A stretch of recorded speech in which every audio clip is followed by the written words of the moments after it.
The night rain poured down heavily, signaling a restless night. Amidst the downpour, a hand slumped into a puddle, seemingly exhausted. The black-haired man held the white-haired woman in his arms, seemingly a classic damsel in distress scene. He sighed, his gaze complex as he looked down at the person in his arms, seemingly regretful. In stark contrast, the white-haired woman's eyes suddenly widened, gleaming with coldness and surging killing intent. Slash. Without a word of warning, she drew her weapon and stabbed the man directly, causing him to cough up blood on the spot.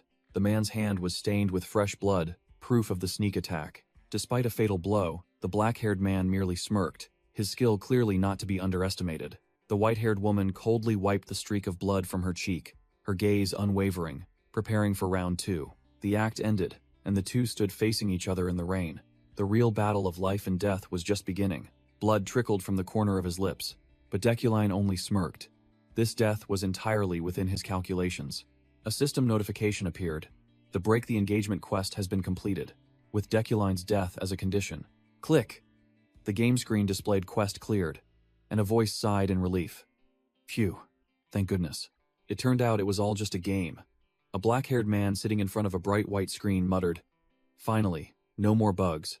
He explained that he had just fixed a persistent and annoying bug in the Break the Engagement storyline. The employee ID card on his collar revealed his identity, Kim Woojin, character model designer at REW Company. Kim Woojin stretched, clearly exhausted, delighted to be escaping endless overtime. His company, REW, was no ordinary force, a rising power in South Korea's barren console game industry, quickly gaining global renown.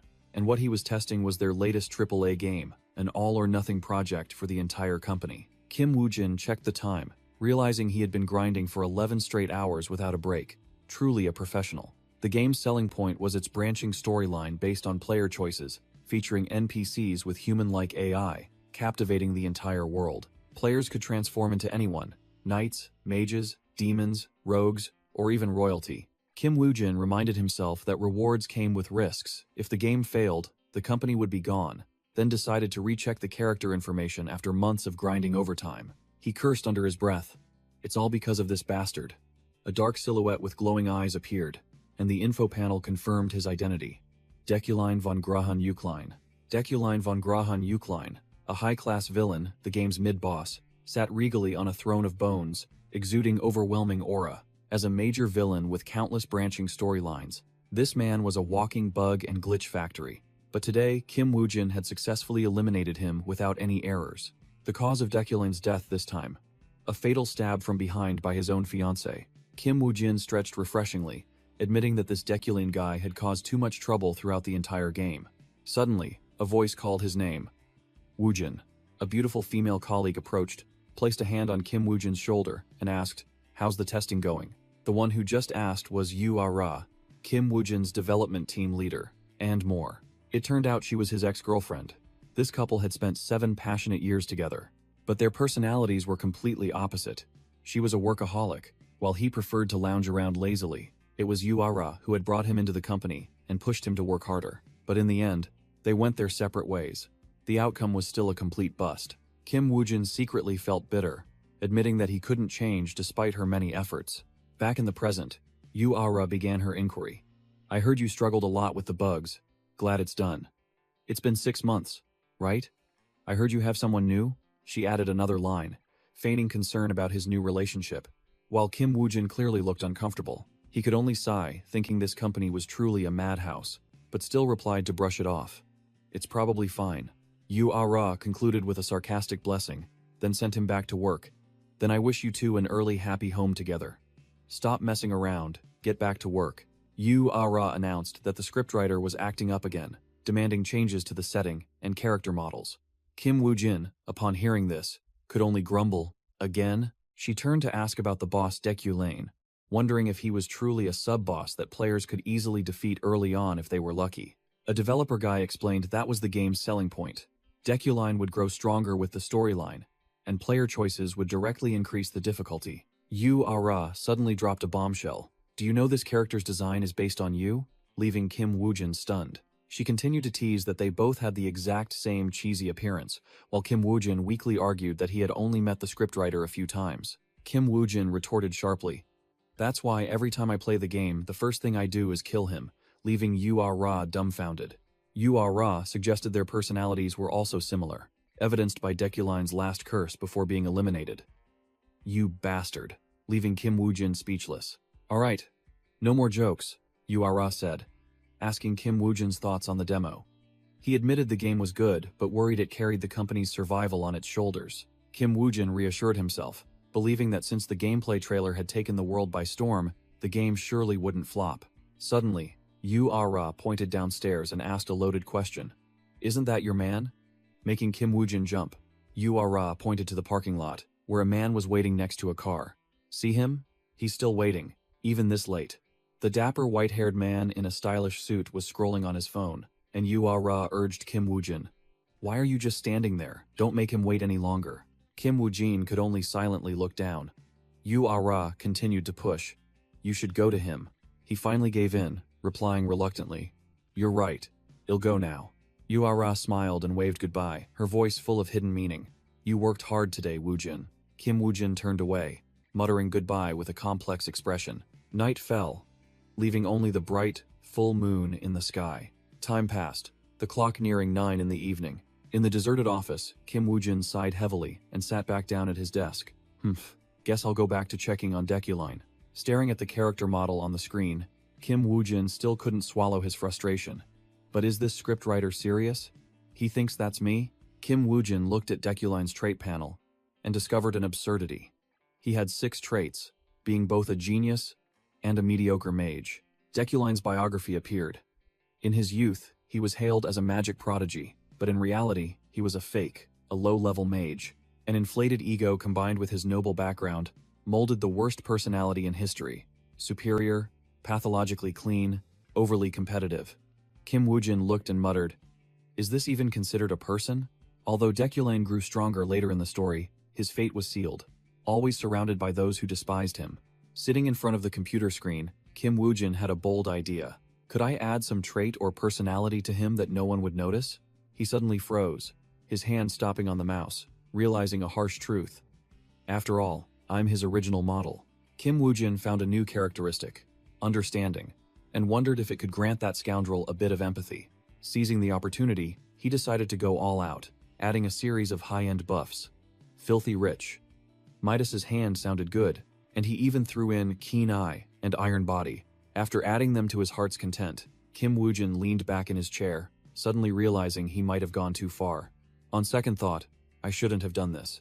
He decided to correct his mistake, placing both hands on the keyboard, ready to revert everything before something bad happened. Just as he was about to restore everything, a ting sound from the computer interrupted Kim Woojin's intention. He flinched, realizing the message at this hour was from the game's scriptwriter.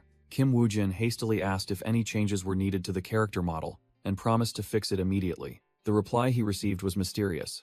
"No, it's not that. I just came to watch." Extremely bewildered, Kim Woojin typed furiously, not understanding what on earth they were talking about. He asked again what the other person meant, if they wanted to check for bugs together.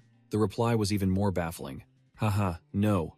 Look out the window." Kim Woojin looked puzzled, wondering what on earth there was to see outside the window. As he turned, his entire worldview collapsed as a colossal lightning storm, looking like a gate to hell, swirled violently in the night sky. Kim Woojin froze, his face pale, unable to believe the apocalyptic scene unfolding before his eyes. Kim Woojin stared blankly at the sky, torn open into a pitch-black, lightning-filled chasm, not understanding what the hell was happening. A blinding white stream of energy descended directly from the chasm, as if the world was being punished. Inside the light was a chaotic mess of screaming souls, a truly hellish sight. Kim Woojin was sucked into the chaotic vortex, screaming in vain as he free fell through a demonic crimson space. He awoke in the rain, his body aching, his mind blank, not knowing who he was.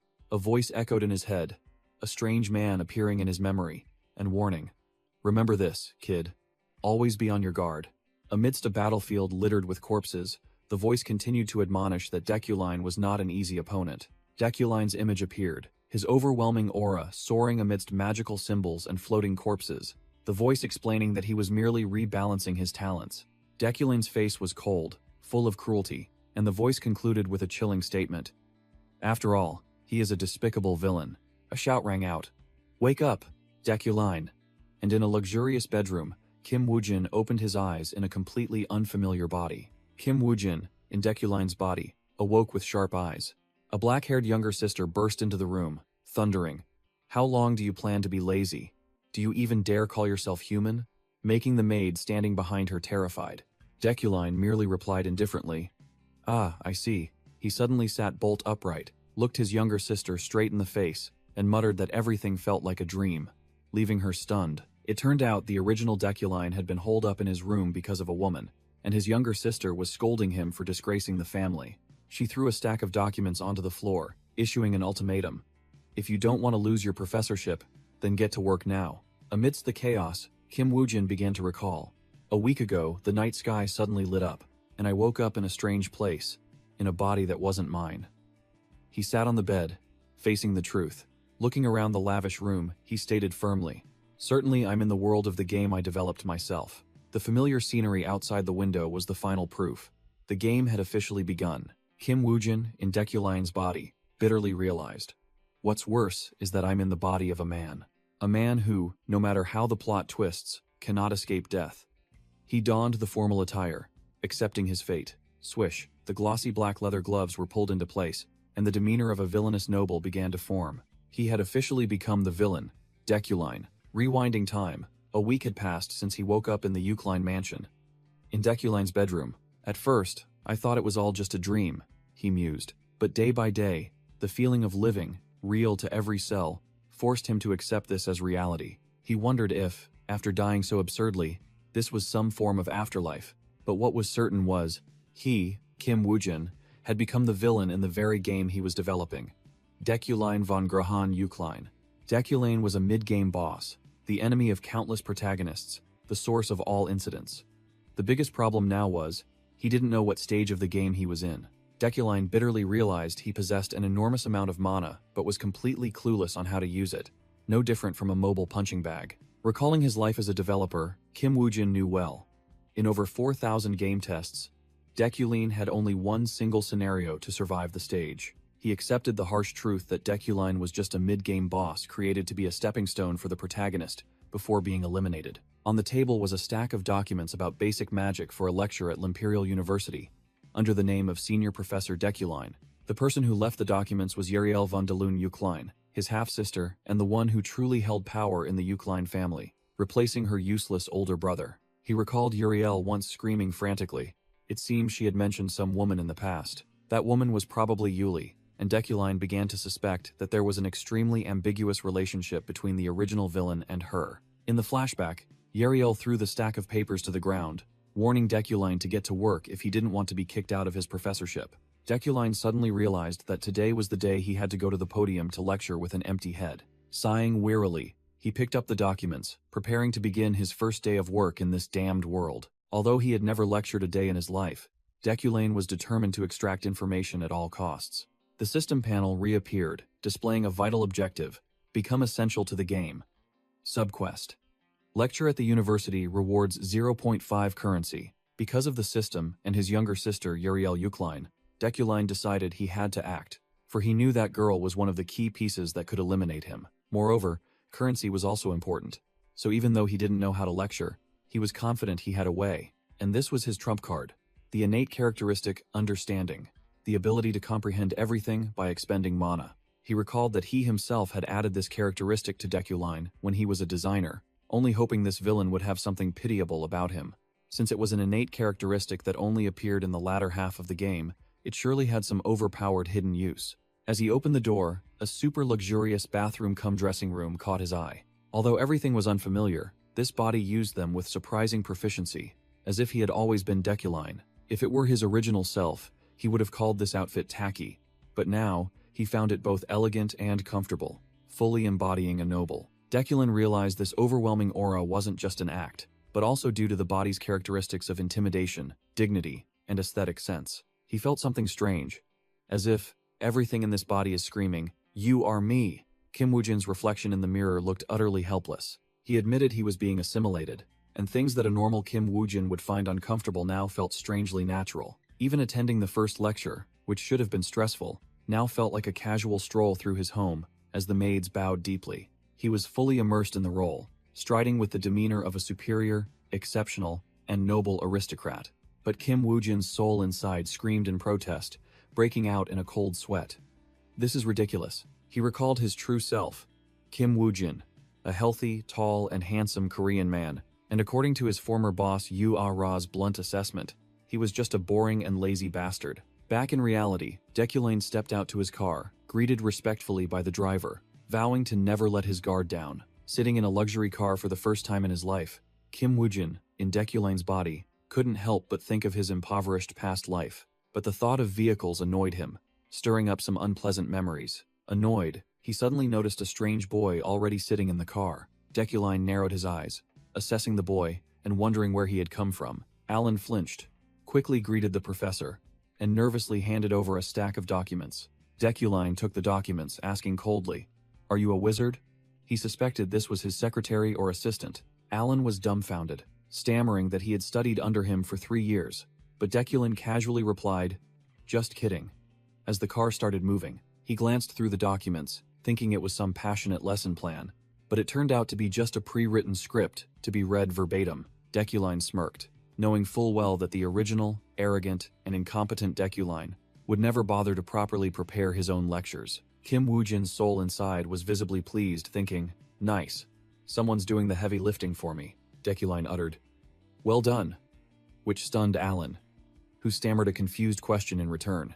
Even the driver was deeply shocked, unable to believe his master would praise someone, and quickly obeyed, telling him to rest until they arrived. Deculane subtly moved his gloved hand, an uncomfortable feeling rising in his chest. Kim Woojin inside felt disgusted with himself just for uttering a compliment, bitterly realizing that the original Deculane's wretched nature was slowly infecting him. The luxurious car rolled down the main road, and the driver announced, "We have arrived, Sir Deculane." Deculane coldly stepped out of the car, preparing to face his workplace. Before him stood the Royal University, a massive and magnificent architectural complex, where Deculane held the position of professor. Deculane narrowed his eyes, recalling the information about today's lecture. It would take place in Roteo Auditorium. Inside Roteo Auditorium, the students were packed in, one of them excited to finally attend Senior Professor Deculane's lecture. Deculane's footsteps echoed as he entered, while the students were still whispering about his reputation as a genius in decipherment and a child prodigy. Amidst the murmuring students, one boy signaled to his friend, "Shut up. Focus." Deculane stepped onto the podium, his aura dominating the entire hall, introducing himself as Deculane von Graham Eucline, Senior Professor of the Magic Tower. Without a superfluous word, Deculane placed the documents on the table and coldly declared the lecture had begun. The female students immediately swooned, screaming internally because the professor was handsome, intelligent, and cool. Inside, Kim Woojin just wanted to scream, crumpling the paper in his hand. What's so cool about this? He was going crazy having to play this arrogant jerk. But in the crowd, another gaze was fixed on him, full of hatred. Sylvia muttered, "I finally meet you, you bastard Deculane." Sylvia's memories flooded back to 3 years ago, when she stood silently before her father's coffin at the funeral. Her father, a researcher who had dedicated his life to decipherment, had taken his own life after the shock of having his research stolen. And the one who had stolen that research, the one who had used it to become a genius in decipherment in everyone's eyes, was none other than Deculane. Sylvia bitterly admitted she could do nothing, because after her father's death, she had lost everything. Sylvia Iliade's flashback continued. She huddled in a ruined house, her family shattered, assets confiscated, with no place left to call home. With eyes dark from exhaustion, Sylvia Iliade swore to herself in that moment of despair. From that day on, she worked tirelessly to get into the Royal University, where Deculane was a professor. Sylvia Iliade clenched her fists, screaming internally that she knew his false reputation as a decipherment genius was nothing but stolen work from her father. Seeing her enemy's nonchalant face, Sylvia Iliade gritted her teeth, fury flaring in her eyes.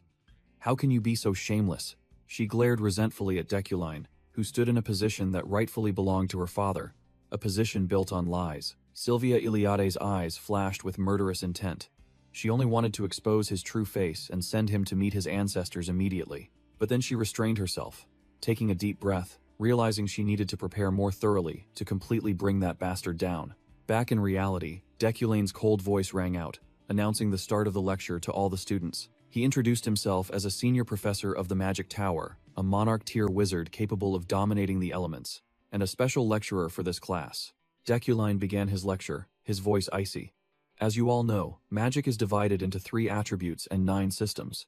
He clearly explained the fundamentals of magic. Origin, element, and matter are the 3 attributes. Summoning, spirit, and destruction are the systems. Inside, Kim Woojin smirked, his eyes flashing blue, thinking that things were going more smoothly than expected. He admitted this was his first time lecturing, and on an unfamiliar subject, essentially just reading a pre-written script. But strangely, thanks to the comprehension characteristic, his brain automatically absorbed and understood everything as he read. Kim Woojin realized that Dekuline's innate characteristics like authority and nobility were making him the center of attention, making standing before a crowd as natural as breathing. Dekuline continued his lecture with full confidence, analyzing the differences in mana storage among various schools of magic. He displayed his knowledge. Wizards store mana in their brains, knights in their hearts, and the most formidable types integrate internal and external mana as one. Dekuline concluded with a philosophical statement about the importance of talent, which Kim Woojin inside found utterly laughable. The truth was, Dekuline was just small fry, with a paltry 3,375 mana, while another anonymous character possessed over 30,000 starting mana. Dekuline concluded the lecture, but Kim Woojin inside secretly scoffed, thinking this clown was reading a script to lecture himself. As he reached the final line, Kim Woojin started to feel apprehensive, wondering if he should read this particular sentence. He immediately realized that the real Dekuline, a truly arrogant person, would never say such a thing. Skipping that part of the script, Dekuline swept his gaze across the auditorium, coldly asking if anyone had any questions. The entire class fell silent, the students merely looking at each other, not a single one daring to utter a word under the professor's oppressive aura. Seeing no one speak up, Dekuline was about to conclude when a voice rang out, interrupting him. Professor Dekuline, a hooded mage, stood up abruptly, loudly boasting about a mysterious magic said to belong to demons, and challenging Dekuline to provide a genius's interpretation. Dekuline didn't bother to answer. Instead, he narrowed his eyes and asked an unrelated question. "Girl, are you from the magic tower?" The hooded mage was stunned. Dekuline continued to press, lecturing that if she was from the tower, she had to announce herself first. That was the rule. The hooded mage was deeply shocked when Dekuline flatly refused. "I do not accept questions from a child lacking basic etiquette," leaving her speechless. Dekuline walked away coldly, ignoring the hooded mage's hesitant call. "I'm sorry, but there's nothing I can do," he thought to himself. The insight trait truly consumed an incredible amount of mana. His mana bar was now only 2,000, and 5 out of 3,375. Just understanding the lecture scenario had cost 1,300 mana. He didn't know how much it would cost for an unfamiliar spell, while the students below began to snicker. Sylvia Iliade, the hooded mage, gritted her teeth in frustration as her display of power failed, and she growled. "Wait."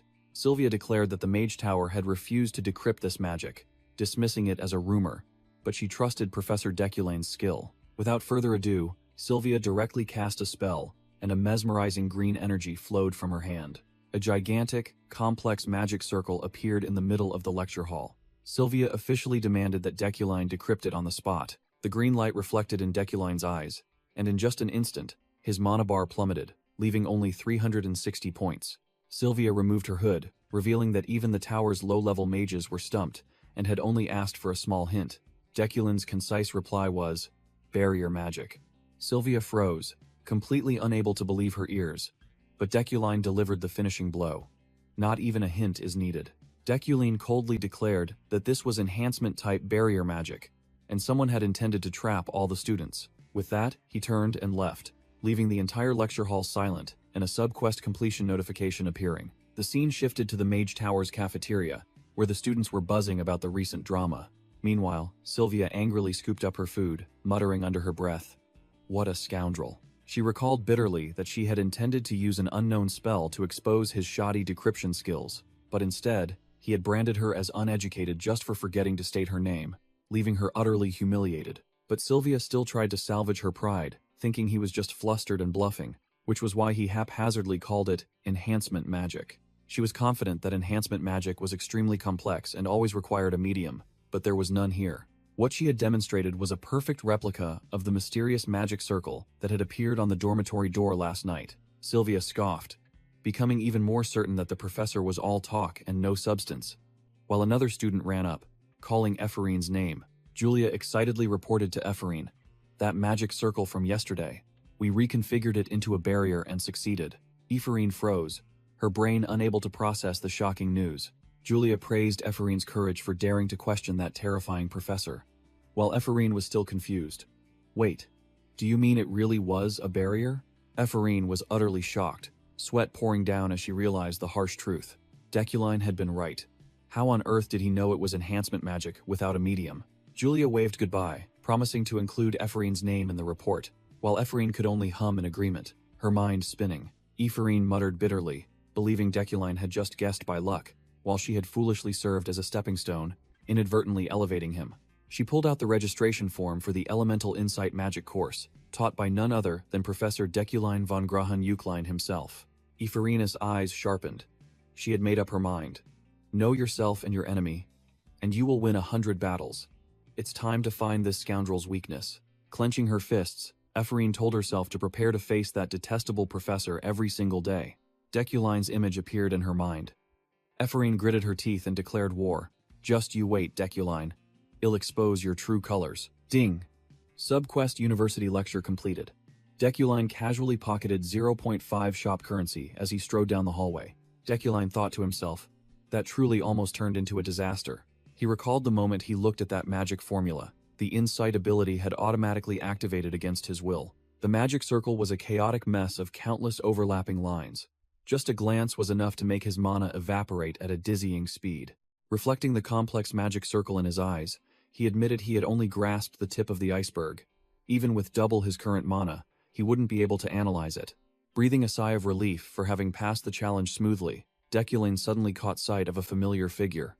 Long time no see. His gaze stopped on a white-haired knightess approaching, and a thought flashed through his mind. That girl, with her snow-white hair and clear eyes. Deculine immediately recognized the face he had stared at countless times on his computer screen. Yuli von Dea Freyden, her hand resting lightly on her sword hilt, asked confidently, "Are you well?" Deculine frowned. This was his fiancée, a renowned figure destined to reach the pinnacle of knighthood. He hadn't expected to run into her here. Deculine replied indifferently, trying to dismiss the matter. "Let's just say, I'm fine," Yuli immediately retorted, her voice full of sarcasm. "Still fine? Even after you broke your promise to me a week ago?" Deculine froze, his mind completely blank. Wait, what promise? I have no idea what she's talking about. Deciding to play his role, Deculine hadn't even had a chance to react when Yuli took a step forward, her voice turning cold. "If you don't remember, then." Yuli pressed closer, her gaze as sharp as a dagger. "Are you going to run away again like last time?" Deculine inwardly realized this situation was tricky.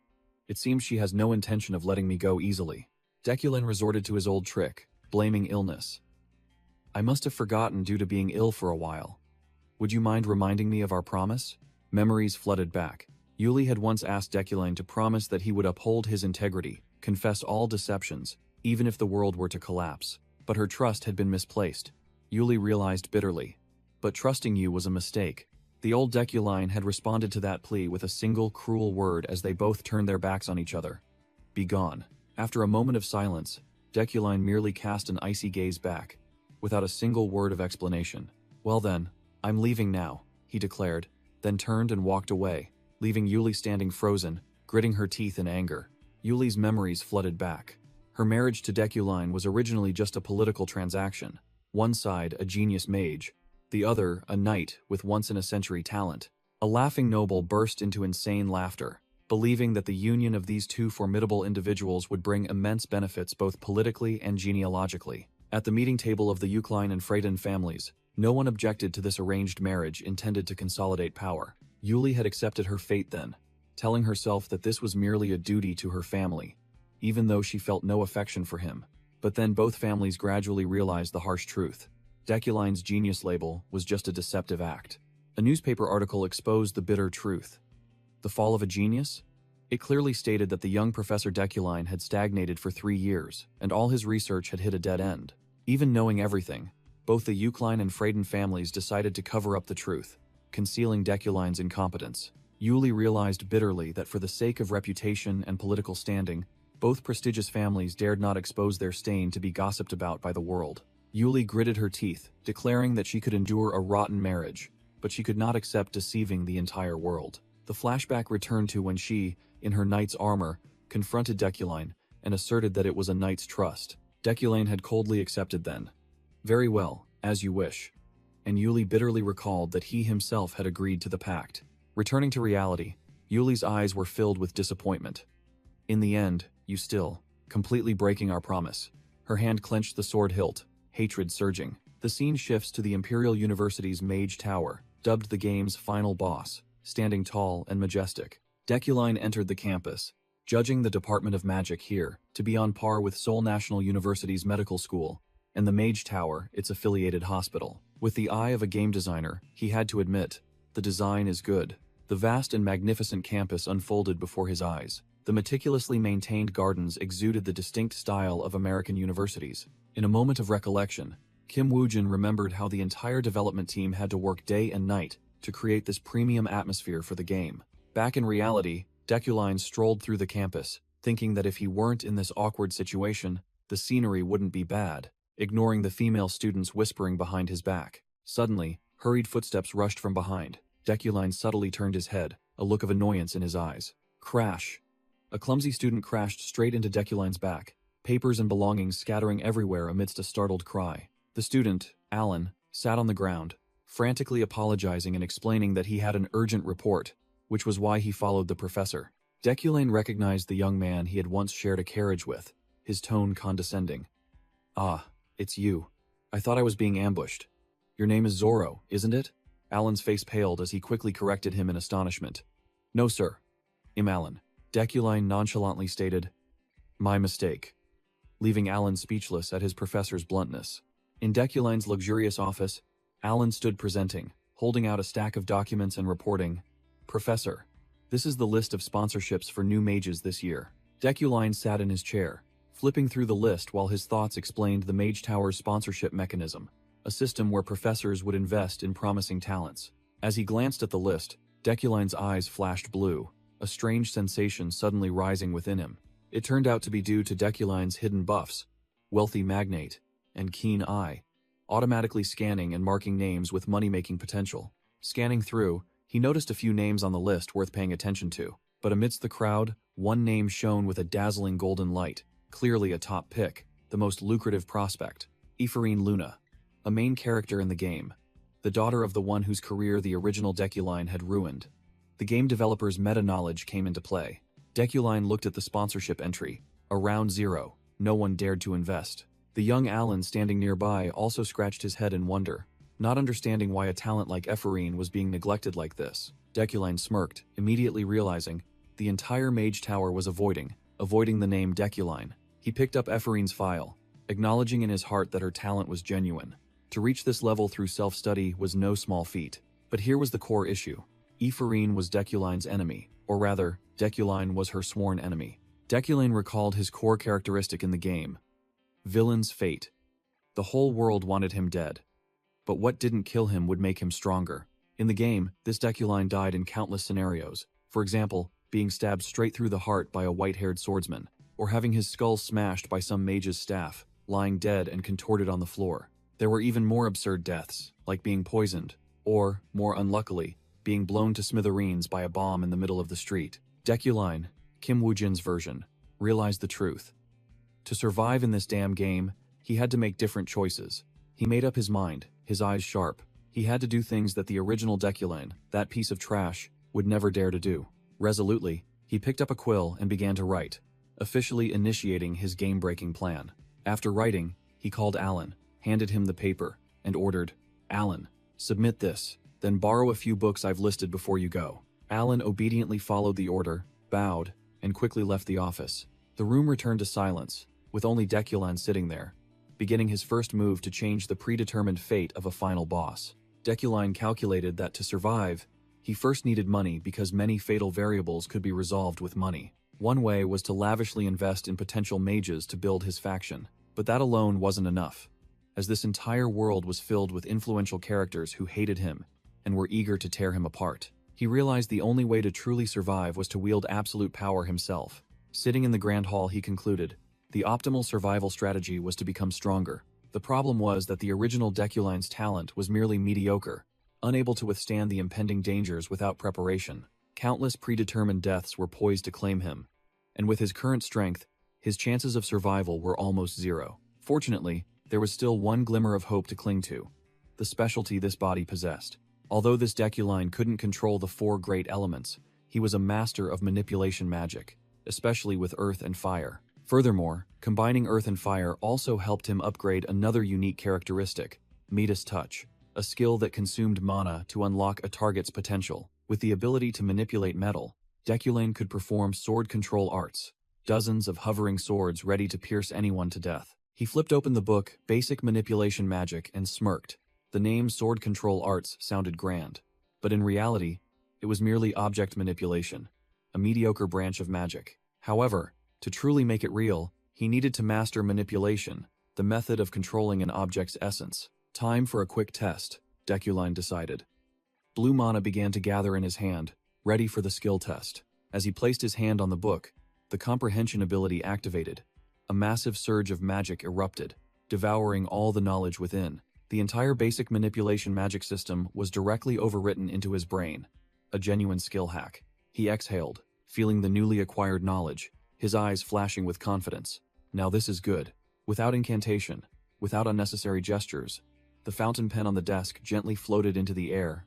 At Deculine's thought, the system announced, "Basic object control has been memorized, allowing use without incantation." He couldn't help but be astonished that a game mechanic worked so perfectly in real life. Although it was only the basic version, the effect was already clear.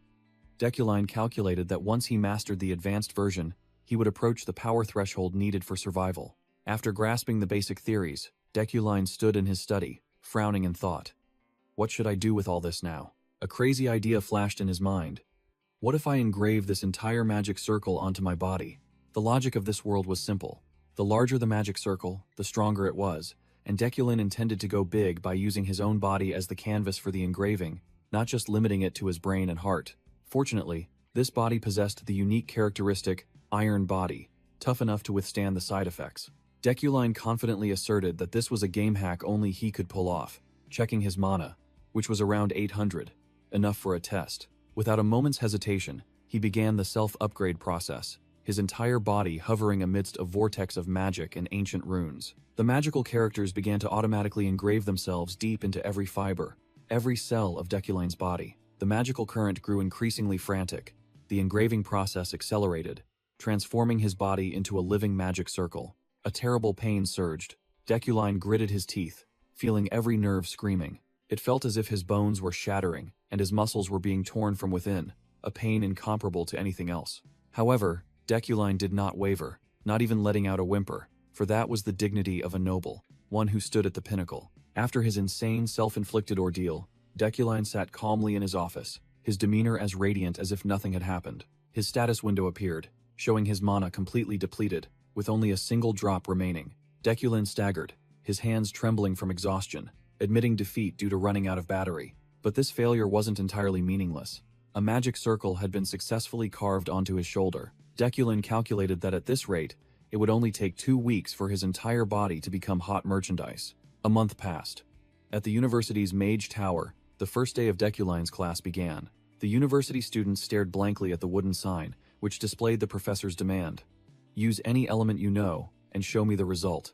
The bizarre proficiency test had begun. All the university students huddled together in the courtyard, utterly bewildered, not understanding what kind of result the professor wanted, or why he had vanished without a trace.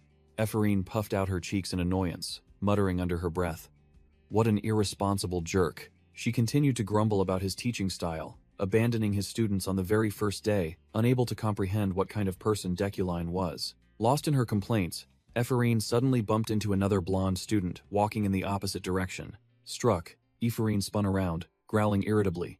"Hey, who was that?"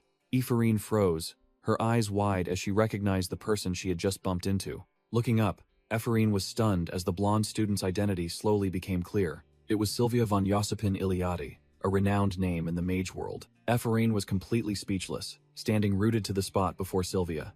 Before Sylvia's aura, Ephraim suddenly felt unusually small, only able to stammer, "Huh?"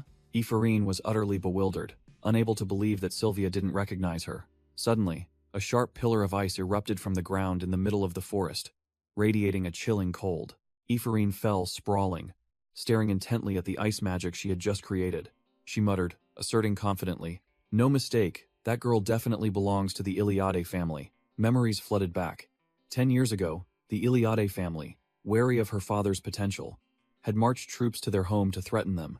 Yet now Sylvia acted as if she didn't know her. Ephraim mumbled as she saw her magic tower suddenly crack open in an inexplicable way. She was stunned to realize that her mana was being brazenly siphoned away by some force. Ephraim's entire magic structure was torn apart by a terrifying surge of energy, and the epicenter was Sylvia Iliade. Sylvia coldly placed her hand on the mana construct, casually asking Ephraim, "Excuse me, what exactly are you doing?" Ignored, Ephraim snapped, questioning Sylvia why she dared to brazenly steal the tower she had created. Ephraim was furious, unable to believe her opponent dared to treat her as if she were invisible, completely disregarding her. Ephraim's eyes suddenly flashed with a cold glint as she realized something, whispering, "Wait a minute." Ephraim pointed directly at Sylvia's face, growling why she was pretending not to know her. She declared bluntly that the Iliade family itself had threatened her family and forced her to abandon magic, and now she had returned to crush Sylvia. Sylvia retorted with a critical blow, asserting she didn't know who Ephraim was and coldly asking, "Then why are you speaking so informally to me?" Sylvia delivered a chilling statement. "I don't know you, but I know your father," which completely froze Ephraim. Without any restraint, Sylvia continued with another critical blow, calling Ephraim's father an arrogant and irresponsible noble. Sylvia coldly dropped a line, "I heard he's dead." And that's when Ephraim completely lost control, her face darkening with rage. The gossiping university students discovered the drama and began pointing, preparing to watch a good show. While the crowd was still confused, Sylvia charged straight towards Ephraim. Ephraim growled, blocking Sylvia's path. What you just said?" Ephraim's entire body erupted with green magical power, and she furiously screamed, "If you're so brave, say it again." Without further words, Ephraim poured all her resentment into a maximal magic attack, firing it straight at her opponent, but she was met only by Sylvia's challenging smirk. Boom! A terrifying explosion engulfed the entire area, sending dirt and rocks flying. The gossiping university students bore the full brunt of the aftershock, screaming terribly and being blown away like fallen leaves. The scene was devastated after the explosion. One university student lay flattened on the ground, while others were still bewildered, not understanding what had just happened. Amidst the smoke and dust, Ephraim grabbed the sprawling Sylvia by the collar, growling with murderous intent. "Do you dare to repeat that? Do you dare insult my father?" Ephraim's eyes flashed with a deadly red glint. She intended to send Sylvia to her grave right then and there, but Sylvia suddenly looked up, astonished by something even more terrifying forming.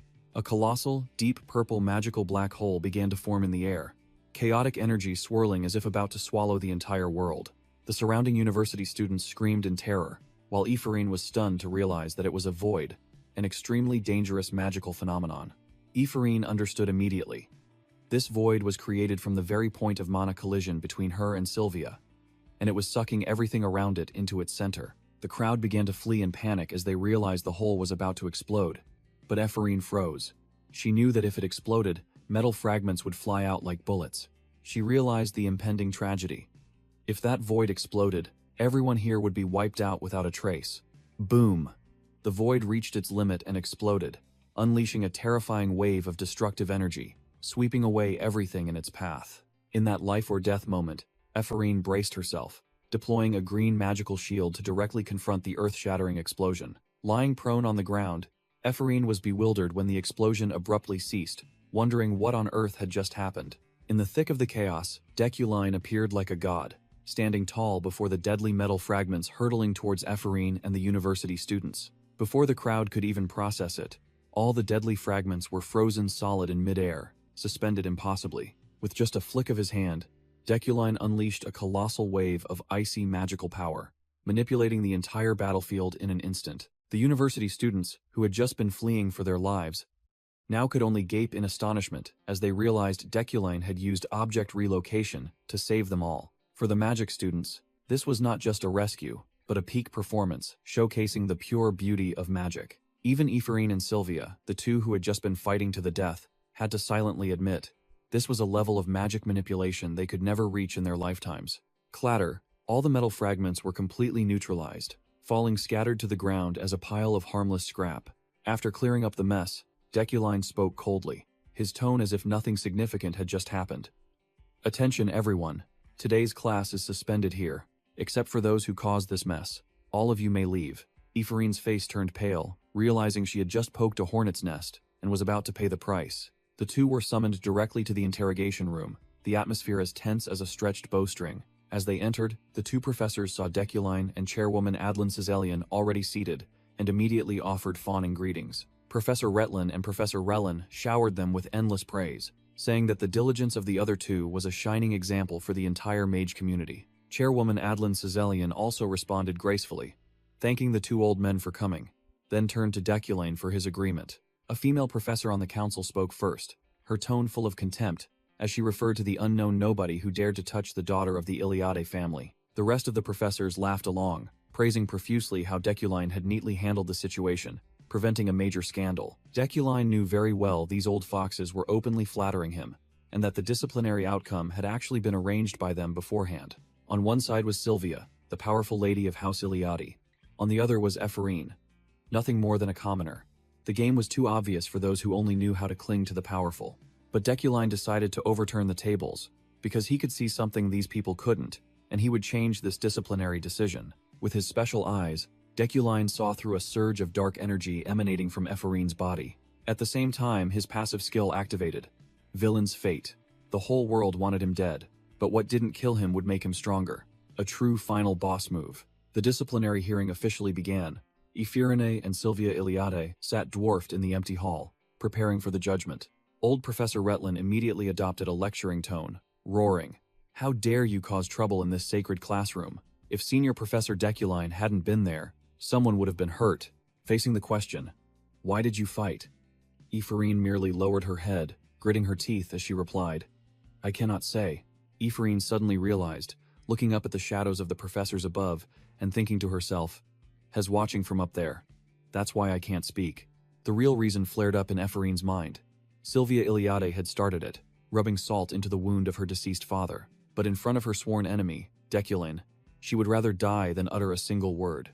Seeing that the prey refused to confess, an old professor impatiently roared from above, "Are you kidding me? Speak up. Or is it your inferiority complex as a commoner?" He continued his contemptuous tirade. "You must know your place. You must recognize the class difference between you and Sylvia. How dare you?" Cornered by the harsh words, Ephorine could only lower her head in silence, clenching her fists, enduring the ordeal. It was Sylvia Iliade's turn to speak. The girl began her act, casually admitting to accidentally breaking Ephorine's belongings and then blaming the subsequent argument. The professors immediately chimed in, mocking Ephorine as a country bumpkin who couldn't control her emotions, making a mountain out of a molehill. An old man demanded Ephorine's immediate expulsion for violence, leaving the young girl to merely lower her head and endure the bone-chilling cold of injustice. In her mind, Ephorine felt the whole world had turned its back on her, criticized by countless fingers with no one to defend her. Despair turned into rage. Ephorine gritted her teeth, her eyes burning with hatred. "Deculine, it's all that bastard's fault." President Adlin Cizelian spoke up, stating that the council's opinion was unanimous, seemingly ready to finalize the expulsion. But at the last minute, Adlin decided to ask for the opinion of the witness at the scene, Professor Deculine, to make the final decision.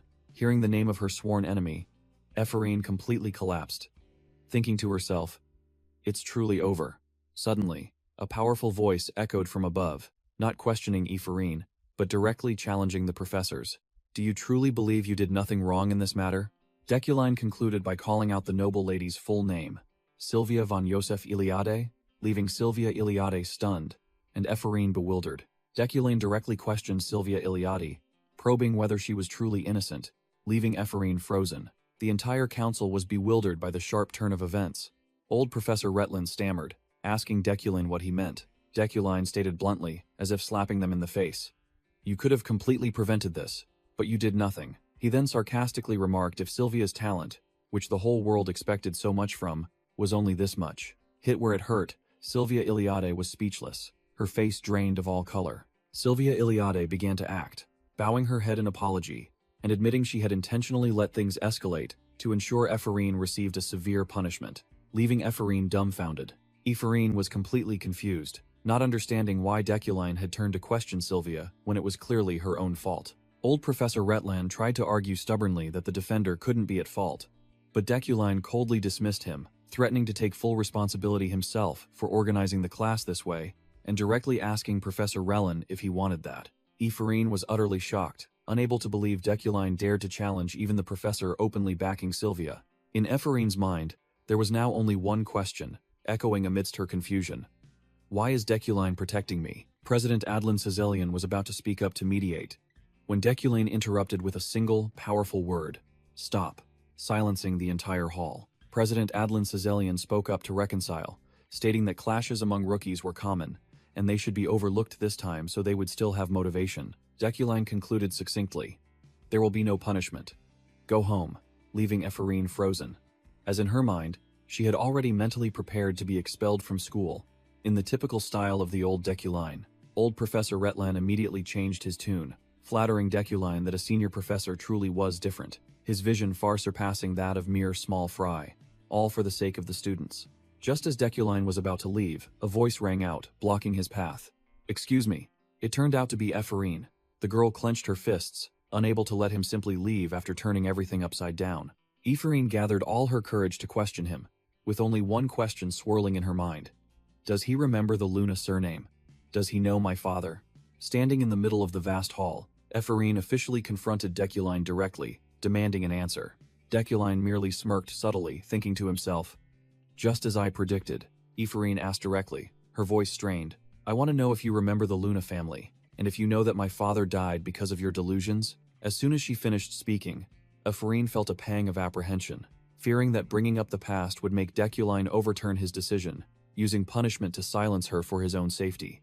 Ephraim gritted her teeth, thinking to herself, if Deculine couldn't even remember her father, then it was truly over. Deculine coldly cut off all her efforts. You don't need to ask. Ephraim was completely frozen. He uttered a condescending remark, lecturing her not to waste her potential by obsessing over the past. After speaking, Deculine turned and walked away, the sound of his shoes echoing in the vast hall, leaving Ephraim all alone. Ephraim stood stunned for a moment before snapping out of it with only one thought in her mind. He knows. She deduced that Deculine knew well about her and her father. Otherwise, he wouldn't have stood up to protect a small fry like her. Clenching her fists, Ephraim believed he felt responsible, because her father had died while working under him. Recalling the painful scene, she bitterly concluded that everything he did was merely out of pity. Nevertheless, Ephraim couldn't hold back tears of relief, telling herself that as long as he hadn't forgotten her and her family's existence, it was enough.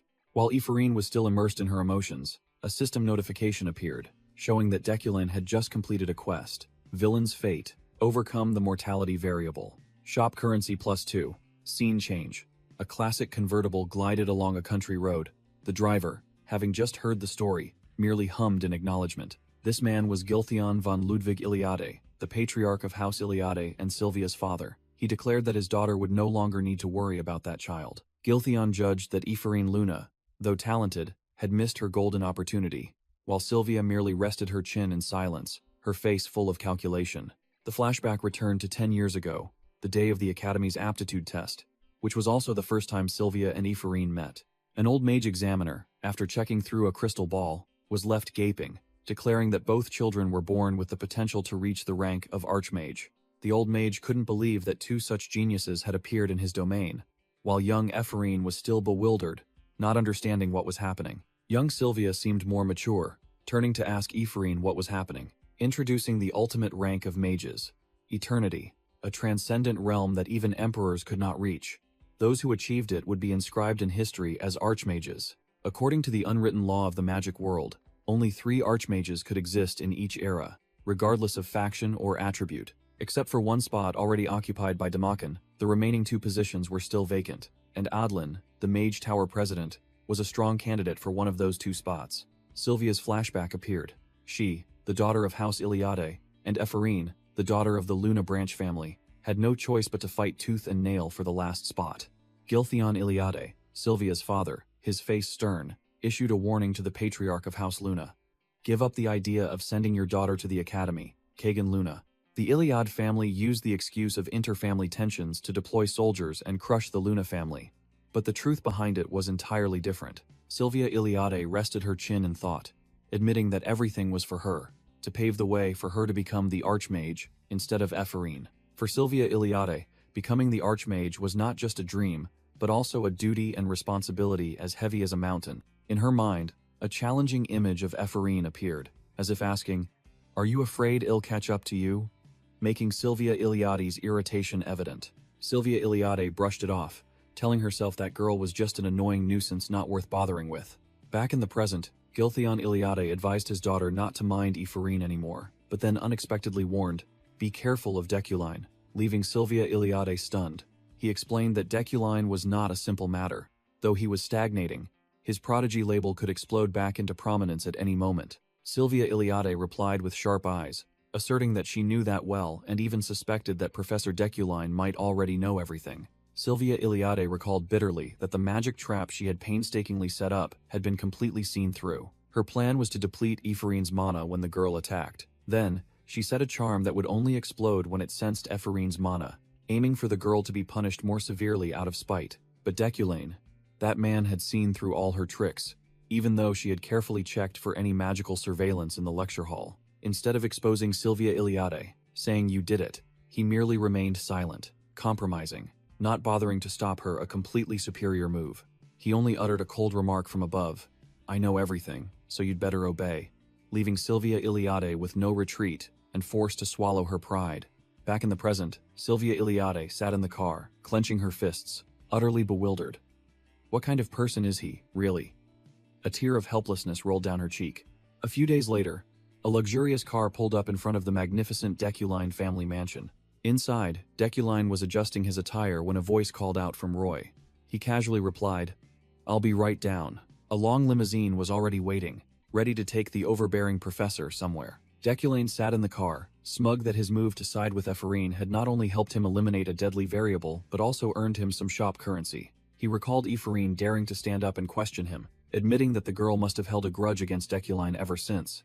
Deculine had also anticipated Sylvia Iliade's bitterness, but he didn't care. Prioritizing the immediate problem was paramount. Looking out the window, he was fed up with the social activities of the upper class, something he only wanted to avoid quickly. But the system threw out a side quest. Attend the New Year's Bloom social event with currency as a reward, forcing him to participate and conveniently check out some notable figures. The luxurious car screeched to a halt in front of a colossal mansion, signaling the destination of the high society party. As he stepped through the door, the servants bowed in unison, greeting, "Welcome, Senior Professor Deculine." Such was his status. Inside was a sea of people, all nobles dressed lavishly, the party atmosphere loud and extravagant, truly the epitome of excess wealth. He scanned the crowd, filled with scions from influential families, and of course, not lacking a few familiar characters from the game.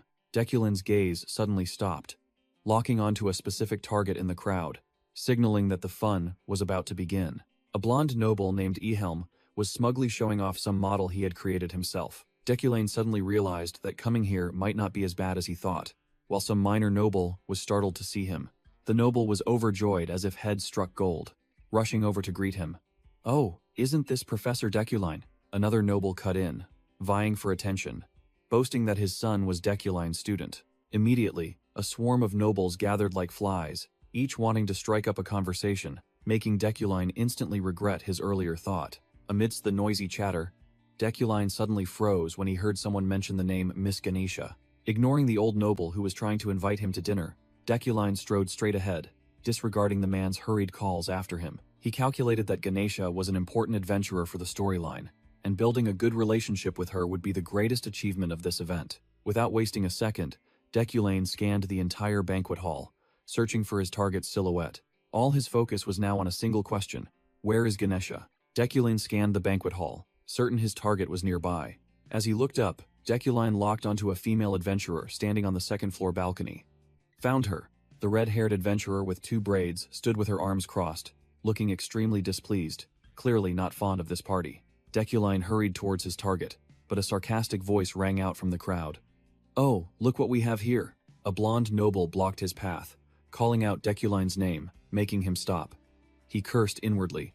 Why now, of all times? That man was Ehelm von Garion Rewind, a royal court mage of monarch rank, smirking meaningfully. Ehelm approached, his words expressing honor but his tone full of sarcasm.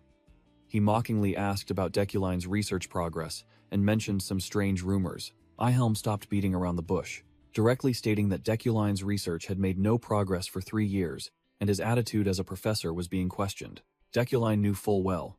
This guy is openly mocking me. The blonde man continued his charade of offering help, but in reality, he was just a bitter person who had lost to Deculine in the race for senior professor and had held a grudge ever since. Deculine merely smirked inwardly. This childish provocation might have worked on the original Deculine, but for him, it was just a joke. Still, he had to admit, he's not wrong. Deculine flinched, a cold drop of sweat trickling down his temple as he noticed something amiss. Damn it, the target is gone. Ganesha had left the balcony at some point.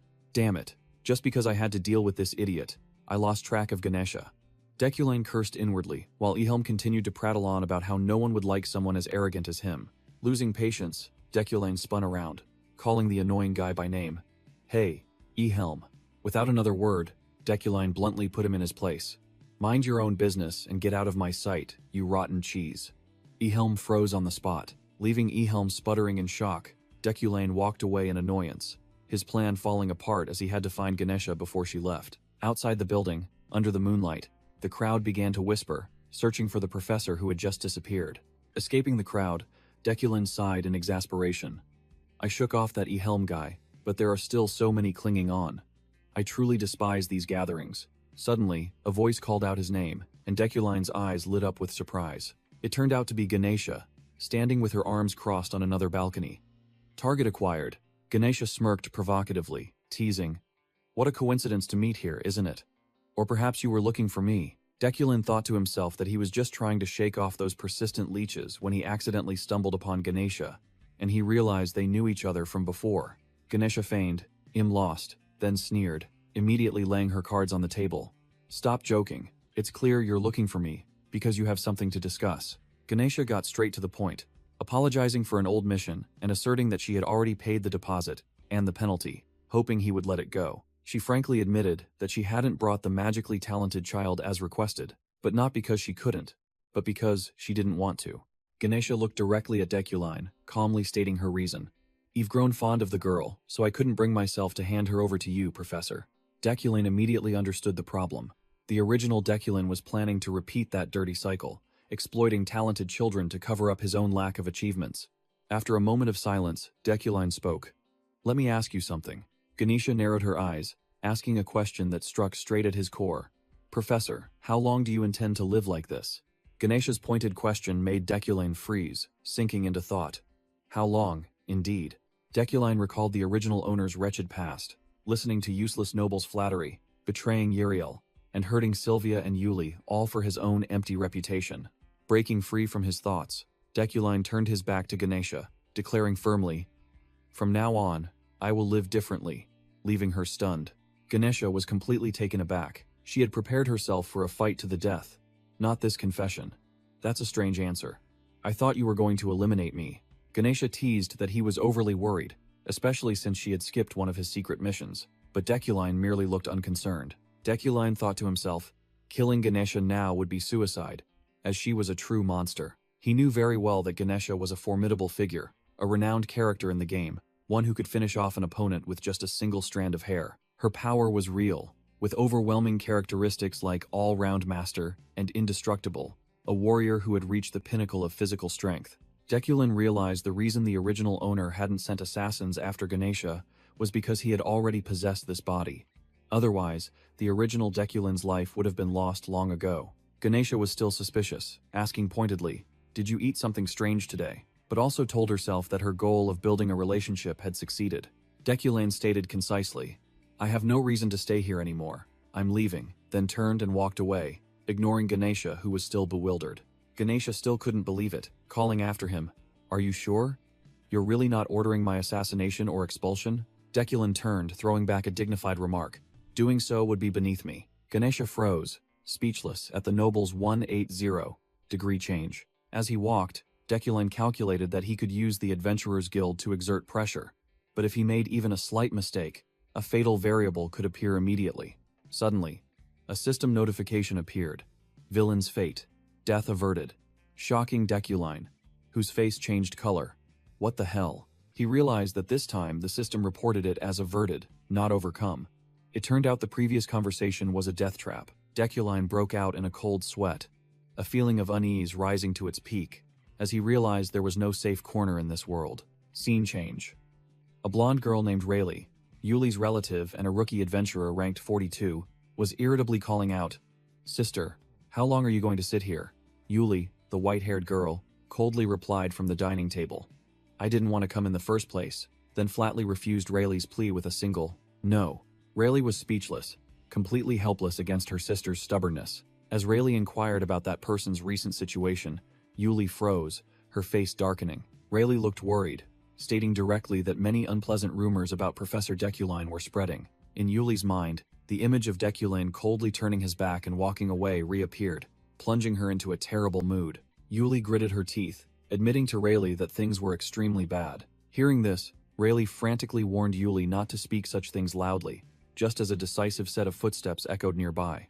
Yuli startled, looking up sharply, as if sensing someone's presence. It turned out to be Deculine descending the stairs, and Yahello stood nearby, looking up with a provocative gaze. Deculine swept past like a gust of wind, not bothering to glance at Yuli or anyone else. Yahello and his noble friend standing nearby began to whisper, mocking the professor who was once so infatuated with high society, now leaving early and even ignoring his own fiancée. Their gossip was like salt in Yuli's wound, confirming that the rumors of her and Deculine's fractured relationship were true. Deculine coldly left the grand hall, leaving behind the nobles who were whispering about the drama between him and his fiancée, Yuli. But Deculine didn't care about the gossip, because a system notification had just popped up. Side quest complete, 0.5 currency acquired. 2 weeks had passed since that event, and the scene shifted to the magnificent Eucline mansion. Since then, besides practicing magic, Deculine had also thrown himself into the gym to improve his pathetic physique. The reason was simple. He had just had a near-death experience while trying a crazy experiment. Recalling a few days prior, a terrifying magical explosion had occurred in his study. Deculine collapsed, sprawled on the floor with a pool of blood beneath his head, looking no different from a corpse. Scrambling to his feet, blood staining his mouth, he bitterly admitted that a normal mage would have been dead.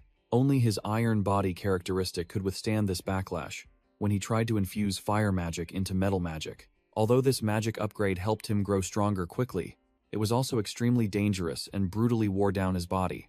Realizing that physical condition was just as important as mana, Deculine established a new routine, working out in the gym every morning. Deculine sighed in relief, his bulging muscles drenched in sweat, after a strenuous physical training session. As soon as he returned to his office, he saw Alan waiting with a strange scroll in his hand, and asked. Alan respectfully presented the scroll, reporting that it was an official document from the Mage Tower. Seeing Deculine's expression, Alan clarified that it came from the Professor Qualification Review Committee, giving him a bad premonition. The document's content was severe. In 6 months, there would be a hearing to review Professor Deculine's research progress. Deculine immediately realized he was in deep trouble, as this proved the original Deculine had neglected his research long before he possessed the body. He recalled that in the game, Deculine's title as professor was a fixed plot element, unchangeable. Losing his job wouldn't just mean losing his title. It could also mean losing his only path back to his old world. Standing still for a moment to digest the bombshell information, Deculine quickly composed himself and began to calculate. He headed to his laboratory, hoping that the old Deculine had left behind some valuable legacy for him to work with. Creak! Deculine pushed open the door and entered the laboratory, an impassive expression on his face. What met his eyes was a scene like a junkyard. Truly a chaotic mess. Seeing the laboratory covered in an inch of dust, he was certain the old Deculine had abandoned it ages ago. Amidst the wreckage, he paused when he discovered a patch of grotesque greenish slime. Clearly something someone had intentionally hidden. Deculine frowned, immediately realizing this was a dirty trick, by someone intentionally obstructing his former self. He smirked, never expecting to have to use telekinesis to clean up this mess. Whoosh! The pile of filth was flung away, revealing an ancient book that flew straight into Deculine's hand. Opening the book, its entire content was encoded with ancient characters, clearly meant to conceal the research. But this petty trick was useless. His comprehension characteristic activated, and blue magic enveloped the book. Deculine's eyes flashed with blue light, and all the encoded knowledge in the book was immediately deciphered, and poured straight into his mind. A dazzling golden light burst from the book, proving this was an overwhelmingly formidable research project, further buffed by the tycoon and keen eye characteristics. Deculine flipped through the book, remarking with an impassive expression, "This research is incomplete. Several pages are torn, some are blank, and there are even completely wrong theories." Suddenly, he discovered a locket clipped inside the book, containing a picture of a white-haired girl. "Isn't this Ephorine?" Deculine pondered, finally understanding. So Ephorine's father hid this when he was a researcher for Deculine. Memories flooded back. House Luna hated Deculine, and Ephorine had lived a miserable life, all caused by the original Deculine. He decisively closed the locket, his voice firm. Don't worry. Deculine declared that he would use insight to complete this project and list Ephorine's father as a co-author, even though he knew deep down that he desperately needed achievements. The scene shifted to the Light and Salt Cafe on campus, where a voice rang out. We commoners must unite. Julia was giving a speech to a group of students, emphasizing that there were only 30 commoners in this year's class, and if they didn't cooperate, they would be doomed. Julia slammed the table, then turned to Ephorine. You agree, right? Ephorine flinched, mumbling evasively. But in her head she screamed, But I'm a noble. Ephorine sighed wearily, telling herself how could she act like a noble when she didn't even own an inch of land, let alone a house. Julia snapped, emphasizing that Ephorine's presence was mandatory. There was no getting out of it. The female students chimed in, appointing Ephorine as the commoner representative for daring to defy Sylvia, making Ephorine force a laugh while internally screaming, I'm doomed. A blue-haired student raised a critical issue. To form a club, they needed an advising professor, and no one would sponsor a bunch of commoners. Julia also had to admit this was the biggest obstacle, and she fell into deep thought. They started listing professors, but every candidate was dismissed. Professor Relin flattered nobles, and Professor Kamel regarded commoners as less than human. Another green-haired student interjected, stating the obvious with certainty. Professor Deculine is out of the question. Cross him off first. While the group was discussing important matters, Ephorine only stared at the plate of pastries on the table, muttering a prayer that they wouldn't eat all of hers. Suddenly, the blue-haired student slammed the table and stood up, exclaiming an unthinkable idea. What if we ask Professor Deculine? Ephorine froze in shock. Ephorine protested loudly, her face pale as the group ganged up on her, forcing her to go ask Deculine. The blue-haired student calmly analyzed. Come to think of it, he's quite fair, isn't he? He treats nobles and commoners like trash equally. Julia brought up an old matter, suggesting that Deculine had a soft spot for Ephorine, because he helped her avoid disciplinary action. But Ephorine brushed it off, insisting he wasn't that kind of person. Ephorine broke out in a cold sweat, muttering that things were going terribly wrong, and she didn't want to see that professor for another second.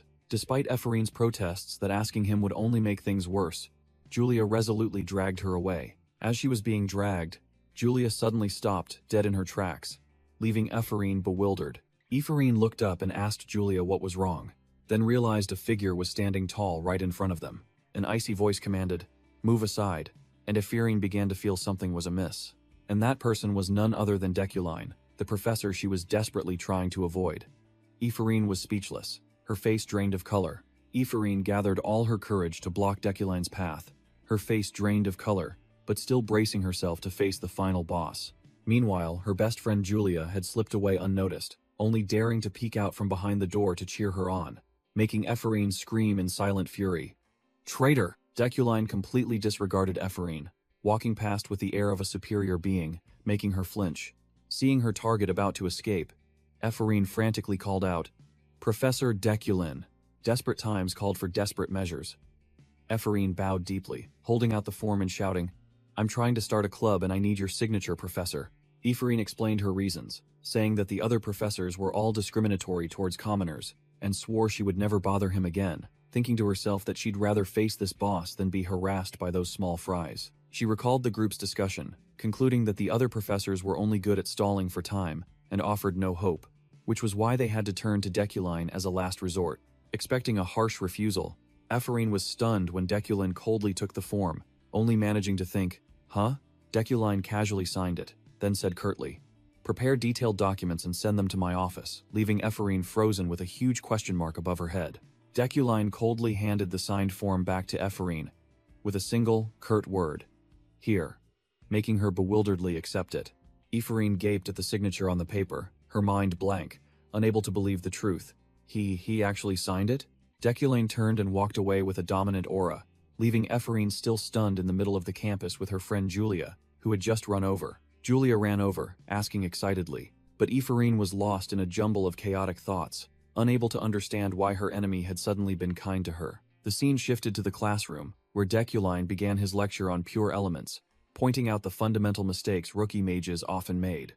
Ephorine sat below, her mind not on the lecture but fixed on Deculine's back, Wondering if he was doing this out of guilt, she continued to sink into bitter thoughts, believing that even if he pitied her after having driven her father to his death, it was all just hypocrisy.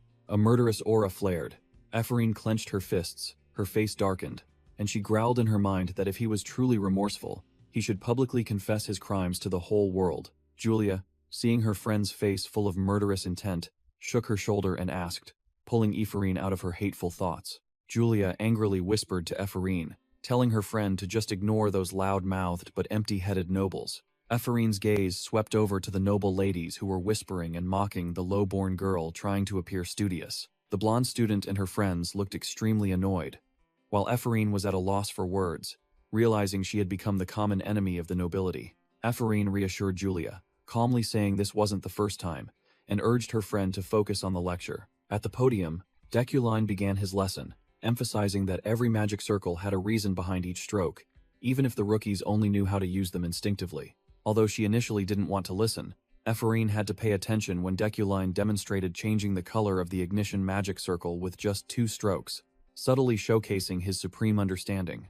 Deculine used magic to summon a book, declaring that this was the magic the class would learn today. He coldly announced the name of the spell, Flowing Fire, and simultaneously opened the book to reveal complex magic diagrams. Deculine's lecture, the Kim Woojin version, was no longer a trashy display of showmanship as before, but a masterful demonstration of mana manipulation, leaving all the rookie students gaping in astonishment. Deculine's lecture struck directly at those who considered themselves geniuses, like Sylvia, making her feel genuine interest in learning for the first time in her life. Deculine began his demo, summoning a basic water magic circle and explaining its operating principles with authority. He continued by summoning a fire magic circle, declaring that he would combine these 2 seemingly opposing elements. A surge of purple energy erupted as the 2 magic circles merged, unleashing a swirling flame that left both Sylvia and Ephraim gaping in astonishment. The flame didn't burn chaotically, but flowed like water, an illogical phenomenon unfolding right before the entire class eyes. Sylvia, the Academy's top genius, now had a pale face, sweat pouring down, unable to believe this bizarre magic. The entire lecture hall fell silent, realizing that Deculine's lecture condensed an amount of theory and creativity they had never dared to imagine. Old ways of thinking were overturned. Geniuses often used magic instinctively, viewing theory as a constricting and formulaic cage. The reason for this rut was that delving into theory would devour all practice time, but Deculine had just proven that the one who mastered theory was the ultimate master. A contradiction always existed in the mage community. Delving into theory would hinder practical application, an extremely inefficient way of thinking. Deculine smirked, for he knew well that to reach the top, genius intuition was essential. Sylvia bitterly realized that the problem was those geniuses couldn't explain or convey their intuition to others. For someone whose talent was doubted like Deculine to be able to deliver such a profound theoretical lecture, Sylvia could only conclude, "This is unbelievable." After class, a student sighed, realizing that the rumors about Deculine were vastly different from reality. Ephraim left the lecture hall, admitting to herself that this was the first time in her life she had focused so intently on a lecture. As she walked, she pondered deeply. The lecture seemed to have left a profound impression. Arriving at her room, Ephraim was speechless to find it defaced with insults like arrogant trash and get out of the magic tower. She muttered that the bullying had escalated since her confrontation with Sylvia, then suddenly noticed something slipped under the door. Ephraim picked up a fancy-looking piece of paper. It turned out to be a sponsorship certificate. Ephraim smirked, almost falling for it, but then realized how absurd it was. Who would sponsor someone targeted by both the Iliade family and Deculine? Perfect. Ephraim decided to report this sponsorship fraud to claim the reward money. She headed straight to the Bureau of Magic to get to the bottom of it. Click. Ephraim pushed the door open, ready to expose the fraudster. As soon as she checked, Ephraim froze, sweating profusely. "This document is genuine." The bureau official coldly confirmed the seal was authentic, making Ephraim scream in panic, unable to believe the truth. Ephraim's mind exploded with joy, immersed in a vision of a future filled with roses and wealth. Startled out of her daydream, Ephraim blushed and glanced around, mumbling in embarrassment. Surely no one saw anything? Having just hit the jackpot, Ephraim was so panicked she packed her bags to run away, fearing the rumor of her having 100,000 Eln would spread everywhere. In Ephraim's mind, the bureau official's puzzled expression suddenly transformed into the gaze of someone eyeing her wallet. And then Ephraim realized she had just made an epic blunder by going all the way to the Bureau of Magic to report what she thought was a fraud, which turned out to be real. Mortified, Ephorine collapsed onto the floor, groaning and holding her head over her own self-sabotage. But then, sprawled on the floor, she realized an undeniable truth. This wasn't a dream. A tear began to roll down her cheek as emotions overwhelmed her. Finally, someone recognized her talent. Ephorine burst into happy tears, a smile mixed with tears. Amidst her sniffles, a new resolve was ignited. I feel like I've come back to life. I'll just keep working hard. The morning sun shone, signaling a new beginning and a promise to try a little harder. At the Hadakane manor of the Eucline family, a voice echoed with doubt and irritation. The butler reported that Deculine had arrived at the auction house, leaving Yariel Eucline speechless, her face darkening. Yariel exploded, tearing at her hair as she recalled her accursed brother burning through 10 million elm last year, and now he was off to the auction house to stir up trouble again. She gritted her teeth, vowing not to forgive him if he caused any more problems. While Deculine's luxurious car pulled up to the Schatzinsel auction house, Deculine walked with an air of confidence, thinking to himself that he was finally about to acquire the item he had long sought. He recalled the reason. As he specialized in telekinesis, he needed high-quality metal to compensate for his limited talent. The precious item he was currently using was merely a makeshift one made from wood steel, a high-grade metal, but still not good enough. Back in reality, Deculine sat in the VVIP waiting room, his sharp gaze fixed on his true objective for today's auction. Suddenly, a familiar figure caught his eye, a white-haired female knight already seated in the room. Yuli turned, her face stunned, unable to believe her eyes. Oh no, why is it him? Yuli shot up, her face as cold as ice as she recognized the person who had just entered. She covered her face, speechless, while Deculine looked up with a haughty, uncaring expression. Deculine offered a perfunctory greeting, thinking to himself that he hadn't expected to run into Yuli here. Yuli cut straight to the chase, questioning Deculine about throwing 2 apprentice mages before the disciplinary committee. Deculine smirked, his voice full of sarcasm. Slow on the news, are we? So what? Are you going to blame me again? Yuli was speechless, unable to retort against his arrogant attitude. Deculine leaned closer, his voice full of authority, lecturing Yuli not to extinguish the hopes of new recruits and warning her that karma would strike if she repeated past mistakes. Cornered, Yuli could only stand frozen, completely shocked by his words. Deculine concluded with a cold remark, calling it the last piece of advice he would bestow upon her. Yuli clenched her fists, her eyes filled with determination. It seemed she had resolved to end her lingering relationship with Deculine. Yuli turned and walked away, Deculine thinking to himself that no matter how beautiful she wasn't a reason for him to marry her, especially since he hadn't done so in his previous life. He recalled his game knowledge, knowing that getting involved with Yuli would only bring trouble, possibly even leading to his demise at the wedding due to the hidden forces behind her. Yuli decisively left, while Deculine merely watched her retreating back with a cold gaze. Deculine began to find it strange. In the game, Yuli wasn't the type to frequent auction houses. He wondered what she was doing here. Yuli spun around, her face flushed with anger and embarrassment, shouting to ask if he had come all this way just to say those words. Deculine found Yuli's reaction rather cute, while she was mortified, thinking that he was the one who had misunderstood. Suddenly, Deculine froze, breaking out in a cold sweat as he realized his strange emotions. Just moments ago, he had considered her a potential danger. He was deeply shocked to realize he was being infected by the original Deculine's feelings for Yuli.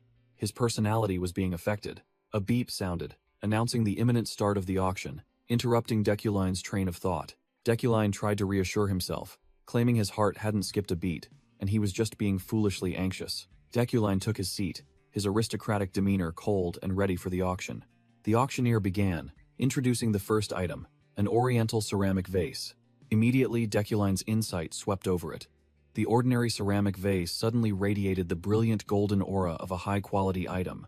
He instantly recognized this glow, identical to the magnate's aura he had seen in Ephorine's profile, and it was growing stronger. The auctioneer began shouting bids, the number leaping from 700,000 to 1.3 million in the blink of an eye. Other nobles joined in, pushing the price to 1.5 million, appearing eager. But Deculine simply raised his hand, closing the bid at 2.5 million, clearing the round in astonishment. He calculated that with over 200 million elna in his account, spending money like this was trivial. What mattered was that this vase was worth far more. Subsequent items like rings, scissors, and ancient rune necklaces were brought out, and all were acquired by a single dominant bidder. The nobles began to whisper, realizing that distinguished guest number 777 was sweeping the entire auction and speculating that it was Professor Deculine of the Eucline family. Yuli subtly shook her head, clearly disappointed. She muttered that he was just a show-off, recklessly spending money and completely unlike her, a person who knew nothing of humility. With an annoyed expression, Yuli decided to ignore him, no longer paying him any mind. The auctioneer cleared his throat, announcing the final and most impressive item about to go on the block, a mythical mineral. He pulled back the covering cloth, introducing it with flowery words like nature's magic and winter's flame. The curtain was drawn, revealing a colossal stone emitting an icy blue light. It was the Snowfire Stone. Yuli gasped in astonishment as she recognized the item, while Deculine maintained a poker face, clearly having known beforehand. The Snowfire Stone, one of the world's most precious metals, was primarily used to forge weapons with cold attributes. It was a contradictory material, containing both heat and cold, its quality surpassed only by legendary items like dragon bones. Deculine smirked, affirming that this was the best material obtainable within reach. Yuli's face was grim, determined to acquire the Snowfire Stone to forge high-quality equipment. The auctioneer shouted himself hoarse as the price soared, from 10 million to a staggering 30 million eln. Yuli was overjoyed, certain she had won as the auctioneer prepared to strike the gavel. Suddenly, a cold voice rang out from number 777. 31 million eln, instantly extinguishing Yuli's smile. Yuli spun around, immediately recognizing the familiar number 777 that had been disrupting her throughout the auction. She was furious, gritting her teeth and wondering why that wretched man was doing this. And the spoiler was none other than Deculine, still with his superior, nonchalant expression. The bidding war continued. Number 777, raising the price again, prompting a nearby noble to comment. The Snowfire Stone is a material for forging swords. Surely it's a gift for your fiancé, sir? The noble added a romantically sarcastic remark, but Deculine merely replied with one word. What? Deculine then glanced at his opponent, surprised to realize that the person fiercely competing with him all this time was Yuli. Deculine calculated that even though he knew Yuli would be visibly annoyed, he was still determined to acquire the Snowfire Stone. Yuli was no pushover either. She knew this item appeared only once every 3 years and could not fall into someone else's hands. Both realized this was a risky gamble, but for their own objectives, neither was willing to back down. Deculine's and Yuli's gazes locked onto the shining Snowfire Stone. The bidding war had officially begun. The auctioneer struck the gavel, closing the bid. Final price, 42 million eln. The owner of the mythical Snowfire Stone is distinguished guest number 777. Deculine leaned back in his chair casually, as if he had just bought a bunch of vegetables from the market. The surrounding nobles buzzed, acknowledging this as the most intense auction from the start. And the winner was Professor Deculine. Another noble began to taunt, suggesting Yuli had gone too far, while Deculine was simply trying to buy a gift for his fiancé. Yuli hung her head, completely devastated after being brazenly snatched from. But then, despair quickly turned into hatred. She gritted her teeth and wondered, are you going to repeat what happened a year ago? Yuli's memories returned to the disastrous engagement ceremony, where Deculine sat amidst a mountain of treasures and declared that he could give her everything. Deculine smirked with extreme arrogance, believing that this pile of riches was enough to make Yuli submit, because I am that great. But for Yuli, Deculine's ridiculous display of wealth wasn't a proposal, but a blatant insult. Yuli looked up, her eyes blazing, and growled that Deculine knew very well what she truly wanted. The two faced each other before the grand gate. Yuli bluntly stated her condition, something that couldn't be bought with money. Not receiving the desired answer, Yuli turned on her heel and left, personally ruining that trashy engagement ceremony. Deculine was stunned, then turned furious. But the story didn't end there. Immediately after, the foul-mouthed nobles began spreading baseless rumors, slandering Yuli by claiming she had tearfully begged for the engagement in exchange for the Knight Commander position for her family. Back in the present, Yuli bitterly wondered if Deculine truly thought stealing the Snowfire Stone would make her return to him. What an idiot. She clenched her fists, hatred surging, and swore that no matter how hard he tried, she would never love someone like him. While Yuli was still seething, thinking about that scoundrel, he suddenly appeared right behind her. She spun around, unable to believe her eyes. It was Deculine, the name haunting her thoughts. Deculine spoke with a nonchalant expression, his tone condescending. You want the Snowfire Stone too? Yuli exploded, roaring in anger. How long are you going to keep toying with me? Contrary to her expectations, Deculine didn't retort, but simply uttered softly, I'm sorry. Yuli froze, sweat beginning to bead. She stammered, utterly bewildered. What did you just say? Deculine didn't bother to explain further. turning his back and leaving as swiftly as the wind. Well then, I'm leaving. Left alone, Yuli stood rooted to the spot, her brain unable to process her opponent's utterly baffling move. She was completely flustered, wondering why he apologized. The Deculine she knew would never pull a stunt like this. Just as Yuli stood bewildered, a voice called her name from behind. Helm had arrived. A dignified white-haired woman, Josephine, Yuli's older sister, appeared by a luxurious car and urged her younger sister. Is that you? Get in quickly. The luxurious car glided past the iron gate, heading straight into the vast estate of the Frieden family. Inside the car, Deculine analyzed the situation. Yuli being bitter about losing the Snowfire Stone was normal, but the unexpected part was that her death variable hadn't appeared. Upon arriving at the Eucline mansion, the servants bowed deeply, while Deculine inwardly scorned the original Deculine, who was so pathetic he was stabbed to death by Yuli. Deculine's glance immediately registered the tense atmosphere. The servants hung their heads, not daring to utter a sound. He asked coldly, "What's wrong?" A servant trembled as he replied, still not daring to look up. The butler reported that Lady Yariel had arrived, drawing Deculine's attention. At the end of the hallway, Yariel, his younger sister, stood waiting with a less than pleased expression. Yariel confronted him directly, her voice full of indignation. "That was money to buy a mine. You said you'd only hold on to it for a while, but you spent it all like this?" Deculine replied calmly, admitting his carelessness but immediately reassuring her. "Don't worry, I guarantee I only bought things that will yield a profit."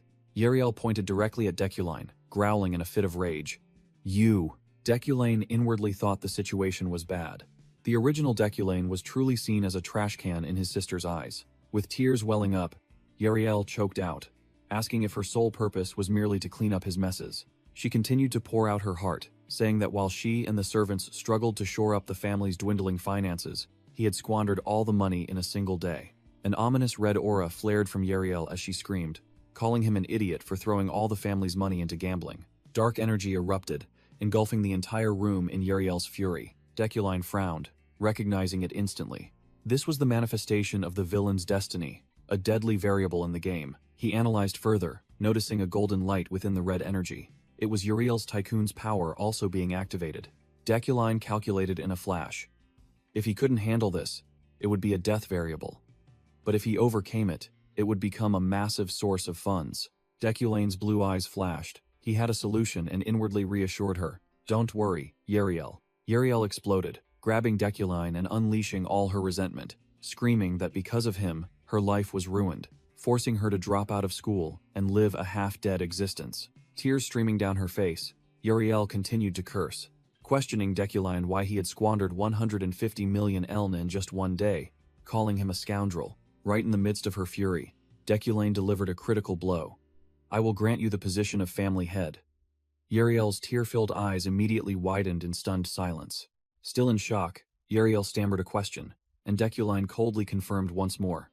"Yariel, I said I will grant you the position of head of the Eucline family." To quell all doubts, Deculine went all out, offering to make a mage's oath if she didn't believe him, leaving Yariel speechless once again. Yariel tremblingly asked again, unable to believe he would stake his life on an oath, but Deculine simply replied with a firm yes. Her anger cooled, replaced by suspicion. Yariel crossed her arms and asked him directly if he had hit his head, but Deculine merely replied nonchalantly, "Then don't believe me." After a moment of deliberation, Yariel accepted the agreement, but didn't forget to issue a sharp warning. "If you go back on your word later, you're dead."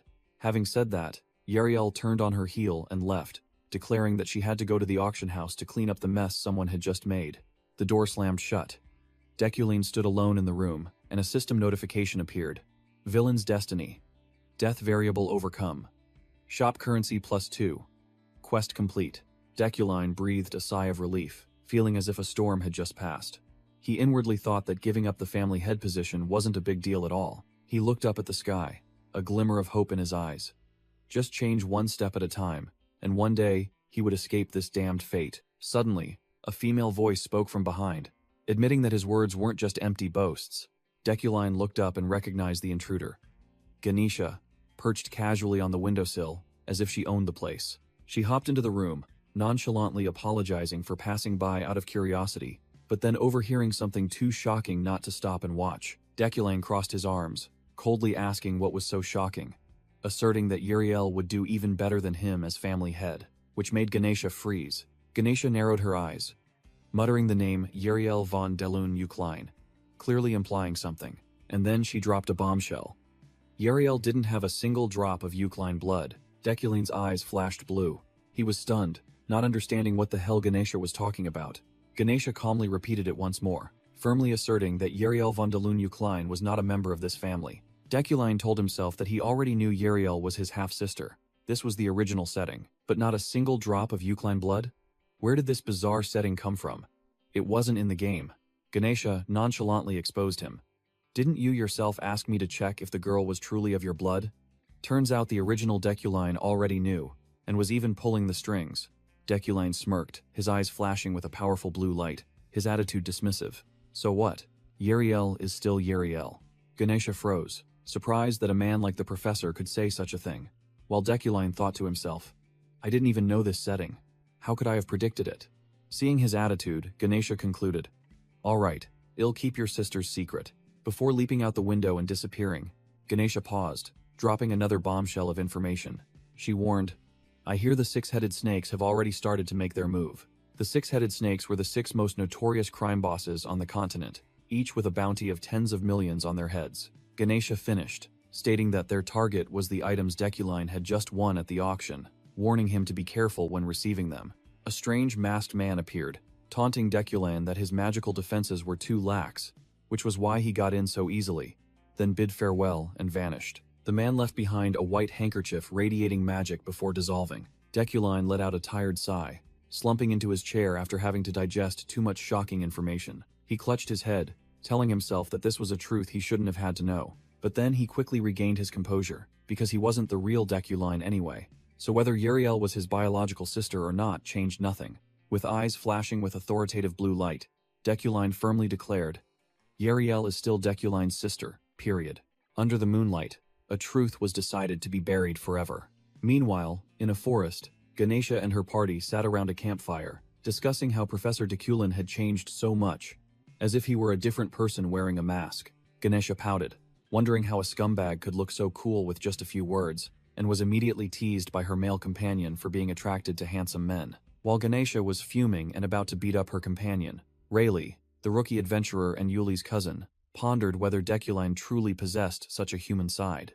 Ganesha stretched comfortably, declaring, Anyway, we don't need to be wary of Deculine anymore. I was going to ask if he still needed a magic slave, but it seems he has no such intention. After finishing her story, Ganesha waved her hand, ordering her entire adventurer party, Let's go home. Ganesha put a finger to her lips, her sharp gaze warning, Oh, and what everyone heard today must be kept secret. Watch your mouths. A blue magic orb enveloped Ganesha's entire party, and energy began to converge in preparation for teleportation. Whoosh! A flash of blue light tore through space, and the entire group vanished without a trace. The next day, at the university's Mage Tower, the towering structure stood majestic under the clear blue sky. Deculine sat with his arms crossed in his office, a system panel appearing before him, announcing the Level 1 system shop. He muttered, Finally, I can use the system shop, but I don't have enough money to buy what I need. The system interface explained. The system shop is where special currency is used to enhance characters, not just for players but also for named characters in the game. Deculine mused, as the system announced that the system shop was a limited feature, only usable about 6 times until the late stages of the game. The reason was that each shop level only allowed 1 purchase, and the required amount of money doubled with each upgrade, an exorbitant price that would make players scream. Deculine frowned, realizing the system shop's exorbitant price. The cost doubles with each level, truly bloodsucking. He reassessed his strength. Even with daily training in mind, sword, and physical conditioning, his level was still too low, not enough to solo formidable bosses. He set his immediate goal, mana quality upgrade, and to achieve that, he needed to farm 4 more coins. But suddenly, a knock echoed. Deculine coldly granted permission, and his student Alan timidly poked his head in, holding a stack of documents. Good morning, Professor. Alan approached the desk, presenting the documents and reporting. It's like this, sir. I just received this from the front lines. Deculine took the Mage's magazine, and Alan immediately warned with a serious expression. This is today's article that I think you should be careful about. It turned out to be a wanted poster for Lockhack, a mage killer who had just been spotted lurking in the suburbs. Deculine sneered, thinking that this guy was only a threat to petty mages, and stood no chance against his current level. He even wished to encounter the assassin to farm some money for the shop, then stood up and told Alan, "Don't worry about the mage killer. I'm going to the library. You should go home too." Deculine had only taken a few steps when he suddenly stopped, remembering something. Ah, that's right. Deculine unexpectedly asked Alan if he wanted to be an assistant professor, which stunned the young man, but he quickly agreed. Alan's pupils constricted. He couldn't believe what he had just heard. The entire tower seemed to shake from the silent scream in Alan's head. "What?" Alan stammered, reminding Deculine that he had once called him incompetent, but Deculine coldly replied that he valued Alan's diligence and also needed someone. Seeing Alan about to argue further, Deculine directly tossed him a bracelet with the Eucline crest, concluding, "Don't ask too many questions, just do your job well." Alan bowed deeply in thanks while Deculine stood there with an emotionless expression, considering the matter settled. Deculine calculated to himself, "This kid handles paperwork and errands very well. I can't let such a useful tool get away." He recalled that his previous assistants couldn't stand his personality and ran off, but Alan handled the work of several people alone, so he had to keep him. True to his word, Deculine shoved another stack of money into Alan's hand, telling him to go home early and have dinner. Before Alan could refuse the large sum, Deculine had already turned and walked away, not bothering to hear another word from him. Deculine strode through the luxurious corridor, the aura of a superior emanating from his every step. Meanwhile, Alan remained frozen at the door, holding the stack of money the professor had given him, his mind completely blank. Deculine's destination was the advanced reading room, a place not everyone had the qualifications to enter. He came to the library not for entertainment, but to complete Luna's thesis. The thesis he found in the laboratory was about pure elemental creation, but its theory was riddled with holes and errors that needed to be patched. Deculine walked, calculating how to find some excellent magic books on manipulation magic, when he unexpectedly bumped into someone. He turned, his sharp gaze sweeping over the blonde girl he had just collided with.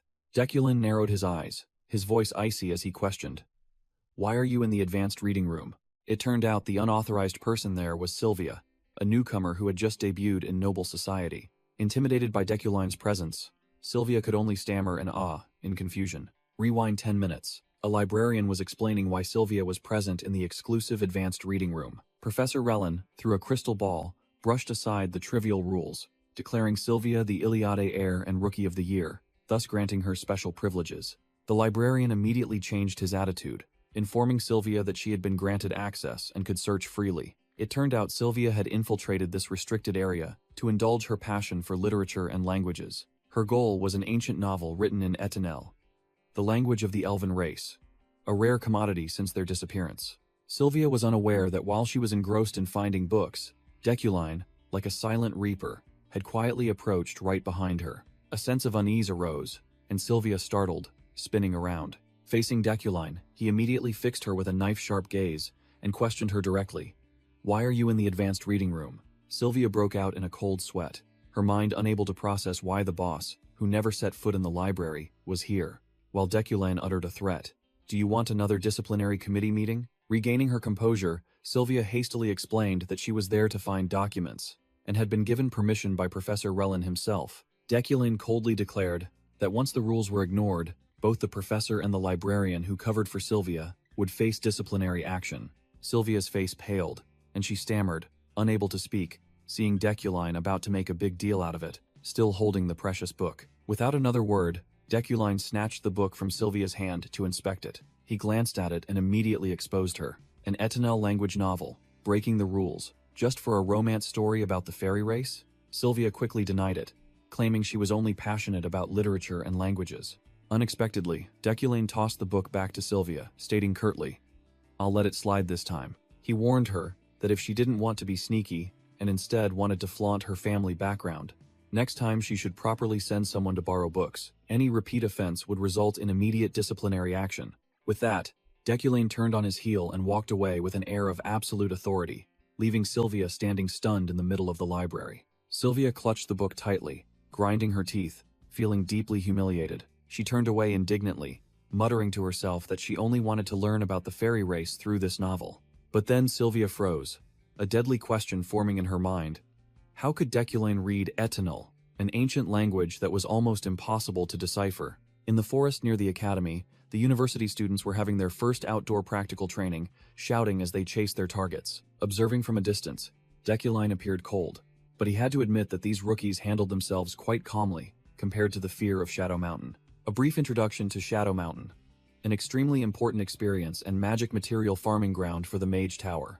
Naturally, this place was also a den of monsters and poisonous insects, full of formidable creatures ready to tear apart anyone who let their guard down. Professor Retlan approached Deculine, complaining that he still hadn't found anyone to cover the patrol shift for this week. Deculine didn't even think, stating concisely, "I'll do it," which completely shocked the stout professor. Retlan quickly flattered him, praising Deculine as a shining example for others to follow, but our protagonist merely smirked. "I have no interest in being an example for anyone." Ding! A Mage Tower side quest suddenly appeared, and Deculine realized something in the forest was calling to him. This was the real reason. As night fell, Deculine dismissed the students, thinking that entering the mountain now was like playing a horror game, and he was about to solo this game. 9 hours later, at a cafe, 2 enormous fruit sundaes were placed on the table, looking mouth-wateringly delicious.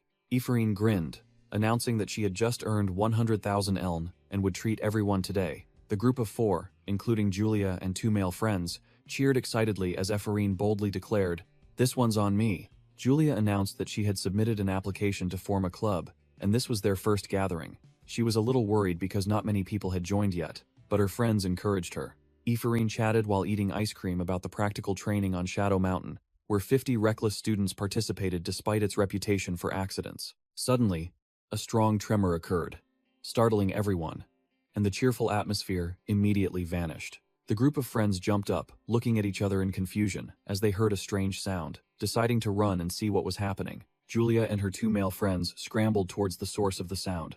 Ephraim also ran after them, when suddenly a hand reached out as if to save her, while a desperate cry for help echoed from ahead. Julia turned back with a horrified expression, shouting to Ephraim that something was wrong. The entire ground beneath them collapsed, and all 4 helplessly fell straight down into a dark abyss. Ephraim landed safely after the sudden fall into an unfamiliar place. Still dazed, she recalled her friend's unfinished words just before the ground collapsed. Ephraim looked around blankly, realizing she had been thrown into a gloomy forest, far from the cafe street just seconds ago. Amidst the deadly silence, she suddenly remembered hearing someone's cry for help. Without hesitation, Ephraim eagerly shouted that she was coming to the rescue, and a faint voice echoed back from deep within the forest. She rushed over and saw a long-haired female victim in a panic, quickly asking about the situation. Suddenly, a giant blood thorn pierced through the female victim right before Ephraim's eyes. The unfortunate victim screamed tragically and then vanished, leaving Ephraim frozen in shock. The shock quickly turned to rage. Ephraim roared, channeling magic into her hands, ready to fight the attacker to the death. But immediately, she froze with an expression of extreme horror, as if she had just witnessed something beyond imagination. In the deadly forest, a pair of elegant leather shoes stepped forward, breaking the silence. Deculine appeared, exuding an overwhelming noble aura and formidable magic power, his eyes as cold as ice. Ephraim angrily pointed and questioned, "Professor, why are you attacking a commoner? What in the world are you doing?" Deculine coldly retorted, pointing towards the victim, "Open your eyes and look. That thing is not human." The disguise vanished, and the woman revealed her true form as a hideous, muscular demon creature with a skeletal face. Ephraim froze, stammering in horror, while Deculine calmly explained, "It seems you've fallen for this demon's charm spell." Without further explanation, Deculine grabbed Ephraim, his voice full of authority. "Don't get in the way. Get out of here." With that, he unceremoniously flung Ephraim away like a toy, despite her desperate screams. Now alone facing the demon, Deculine calmly declared, "Well then, shall we begin the hunt?" Deculine smirked disdainfully as he saw the demon growling. It's furious about losing its prey. Whoosh! Deculine made his move, a purple magical current tearing through space, initiating the hunt. The demon had no chance to resist, torn apart by countless energy slashes in midair. It let out a tragic shriek as it was flung away like a tattered ball. In a frenzy, the demon charged straight at Deculine, intending to fight to the bitter end. But its skill was still too green. Deculine calmly retreated, hovering in the air like a god looking down on vermin. Deculine silently analyzed, realizing this creature specialized in charm magic. But unfortunately, that trick was completely useless against him. Suddenly, his blood boiled. Deculine's bloodline was screaming to annihilate the demon. The system announced, Eucline trait activated. The ancient demon-hunting bloodline now blazes within Deculine's body. Deculine's eyes glowed a deadly red. All his suppressed killing intent gathered. no longer showing his cold, noble demeanor. With all the fury of his bloodline, he unleashed a finishing blow, a colossal energy sphere preparing to crush the demon. Ping! The system reported the side quest complete, with a bonus demon-slaying achievement, and the Eucline bloodline trait officially awakened. Deculine looked disdainfully at the corpse at his feet. Filthy thing. Even dead, it still reeks of garbage. Deculine reflected that the appearance of a demon was a sign that everything had only just truly begun. This was the start of a game with no players, and he was the only one who knew the script in advance. The next morning, at the Academy's infirmary, everything seemed to have returned to peace. Ephorine woke up with a start, her eyes wide with panic. She gasped and cried out, as a nurse standing nearby calmly announced, "Lady Luna, you're awake." Ephorine dazedly asked where she was, clearly remembering being in the forest, but the nurse simply replied that she probably didn't remember anything. The nurse began to explain. "Last night, a demon appeared on Black Mountain. You were enchanted by it and fainted from a mental attack. Fortunately, you were found and brought to the infirmary, and the mountain area has been sealed off for the Mage Tower to investigate, and the one who saved you was none other than Professor Deculine," the nurse finished, making Ephorine freeze, her face darkening. Damn it, why him of all people? After waking up, Ephorine quickly asked the nurse what day it was, and received the nonchalant reply that she had been asleep for 36 hours.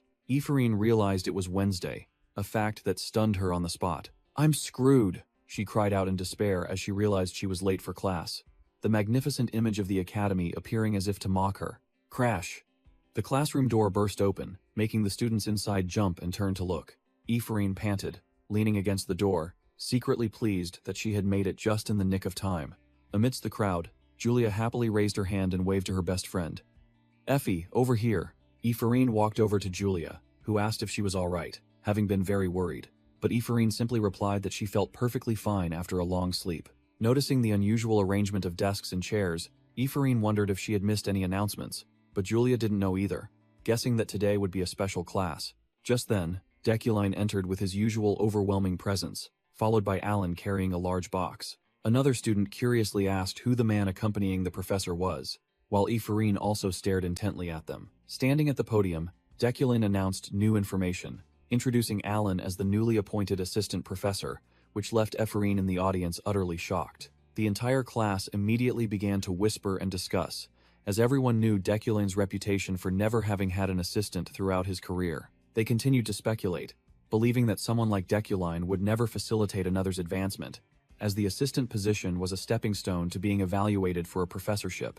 Ephorine was stunned to hear that, recalling how her father, at 30, was still just a research assistant, and had failed to become an assistant professor. Even the genius Sylvia Iliade frowned, unable to understand why Deculine would promote such an seemingly ordinary mage. Deculine ignored the students, announcing that today was a practical session, and giving them a problem to solve within 3 hours, while Alan began distributing stopwatches. Ephorine looked down at her jade bracelet, a memento from her father, which had now become a vessel for her own material magic. A series of questions swirled in her mind. What exactly did her father mean to Deculine? Why had he crushed him? And what was the meaning behind these inexplicable actions now? She tried to focus on the assignment, but stray thoughts kept distracting her, preventing her from conjuring any spells. Meanwhile, Sylvia Iliade had completed the assignment at an incredible speed, calmly announcing, 25 minutes and 15 seconds. Finished, which left the entire class gaping in astonishment. The students were speechless when Sylvia Iliade finished the assignment in less than 30 minutes. Truly, a brand-name talent was different. Sylvia Iliade and Deculine exchanged glances, one a genius confident in her work, the other a final boss evaluating it. Deculine delivered a concise but weighty verdict. Perfect. You may leave, acknowledging Sylvia Iliade's skill. Sylvia Iliade smiled, admiring her magical flower, a true work of art created in an instant. The genius's gaze swept over Ephorine, who was still struggling with the assignment.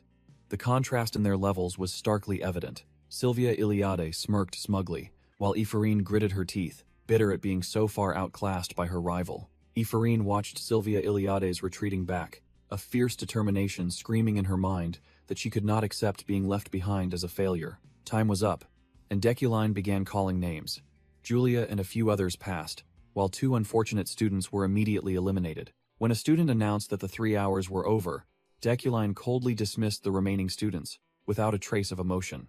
Ephorine froze, realizing her time was up, and she had officially failed the practical exam. A bitter curse echoing in her mind. Slam! Ephraim slammed her hand on the desk in helplessness, cursing herself as a useless idiot. She bitterly realized that not only had Sylvia outclassed her, but she was also the only one in the class who couldn't complete the assignment.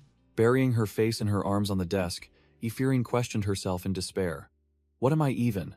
An idiot who can't solve this simple problem. She admitted that she had been deluding herself. With such pathetic skill, let alone competing, even revenge was a pipe dream. Nearly 6 hours passed, and Ephraim startled, lifting her head in astonishment. Deculine still sat calmly at the podium, his icy gaze questioning. How long do you intend to make me wait? Ephraim was utterly shocked, unable to believe that this demonic professor hadn't gone home but was sitting here waiting for her. Deculine stood up, scolding her directly for losing her composure and failing such a trivial assignment. Ephraim could only bow her head and mumble an apology. He began to walk away, his voice rising as he lectured that being surpassed and mocked by others was nothing. Deculine continued his lecture on demeanor, stating that no matter what happened, a mage must never lose their composure. Deculine uttered bitter words, directly targeting Ephraim's resentment as her greatest enemy stood right before her. He coldly walked past, throwing back a stark philosophy. A mage must always keep a cool head. Stopping at a safe distance, Deculine delivered a final blow, asserting that, with her current pathetic skill, Ephraim couldn't even hope to touch his heels. The professor turned away, his tone filled with disappointment. I am quite disappointed in you, Ephraim. I thought you were a rough diamond. Slam. The door slammed shut, Deculine leaving Ephraim alone in the empty classroom with words that cut like knives. Instead of collapsing, Ephraim gritted her teeth, her eyes flashing with indignation and determination.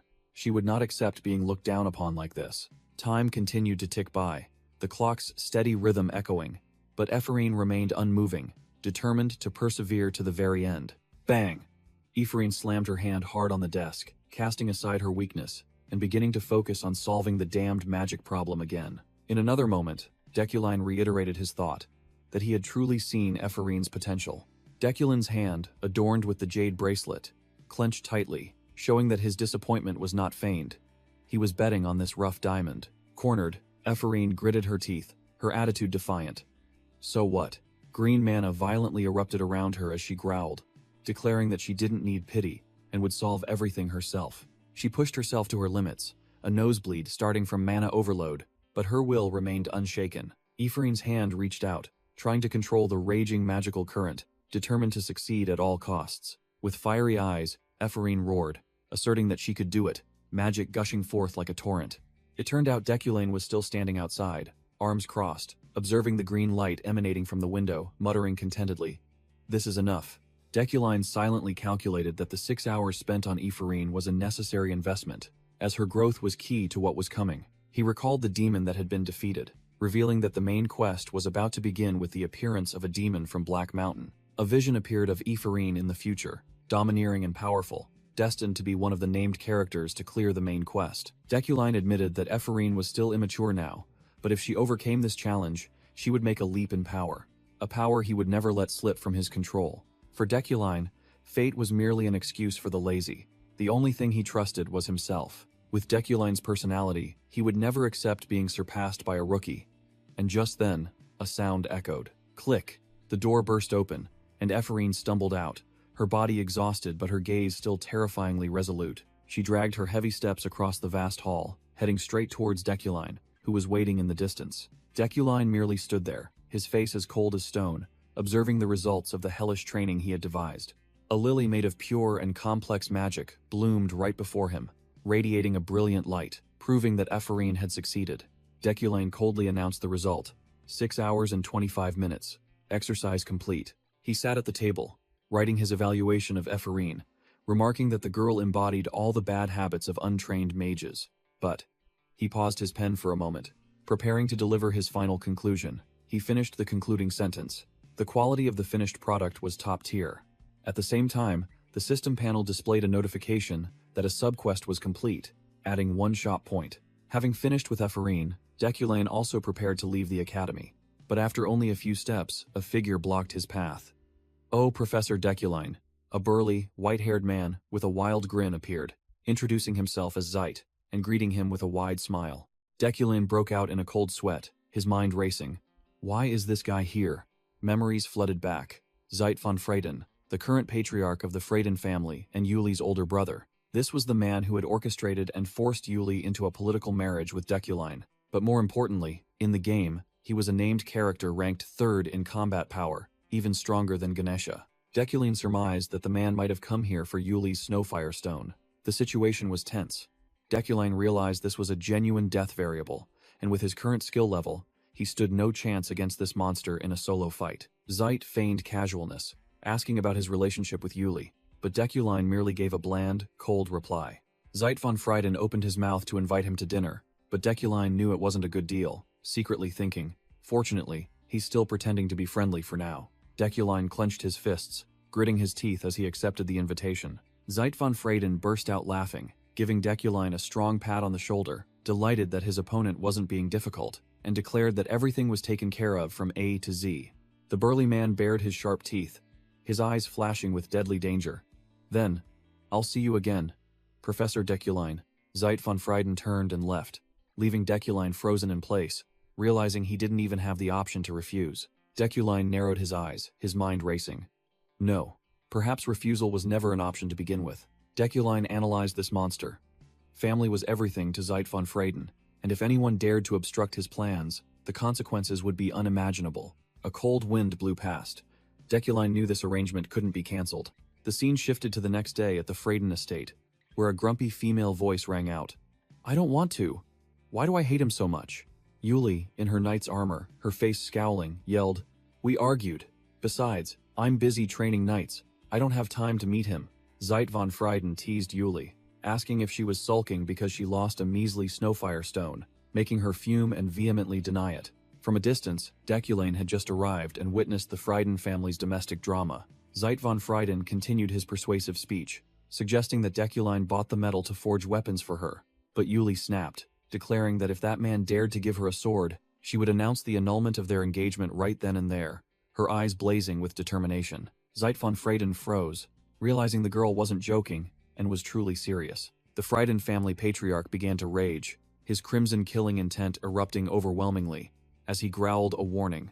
"Yuli, think carefully." In an imagined moment, Zeit von Freyden gently embraced Yuli, telling her that canceling a strategic marriage was no big deal. He added, asking Yuli if she had someone in her heart, because as far as he knew, no one loved her as much as Deculine, making her sadly bow her head and admit she didn't. Back in reality, Zeit von Freyden questioned if she was worried Deculine wasn't skilled enough. Yuli denied it but fell silent when asked for the real reason. Losing patience, Zeit von Freyden ordered decisively, "Go to dinner. If there are any problems, resolve them there," then turned and left, giving her no chance to refuse. In the middle of the vast training ground, Yuli and Veron stood facing each other, the atmosphere as tense as a drawn bowstring. Yuli gritted her teeth, tightening her grip on her sword hilt, killing intent beginning to emanate from her veined fists. Swish! She drew her sword like lightning, a purple streak of light tearing through the air, her speed extraordinary. Yuli let out a furious cry, swinging her sword to attack an illusion of herself, venting her anger. Clang! The sword blades clashed, creating an explosion of blue energy that shook the entire area. After unleashing her skill, Yuli panted, sword energy still swirling around her, while Veron stood silently, observing from beginning to end.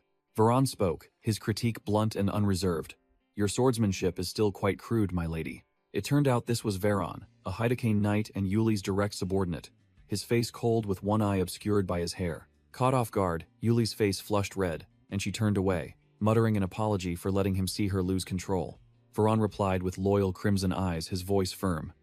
"It's all right, I understand, my lady." Veron was grumbling, criticizing Deculine as a scoundrel unworthy of Yuli's involvement, and wondering why the patriarch was forcing the engagement. Yuli snapped, cutting him off. "Stop!" Turning her back, Yuli lectured him directly. "Speaking ill of others behind their backs is not the conduct of a knight." She spun around, her sharp gaze fixed on Veron. Yuli unexpectedly smiled, her voice soft yet resolute. "Don't dirty your hands for my sake. I'm fine." Veron merely remained silent, his crimson eyes reflecting an indescribable look. Yuli decisively declared she would return and ordered Veron to prepare. He immediately obeyed as they both began to walk. Veron's crimson eyes followed his lady's, retreating back. Something was clearly being calculated in his mind. Watching Yuli's figure recede, Veron suddenly called out, "My lady, In Veron's mind, a decision had formed after much deliberation. He had found a way to prove his loyalty. His hand on his sword hilt, Veron resolved to do something he believed only he could accomplish. Veron stood in the middle of the training ground, his gaze resolute, silently vowing to bring happiness to his lady at any cost. At the Burt Council chamber, shocking news spread. A demon had appeared at Black Mountain. Inside the meeting room, the mages affirmed that the original mission of magic was to eradicate evil, and they could not stand idly by in this war. The leading mage, a powerful old man, commanded, "Send a message to the 12 mage families." A sealed scroll was dispatched, summoning all families according to Bert's will to prepare for war. The scene shifted. Deculine had finished organizing the pile of items he had just acquired from the auction. He planned to wear the Lutheran ring for mana regeneration and the ancient rune necklace for mana storage, throwing everything else into storage for safety. However, a problem arose. Deculine seemed helpless when an item refused to obey. The most important item, the enormous Icefire stone, lay inert, showing no reaction. Deculine admitted he knew beforehand it couldn't be used immediately, but he was frustrated that even his renowned manipulation ability couldn't budge it. The Icefire stone still lay inert, its mana resisting Deculine's magic. He admitted this super-grade item from the game was tougher than he imagined. Even moving it was impossible. Suddenly, Deculine seemed to have an idea, a light flashing in his mind. Standing before the enormous stone, Deculine recalled a passage he had once read in the library. The passage spoke of legendary swordsmanship. A legendary sword required time to be trained, and that process involved communing with it. Deculine muttered, realizing the problem. "So, I have to understand its essence?" No sooner said than done. Deculine decided to try immediately, his hand slowly reaching towards the stone. Blue magical power began to gather in his hand, not to manipulate, but to perceive. Whoosh! A massive surge of energy erupted as his hand made contact with the stone. Deculine focused all his concentration to communicate with it. Tap! His finger finally touched the cold surface of the Icefire stone. The system window appeared. Comprehension, 0.1%. Consumed 2,000 mana. Deculine calculated that this would take at least a year. But this was the only way he could proceed for now. Having finished, Deculine decided to change clothes to prepare for dinner. He glanced at the wall calendar to check his schedule. As scheduled, he had a dinner appointment with Zeit today. Deculine narrowed his eyes, his expression a little thoughtful. Clearly, this appointment was not just a simple meal. He also noticed another appointment in 4 days, a Memorial Day, an event that had been arranged even before his soul entered this body. The meeting place was the super luxurious Von Mischul restaurant. Just looking at it, he could smell money. Deculine entered with Zeit, who announced as they walked that Yuli had already arrived and was waiting. Zeit turned to look Deculine up and down, chuckling delightedly. "Oh, you clean up pretty well." And here was the center of attention. Yuli in a pristine white dress, her aura completely different from when she wore armor, flawlessly beautiful. Deculine froze for a few seconds, clearly speechless by Yuli's beauty. Zeit muttered, finally understanding why the original Deculine was so infatuated with Yuli. "She usually wears armor, who knew she'd be this beautiful dressed up?" Zeit smugly boasted that he himself had put effort into sprucing Yuli up, while Deculine merely observed in silence. Another white-haired woman was already seated at the table. Zeit casually introduced that he had also styled her outfit, while Deculine began to feel something was amiss. Deculine suddenly realized that because he was so engrossed in looking at Yuli, he hadn't noticed the presence of an extremely dangerous individual. She was Josephine, Yuli's older sister, sitting there with an overwhelming and cunning aura. Deculine's game knowledge immediately raised a red flag. Josephine was not merely a sister. She was one of the individuals he had to be most wary of. Her formidable profile was revealed. A genuine sociopath, the leader of the underground intelligence organization Shadow, and possessed power on par with even the monster Zeit, Josephine whispered to Yuli, the only person she truly cared about. And that also meant that touching Yuli was akin to seeking death. Deculine racked his brain, not understanding why Josephine hadn't moved to eliminate him yet, but he was certain he had sensed something, and he recalled that from the moment he stepped into this room, a chilling killing intent had been directed straight at him. Josephine's killing intent erupted, aimed directly at Deculine as the system alerted him. Villain's fate has been activated. Deculine broke out in a cold sweat, realizing this was an extremely dangerous death variable. To survive, he had to prove his genuine feelings for Yuli. Zeit von Frieden didn't beat around the bush, getting straight to the point. "Professor Deculine, when will the wedding be held?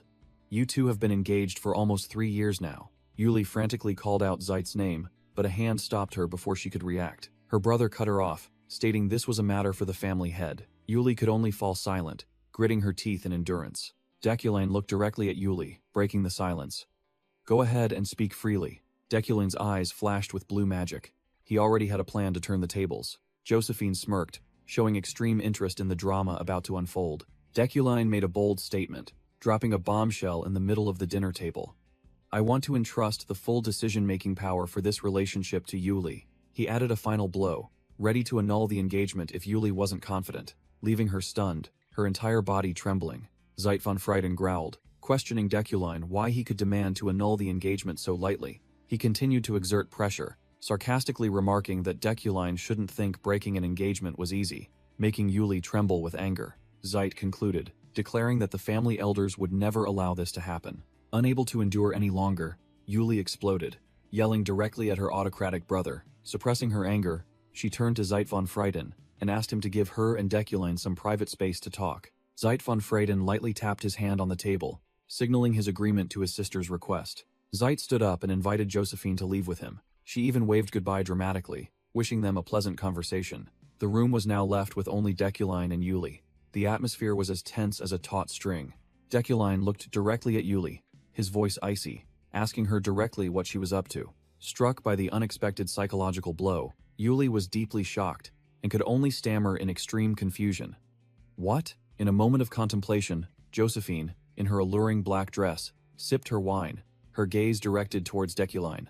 Her sharp golden eyes gleamed, calculating what her opponent truly desired. Back in reality, Deculine sat opposite Yuli in the luxurious room, coldly getting straight to the point. What do you want? Deculine's eyes flashed with a blue light. He immediately realized him being watched. Yuli also sensed the surveillance. She knew perfectly well that Josephine was eavesdropping from behind the door. She knew very well that a cunning fox like Josephine would never leave without pulling a trick. Her sly smile when leaving had given everything away. A magical eye was observing them. But this was a golden opportunity for Yuli, because Josephine had no idea that she had already figured out its true identity. Yuli came up with a bold plan.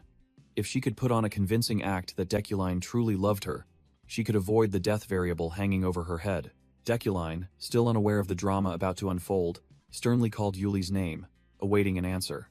Yuli began her act, bowing her head with a pained expression, and replied vaguely, I'm just expressing my true feelings. Yuli continued her act, twistedly asking Deculine back, what about my true feelings? Deculine ignored her, getting straight to the point.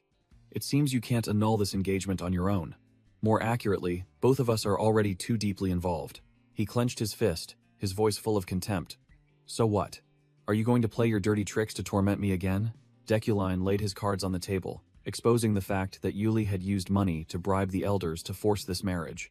Deculine called Yuli by name, his gaze sharp, completely unmoved by her act. Suddenly, Yuli screamed in pain, putting on a full performance for the eavesdropper. The battlefield is very dangerous. She slammed the table, unleashing a torrent of accusations that Deculine had used that excuse to force her to leave the Knight's Order, then brazenly enticed her to command the Eucline Knights and spread defamatory rumors when she refused. With tears in her eyes, Yuli concluded her act with a loaded question. That's why I'm asking if this is another one of your schemes? Deculine remained silent, his inner thoughts cold as ice, because he had known everything beforehand. I already know all of this. Memories of the original Deculine resurfaced. A true devil who destroyed everything around Yuli, so she had no choice but to depend on him, mistaking sick possession for love. Yuli gritted her teeth, her hands clenched tight, her inner self screaming that she was the one who understood her hatred for him best. Deculine coldly declared he would no longer play those old tricks, but Yuli brushed him off, yelling that she would never believe his lies. Deculine unexpectedly revealed his hand, admitting he had unfairly bound Yuli, leaving her frozen in place, not understanding what was happening. He flatly admitted his actions were wrong, without a hint of hesitation or excuse. Yuli broke out in a cold sweat, completely unable to keep up with the script that had just taken a 180-degree turn. Deculine continued to press, exposing that not only was he selfish, but Yuli's siblings were also cut from the same cloth. He delivered the final blow. If they weren't those kinds of people, why would they stop you from breaking off the engagement? Isn't it just for the family's reputation? Yuli was silenced, unable to retort a single word in the face of the harsh truth. In the tense atmosphere, Deculine calmly cut his steak, completely in control of the situation. Deculine played his trump card, speaking directly to Yuli's deepest secret dream of becoming a guardian knight, a path that would force her to leave her family, terrifying her to the core and making her unable to believe he knew this shocking secret. Deculine declared directly to Yuli, admitting he was not the loyal or righteous type at all. Yuli broke into a sweat, her mind unable to process Deculine's self-sabotage. "What the hell are you talking about?" Losing all patience, Yuli snapped, demanding he get straight to the point as they were clearly incompatible. But Deculine coldly replied that a man like him could only do one thing for her. Deculine declared he would maintain the engagement but not marry, admitting they were both bound by complex political schemes. He revealed his ace card.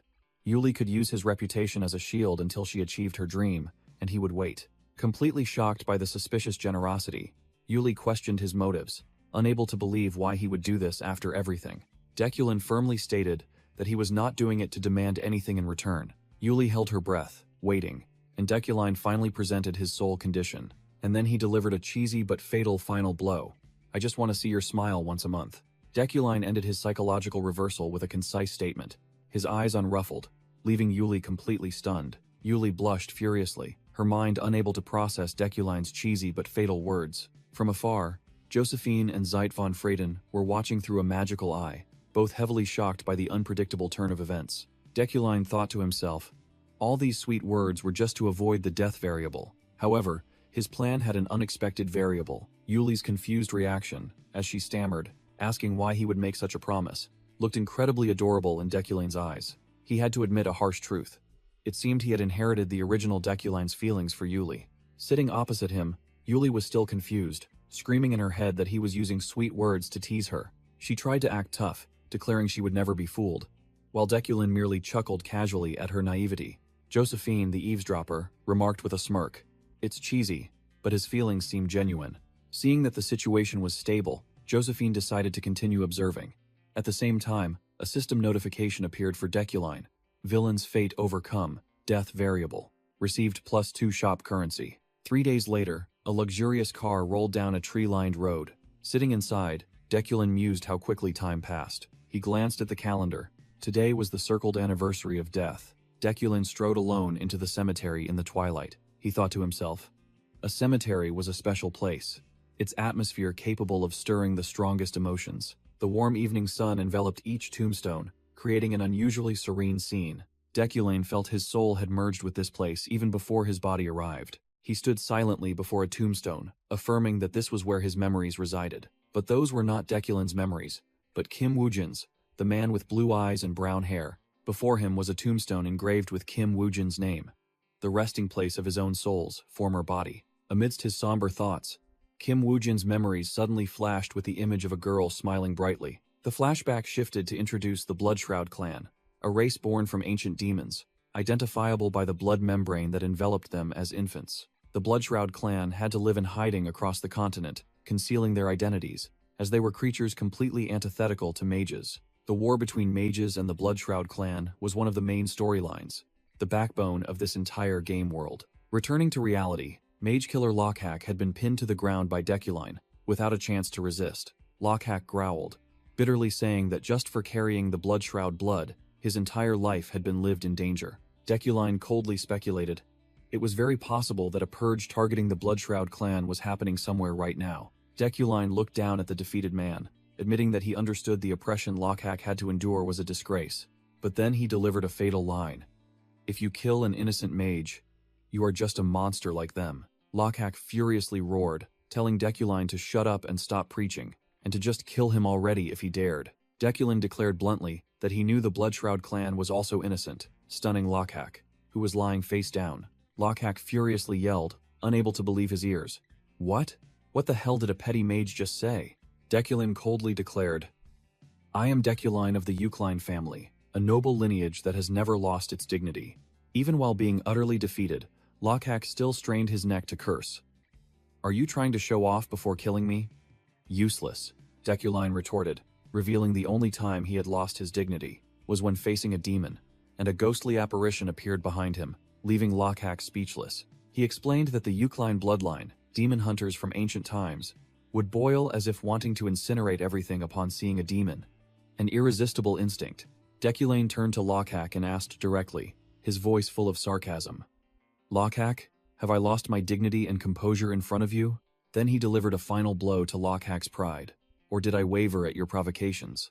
Lockhart broke out in a cold sweat, realizing he had been completely overwhelmed, and bitterly wondered, did I go mad as if having an epileptic seizure?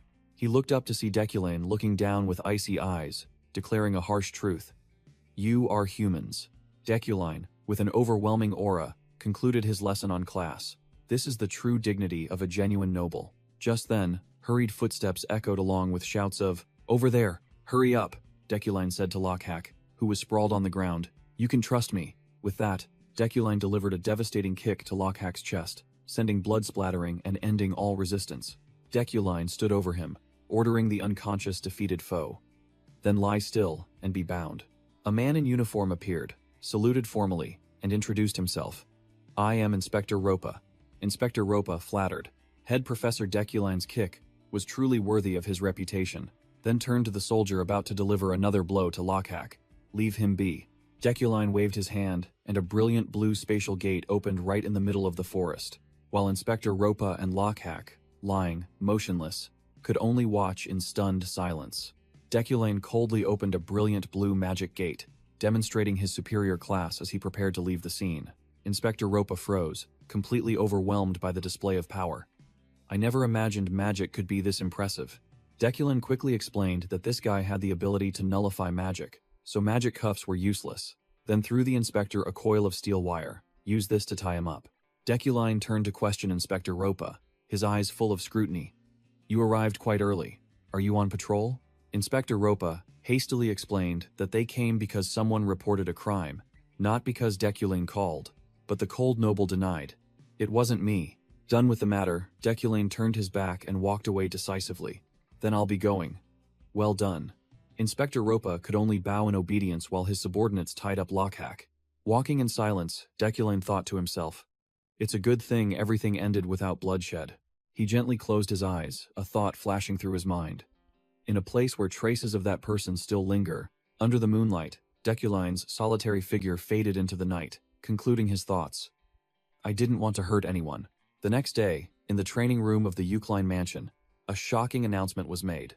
A meeting in Berkt was convened for the first time in 19 years. Yahello Eucline personally brought the summons to Deculane, who was training shirtless, sarcastically remarking that since he didn't care, she had to come herself.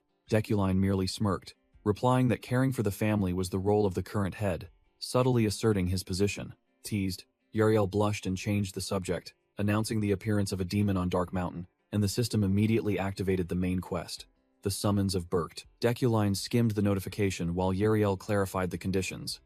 Within 1 week, accompanied by a guard, Yahello suggested sending Jeff, a former mercenary, as a bodyguard, but Deculane dismissed it without hesitation. Unnecessary. Deculane thought to himself that Jeff was now just a mere driver, while elsewhere, the driver suddenly sneezed.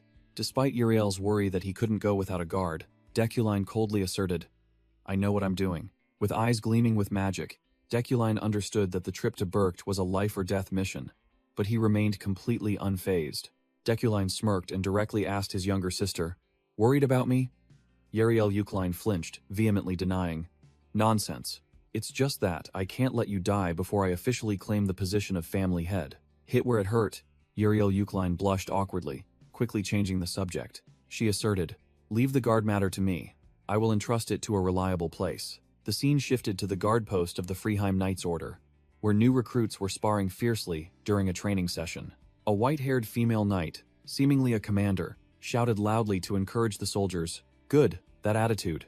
Maintain your focus. Suddenly, she fell silent, her gaze directed towards a goatee-bearded commander standing quietly observing from afar.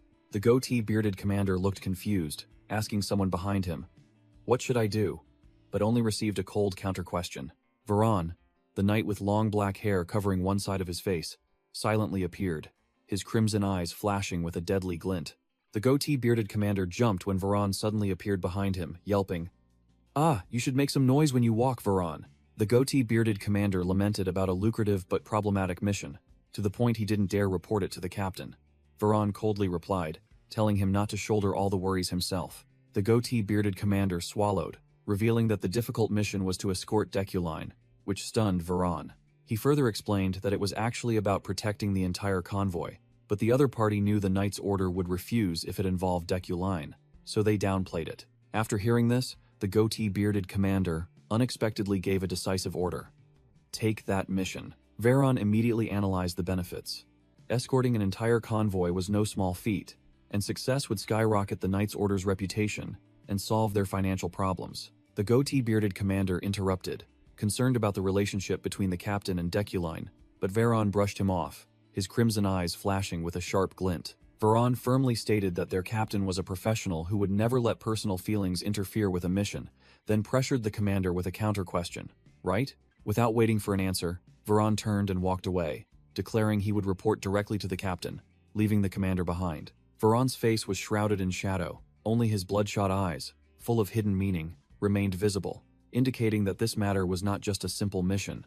Introducing a new location, Burst, a 3,500 m high, snowy mountain region in the north, the stronghold of mages known as the Elders, and a place where all schools of magic must bow down. The power of this place is immense. Every decision made here holds absolute authority.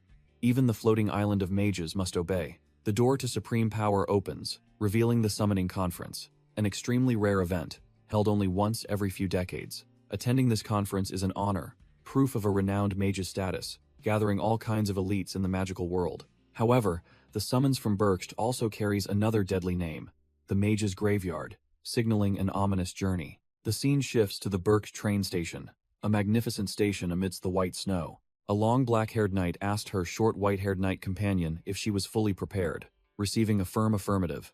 The short white-haired knight suddenly looked up, announcing with a serious expression, "He's here."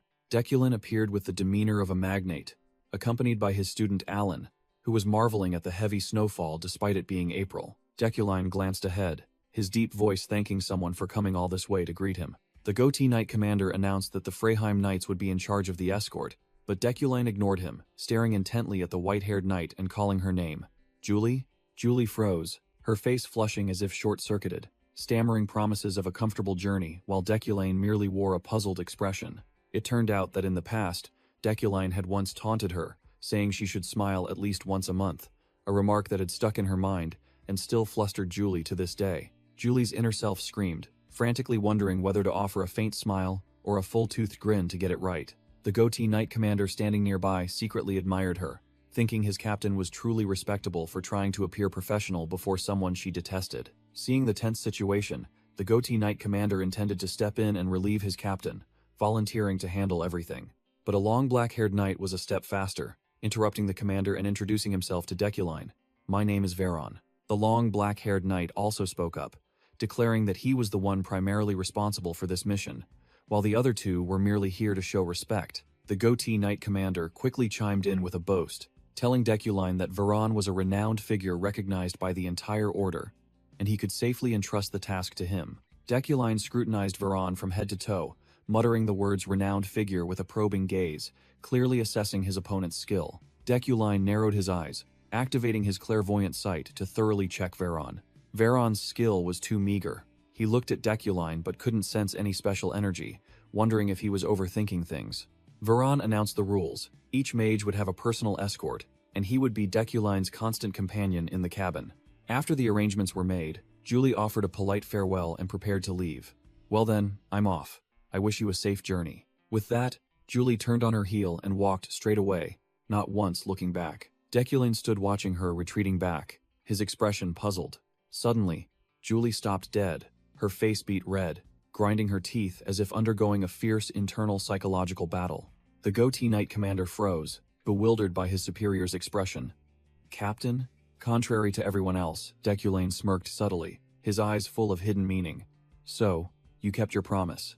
A few hours later, the steam train whistled loudly, billowing smoke as it began to move, leaving the station behind. Inside the luxurious train car, the passengers settled into their seats as the train gently swayed, beginning its long journey. Deculine indifferently told Veron to sleep if he was tired, as the journey was still long, and the knight obediently agreed to take a nap.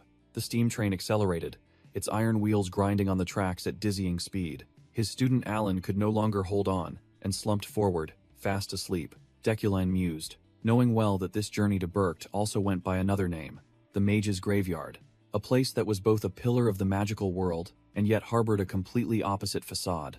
The train crossed a bridge spanning the snowy mountains, and Deculine knew the reason for its danger. an unexpected event called the train attack. In his mind, the game's map appeared. One of the trains would explode, and to overcome one of these deadly challenges, players had to use their wits to choose the correct safe train. Deculane knew that the safest option was to spend money on shadowy connections to buy information about the attacked train. He smirked, admitting that if it were the original Deculane, a cowardly and incompetent man, he would certainly have chosen that dirty bribery method. But now it was different.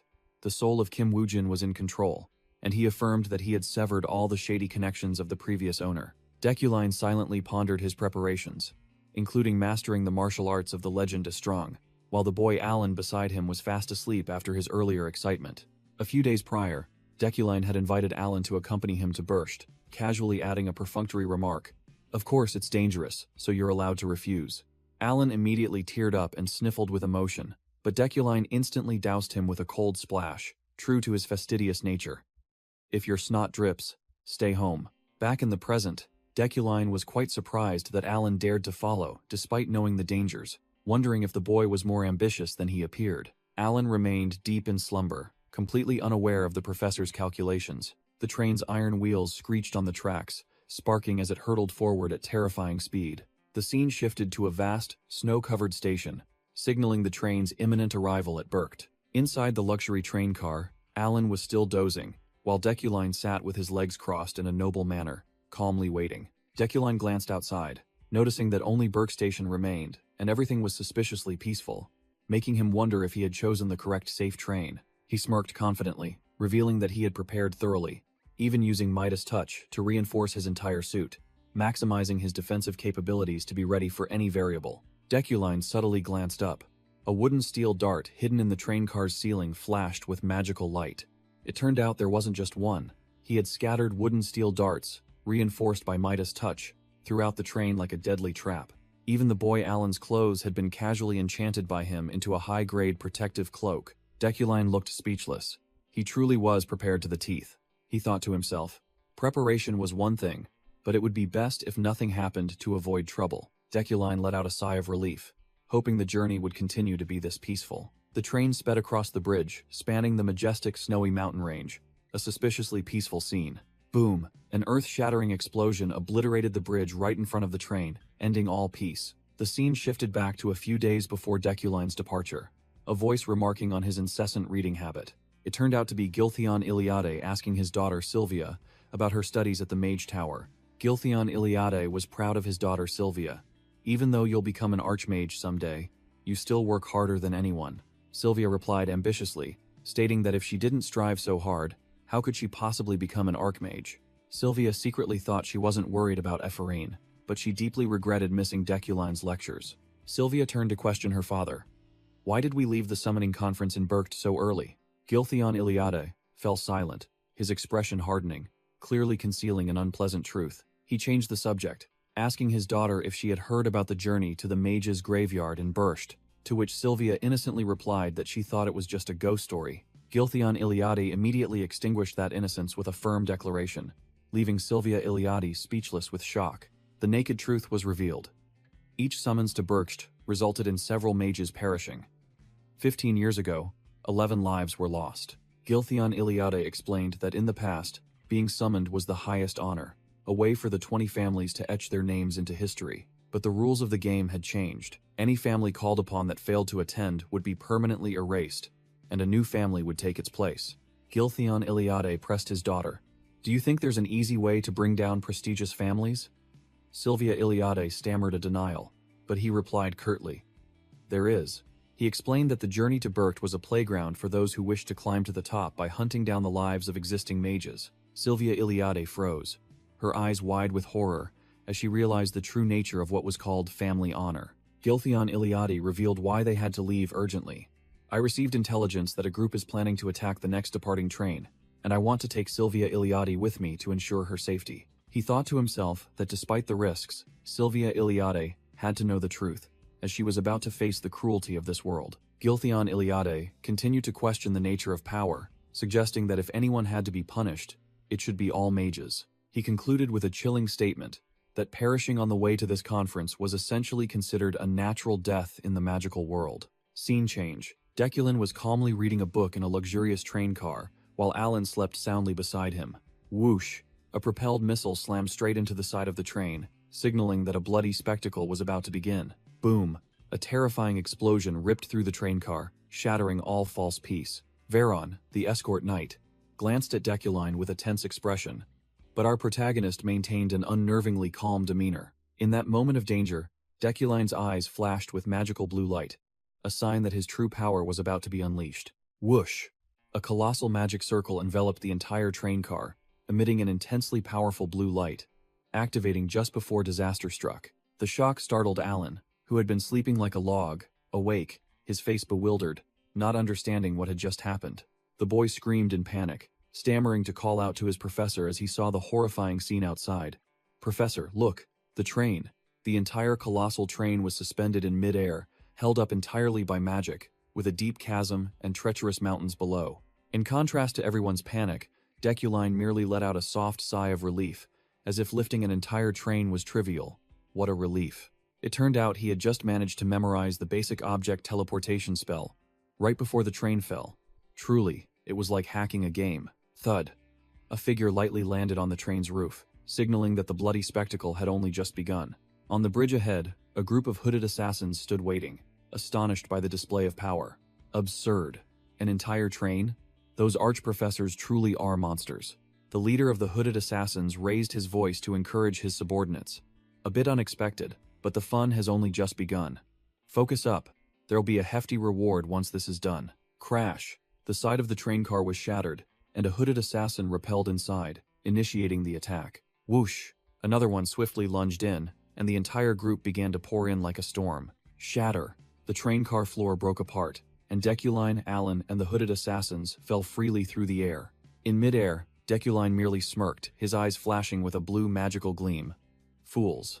Immediately, fragments from the train floor hovered in mid-air, enveloped by Deculine's azure magical power, ready to transform into deadly weapons.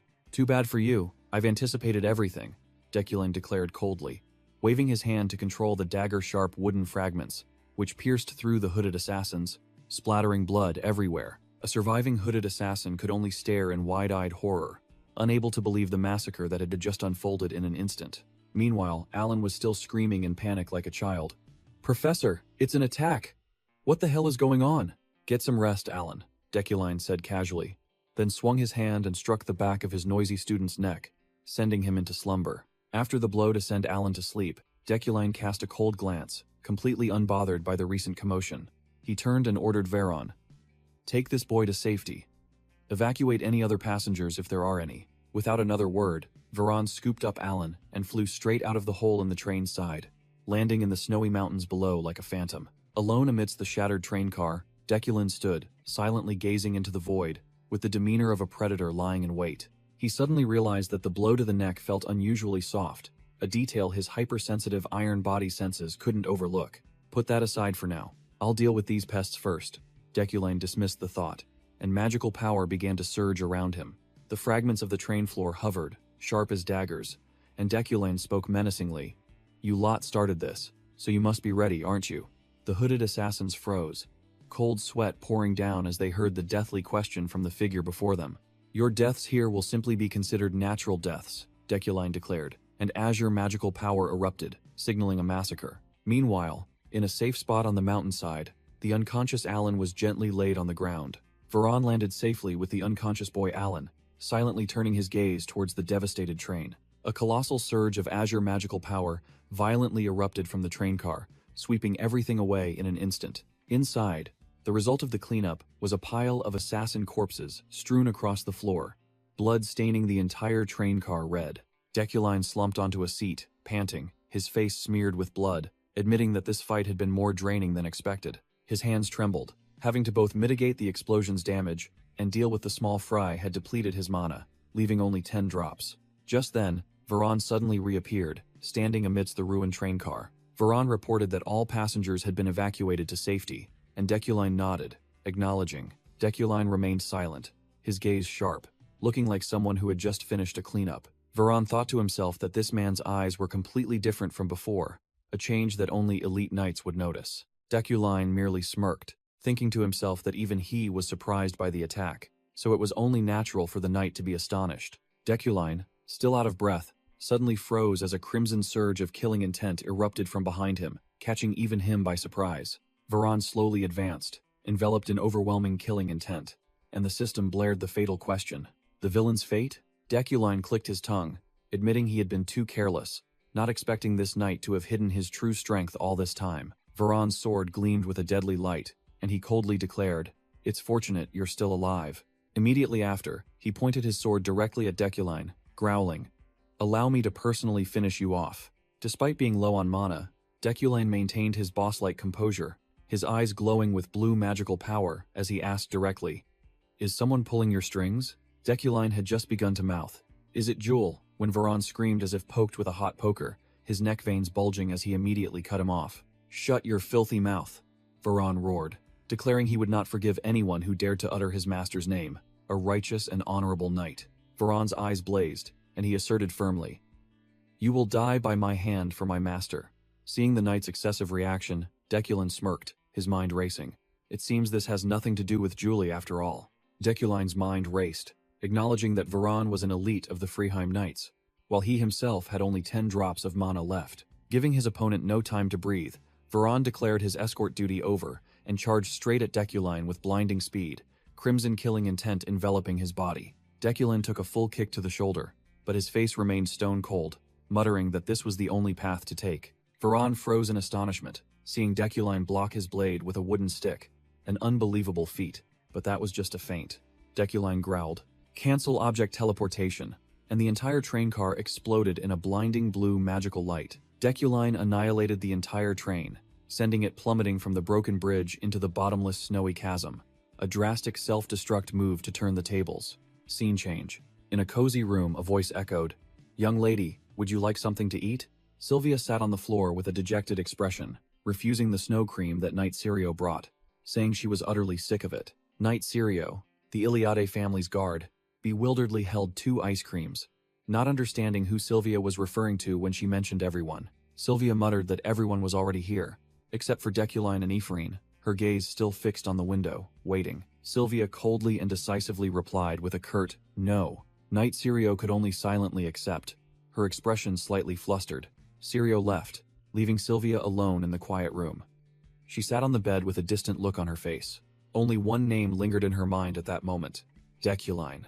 Memories suddenly flooded back to a beautiful sunny day, when she accidentally witnessed a sight she shouldn't have. A pristine bouquet of white lilies was solemnly placed on an old stone step. It was the tombstone of Isielia von Elemen Iliade, the proud wife of Maj Giltion and Sylvia's beloved mother. Young Sylvia huddled before her mother's grave, whispering as if she were still there. A normal visiting day like any other. As she walked through the cemetery, the little girl grumbled about Professor Deculine, who assigned so much homework it felt like his was the only class she took. Suddenly, a strange sound made Sylvia jump. She looked up cautiously. What was that sound? Young Sylvia secretly hid behind a tree, curiously observing a familiar figure. Suddenly, the little girl froze, her eyes wide with shock at the scene unfolding before her. It turned out the person standing before the tombstone was none other than Deculine, the professor she always found detestable. The arrogant noble slowly knelt, his back exuding solemnity yet also a heavy burden. Sylvia broke into a sweat, her mind reeling. Why is he here? Someone like him. Visiting a grave? Deculine stood up, still with his back to Sylvia, completely unaware he had an unwitting audience. The moment Deculine turned his face, Sylvia froze. He was crying.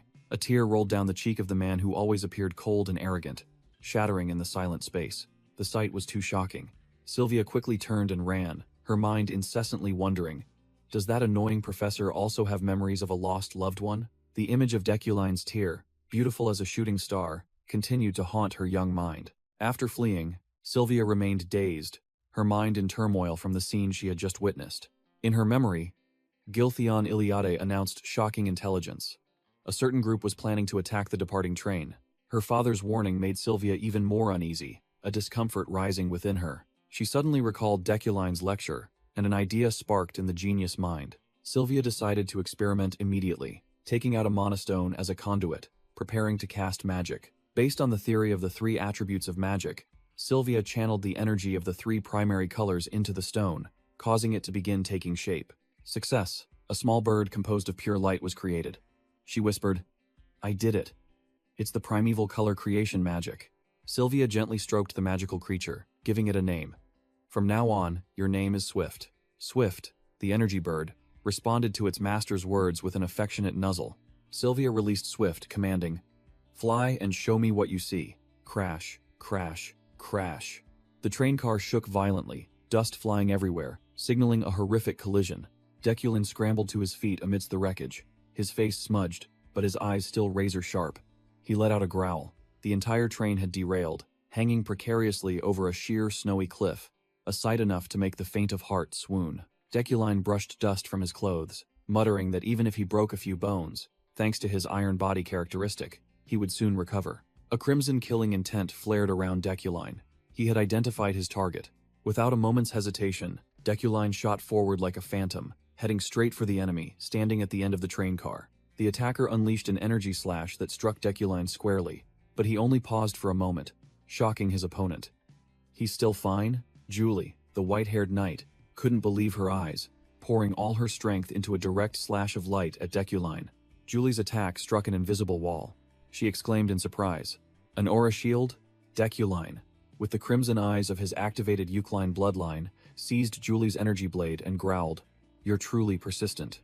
Julie put all her strength into a crimson slash, but Deculine held firm, blocking the attack. The white-haired knight gritted her teeth, pouring all her might into her sword, determined not to give her opponent a moment's rest. Deculine strained to defend, making Julie admit in her mind, "He's strong." Deculine told himself that Veron's skill was superior to this girl's. Even at her peak, she wouldn't stand a chance against him. But it was fine. The rare characteristic, Resolute, activated, helping Deculine maintain his composure, immune to all psychological tricks. Julie bitterly realized a harsh truth. Someone like Deculine would never fall in this situation. Deculine waved his hand, and magical wooden shields, hard as diamonds, appeared, blocking Julie's sword. Julie roared, concentrating all her strength into a single point, determined to break through the defense. Sweat began to bead on Deculine's forehead. It seemed fending off. A top-tier knight was no laughing matter. Crack! The shields began to splinter, the pressure from Julie's sword truly not to be underestimated. Deculine cursed, his face smeared with blood, but his eyes still razor-sharp. Julie's blade plunged down. Deculine briefly considered the game-over scenario. Would he return to his office in the old world if he were struck? Slash. Fresh blood splattered. A strike had hit its mark. The scene suddenly shifted to a train speeding through snowy mountains, a brilliant golden bird soaring in the sky. In a solemn meeting room, the first agenda item was presented. Dealing with the demon that appeared on the dark mountain peak. A green-haired mage proposed notifying all schools or cooperating with the church to send people to the dangerous area. Essenzel's suggestion, the head of House Buhan, was quickly approved without any opposition. A mysterious hooded figure announced that the meeting would adjourn. Back at the scene, Deculine collapsed, completely exhausted after the battle, admitting he had run out of both stamina and mana. Even at his limit, Deculine knelt with a straight back, maintaining his imposing demeanor, astonishing the butler with his aura and overwhelming characteristics. Below the grand hall, influential mages had gathered after the break. A voice called out, "Professor." Deculine lifted his head, his gaze still sharp despite having just fought a battle to the death. Alan, the young student, ran over with teary eyes, asking, "Are you all right, Professor?" Deculine coldly brushed off Alan's concern, while the boy explained that he was late because he had been stopped outside. Deculine's mind raced, realizing he could no longer treat this boy as an innocent child, especially knowing he was hiding his true identity. But why? Deculine wondered. Why would someone like Alan do that? What was his purpose? His eyes flashed with a blue light, a phrase from his previous life suddenly appearing in his mind. Deculine uttered a chilling remark that froze Alan. "Alan, from now on, just stand silently by my side." He had decided, employing the strategy of keeping friends close and enemies closer. He would personally supervise Alan to uncover his true nature. At the same time, the meeting of the high-ranking council members resumed in a solemn atmosphere. The next topic of the meeting was introduced, an extremely sensitive issue. It was the decision regarding the mage's stance on the Scarletborn. Deculine quietly observed, well aware that this debate would not be easy. Bang! A noble slammed his hand on the table, initiating the verbal battle. Bedin, the head of House Biorod, roared with indignation, likening the Scarletborn to a swarm of cockroaches secretly multiplying and gnawing at society. Essenzel, the head of House Buhan, immediately retorted, questioning Bedin's evidence when there was no way to distinguish them from ordinary people. Bedin still insisted on unifying the mage towers to eradicate the cockroaches. causing Essential to shout a warning for him to choose his words carefully. Deculine merely thought coldly to himself. As expected, the factions were divided from the start. Bidin continued his delusional speech, claiming that the Scarlet-Born were gathering under a mysterious leader and plotting something sinister. Essential could no longer tolerate it, slamming the table and shouting that those were just Bedin's baseless speculations. Bidin continued his inflammatory speech, sowing fear about a mysterious leader of the Scarlet-Born gathering forces and plotting in the shadows. He roared, directly cursing the hesitant ones, saying their half-hearted attitude was no different from 60 years ago, and the price paid was the spilled blood of countless mages. The atmosphere in the meeting room grew heavy. Essential could only silently watch the madman manipulating the entire council. Suddenly, Giltheon Iliade, the head of House Iliade, spoke up with a meaningful smirk. Giltheon Iliade pointed his spear directly at Deculine, asking what House Eucline, the pioneers in the fight against demons, thought about this issue. All eyes turned to Deculine, who had remained silent until now, awaiting an answer from the head of the most renowned family. In Deculine's mind, or rather, Kim Woojin's, memories of brutal racial discrimination on Earth surfaced, where those who were too lazy to think always caused suffering for others. He calculated that while the oppression of the Scarlet-Born was wrong, due to the main questline in the future, he couldn't stop it completely, only delay it for as long as possible. Deculine knew well that the true common enemy of this world was not the Scarlet-Born, but a hooded figure wielding a bow. The real threat remained hidden. After a moment of silence, Deculine finally spoke, his voice icy. It is true that in the past, the Scarlet-Born were our enemies. However, Essential spoke up, suggesting that the conflict between the two sides stemmed only from a misunderstanding. Bedin immediately strained his neck to argue. A misunderstanding? Deculine coldly confirmed. Precisely. He delved into history, recounting Lodren's wrongful conviction 287 years ago, which ignited the bloody massacre targeting the Scarlet-Born. Deculine further exposed the truth, asserting that the incident 60 years ago, which Bedin had spread rumors about, was actually a political ploy to seize a mana mine, infuriating Bedin because House Eucline itself had massacred them to take the mine. Bedin screamed, insisting that the Scarlet-Born were descendants of demons, and that House Eucline, demon hunters, should know this better than anyone. Deculine retorted sharply, his eyes flashing blue. The Eucline tradition is to hunt demons, not the Scarlet-Born. Bedin lost all reason, yelling at him, the Scarlet-Born are demons. Overwhelmed by Deculine's presence and logic, Bedin staggered back a step, speechless. Seeing the opportune moment, Alan spoke from behind, his voice icy, cornering Bedin. Do you dare take responsibility for your words? Deculine concluded with a bone-chilling statement. Do not casually label others as demons, for those who do so might realize that they themselves are the demons. Cornered and out of words, Bedin could only sullenly leave under the gaze of the council members. The first meeting ended in a deadlock. Scene change. Giltheon Iliade was tearfully bidding farewell to his daughter Sylvia, as if they were parting forever, even though they were just going to their separate rooms and would meet again tomorrow. The overly dramatic Giltheon Iliade whined like a child, while Sylvia was speechless at her father's theatrics. Giltheon Iliade anxiously instructed Sylvia to carefully read the rules of the Burt Hotel because of its high mana concentration, which could easily cause anomalies at night, but she brushed him off. Sylvia held a paper filled with rules written in an ancient language, which looked mysterious. Disregarding the rules as child's play, Sylvia thought that simply sleeping as usual would be fine and prepared to go to bed. In the middle of the night, as Sylvia slept soundly, a strange, golden leaf-shaped object began to glow and float in her room.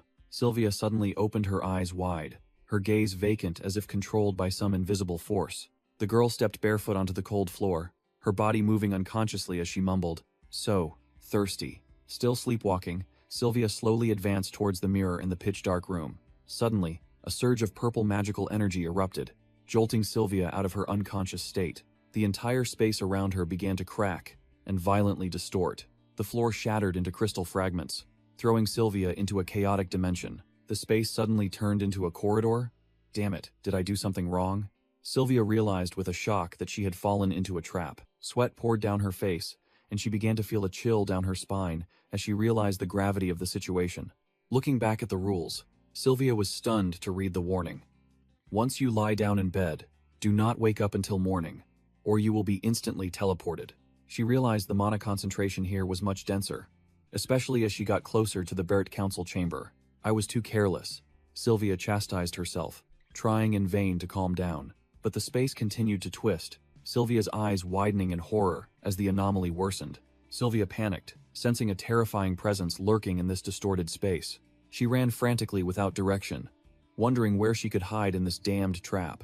Thrown into the air, Sylvia recalled the foolish rule she had broken.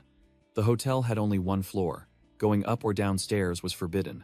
She continued running down the corridor, another rule appearing in her mind: absolutely do not look into open rooms. Trembling as she tried to stay calm, Sylvia told herself that there had to be a door leading out. Utterly helpless, she pounded on the door, screaming for help, ironically remembering the rule against answering knocks from outside. In the endless corridor, Sylvia's cries for help were just a small, desperate sound. Exhausted and despairing, Sylvia collapsed to the floor, her eyes welling up with tears. Just then, a cold voice echoed from ahead. "Are you lost?" Deculine appeared like a god, his calm gaze fixed on her as he called her name.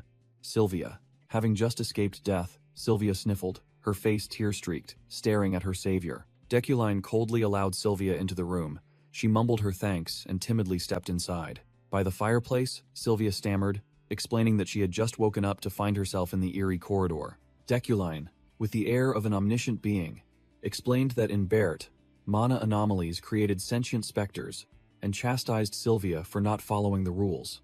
Sylvia secretly thought that only someone as formidable as Deculine could confidently throw open the door without hesitation. Suddenly, a white-haired specter with glowing yellow eyes loomed behind Sylvia, growling menacingly. The creature immediately transformed, revealing its hideous skeletal face, and lunged at Sylvia with a space-rending shriek. In the heat of the moment, Deculine calmly issued a concise command. "Stand still." Without a wasted movement, streams of blue magic shot from Deculine's hands like missiles, pinning themselves into the air. The monster shrieked in helplessness as Deculine's magical chains bound it tightly, completely neutralizing it. The skull-faced ghost let out a final growl before dissolving into purple smoke under Deculine's magical pressure. Sylvia looked up at the floating magical stones, the result of the recent display of power, completely overwhelmed. Deculine calmly explained that it was merely magic specialized for killing. Nothing to boast about. He continued to lecture coldly that magic was not originally created to take lives, leaving Sylvia stunned. Hearing such a philosophical statement from a notoriously cruel man, Sylvia involuntarily blushed, her heart pounding. To demonstrate, Deculine calmly sat reading a book while magical flames erupted around his chair, introducing it as flowing fire. He glanced over, his eyes sharp as if evaluating, then uttered a concise remark. "Well done." Deculine continued to showcase a series of formidable skills: Thundercloud, Metal Flower, and even Ghost Fire, each time concluding with a subtly meaningful compliment. Sylvia tried to recreate the magic, a flickering blue orb of energy in her hand, but she was frustrated that she couldn't clearly see its structure. The genius suddenly had an idea. What if I tried doing it sloppily? She then created a much more complex magic circle and received praise from Deculine. Deculine smirked, beginning his judgment. But he pointed out a fatal flaw in Sylvia's magic, stating that her wind magic circle integrated into fire was extremely unstable, leaving her dumbfounded. Struck where it hurt, Sylvia's face flushed crimson as she snapped back. Then, "Professor, what is my weakness?" Deculine coldly replied that she had to find that out herself, making Sylvia retort indignantly. "But didn't you teach Ephorine?" He calmly turned a page, delivering a blunt remark. Ephorine taught herself. Sylvia was utterly speechless, only able to stand there and endure the professor's coldness. Unexpectedly, Deculine lowered his voice, advising Sylvia not to be impatient, which left her bewildered. He continued to preach his philosophy, asserting that she had plenty of time and would mature if she put in the effort. Maintaining his distance, Deculine adopted the air of a learned teacher, telling her to take her time, step by step, and she would achieve her goals. Finally, he delivered the finishing blow, declaring Sylvia's talent to be among the top 3 inches this world, leaving her utterly stunned. Sylvia recalled that she had been praised to no end since childhood, all familiar, empty words. Yet, that same recognition, coming from Deculine's mouth, carried an entirely different weight, stirring her deeply. Night fell, and the bright moon shone brilliantly in the sky. In the quiet room, Sylvia tossed and turned in bed, unable to sleep, while Deculine calmly sat reading at his desk. Deculine continued to calmly turn the pages of his book, a warm aura of magic silently emanating from him. Suddenly, he looked up and out the window, sensing an unusual aura. This aura, in a flash, Deculine teleported out of the room, landing on a trail in the silent night forest. Deculine smirked, recognizing the scent of a tycoon and a rare opportunity, muttering that he might get an even better deal than expected. Without hesitation, he calmly advanced towards a grotesque rock that was swirling with purple evil energy. A hideous, skull-faced ghost shrieked fiercely, but Deculine casually walked past, not even sparing it a glance, treating it as if it were thin air. The hooded ghost, with its skeletal hands and swirling purple energy, appeared utterly bewildered by the stranger's presence. It shrieked wildly to assert dominance, but Deculine merely advanced calmly, walking through its evil aura as if strolling in a park. Deculine walked past the ghost, completely ignoring its existence, leaving behind a specter frozen in place from being disregarded. He turned back, not to fight, but to ask an incredibly arrogant question. By any chance, have you seen any items containing a lot of mana around here? Insulted, the ghost roared and lunged to attack Deculine from behind. Deculine merely glanced back with a bored expression, wondering casually, what's wrong with it? Ignoring the antics of the ghost, Deculine found his true target, a colossal tree blazing with magical power, and declared, found it. He picked up a purifying mana wood fragment, a rare crafting material, and realized he had stumbled upon an even better bargain than anticipated. Deculine mused that despite his relentless efforts since transmigration, he was still limited by this body's inherent talent, and the new item would be the key to breaking through his power faster. As dawn broke over the snowy mountains, Deculine contentedly concluded that tonight's hunt had yielded a much more valuable prize than planned. Bedin strained his neck, shouting for proof, but Deculine merely sneered, retorting with a profound question. If I could persuade a fish living underwater, would you call me a fellow fish? The heated verbal battle caused the other mages on the council to whisper amongst themselves, not understanding why Deculine was defending the Scarlet-born tribe. Giltheon Iliade, an old fox, narrowed his eyes calculatingly, trying to discern what trick Deculine was playing. Standing beside her father, Sylvia Iliade was certain that everyone suspected Deculine was acting due to some hidden agenda, but she believed they were all wrong.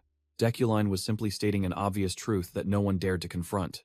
An influential old mage couldn't take it anymore, slamming the table and roaring, "Enough!"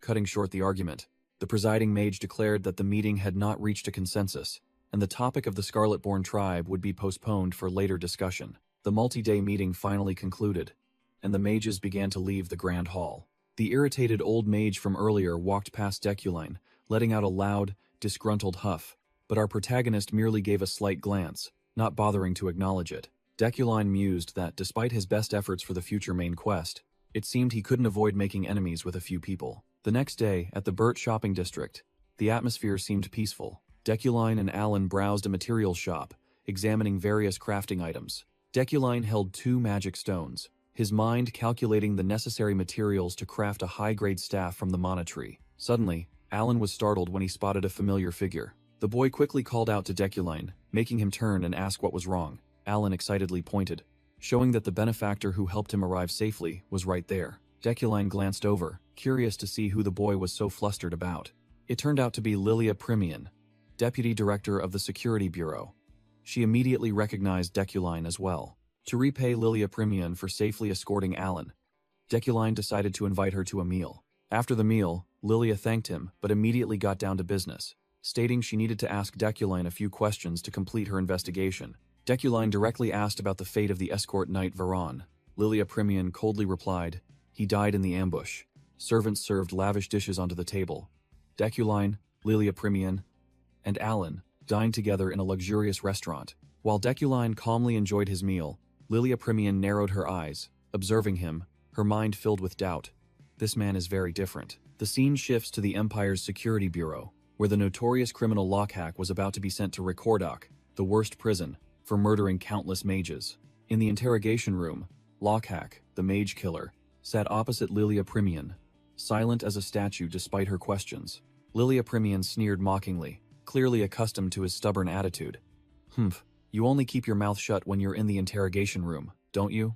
Suddenly, Lockhak looked up, his voice issuing an incomprehensible command. "Activate it." This made Lilia Primian ask again, full of surprise.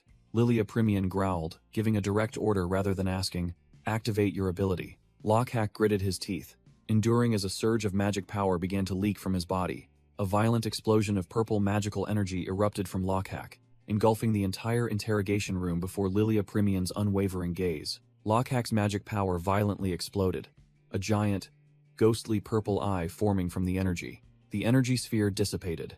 Lilia Primian merely let out a sigh, her face as cold as stone, completely unfazed. Slam! Lilia Primian slammed her fist onto the table, veins bulging on her hand in a flashback scene. "You damn fool!" Lilia Primian roared, her face etched with extreme anger. It turned out to be a private conversation. Lilia questioned Lockhart as to why he would act so foolishly and disgrace their bloodline, while he merely gave a faint smile. Lilia coldly declared, "I was going to eliminate you, because if his identity were revealed, the enemy faction would have more reason to oppress us." Lockhart believed they could still live peacefully as long as they concealed their identities, but Lilia expressed skepticism about a peaceful future. Lockhart retorted, asserting that they were born with a devil's gift and feared by the world. But Lilia dismissed it, arguing that the Scarletborns weren't the only ones with special abilities. Lilia got straight to the point, questioning why Lockhart attacked Deculine when the Eucline family was already within their sights. Lockhart broke out in a cold sweat, speechless as Lilia narrowed her eyes and asked directly, "Were you planning to kill him?" Lilia Primian warned that if Deculine continued to act recklessly, they wouldn't stand idly by, but Lockhart coldly dismissed it. "Don't." Lockhart unexpectedly defended Deculine, asserting that the nobleman was genuine and there was no need to eliminate him. Lilia Primian flew into a rage, calling Lockhart a fool for trusting a criminal, but the assassin merely endured in silence. In Lockhart's mind, Deculine's image appeared, full of charisma, with confident eyes as he declared that the Scarletborns were humans, not demons. Lockhart delivered a fatal blow that stunned Lilia Primian. "He knew I was a Scarletborn, but he didn't kill me." Lilia Primian leaned in close, revealing the genocidal past of the Eucline ancestors, but Lockhart calmly replied that he knew nothing about it. Lockhart retorted sharply, arguing that if they sought revenge on Deculine just because of his bloodline, they would be no different from demons, making Lilia Primian seethe with rage and roar. "Don't give me that sophistry." Cornered, Lockhart pressed Lilia Primian on how long she intended to hide her identity, but she confidently declared she could conceal it forever, because their clan members couldn't be detected by blood or appearance. Lockhart subtly reminded her of their fatal weakness, forbidden foods, but Lilia Primian merely shrugged, saying they just needed to avoid them. The argument subsided. Lilia Primian announced the political situation. "The Emperor is nearing his end. Our faction needs to lie low and wait to see the new monarch's stance on the Scarletborns." Lockhart concluded, telling Lilia Primian that she should also keep her mouth shut and remain inactive in Rekordak. Still resentful, Lilia Primian growled that in her eyes, Deculine was just a wretched nobleman, nothing special. A figure brushed past, and Lilia Primian immediately had to cover her nose due to the strong smell of alcohol. Deculine appeared with a cold expression, directly asking what she was doing there, and declaring he had nothing to say. Suddenly, a blond man in a long coat appeared, and Deculine called him by name, Yahello. Yahello smirked meaningfully, saying that he truly needed to hear something from Deculine. He continued, saying that what he wanted to hear came from the depths of Deculine's dark, rotten heart. At the same time, at the headquarters of the Freyheim Knights, an important order was being issued. Julie was stunned, unable to believe her ears, and asked the person opposite her to repeat what they had just said. Opposite her was the Goatee Knight Commander, who was delivering shocking news. The Goatee Knight Commander coldly delivered the fatal news.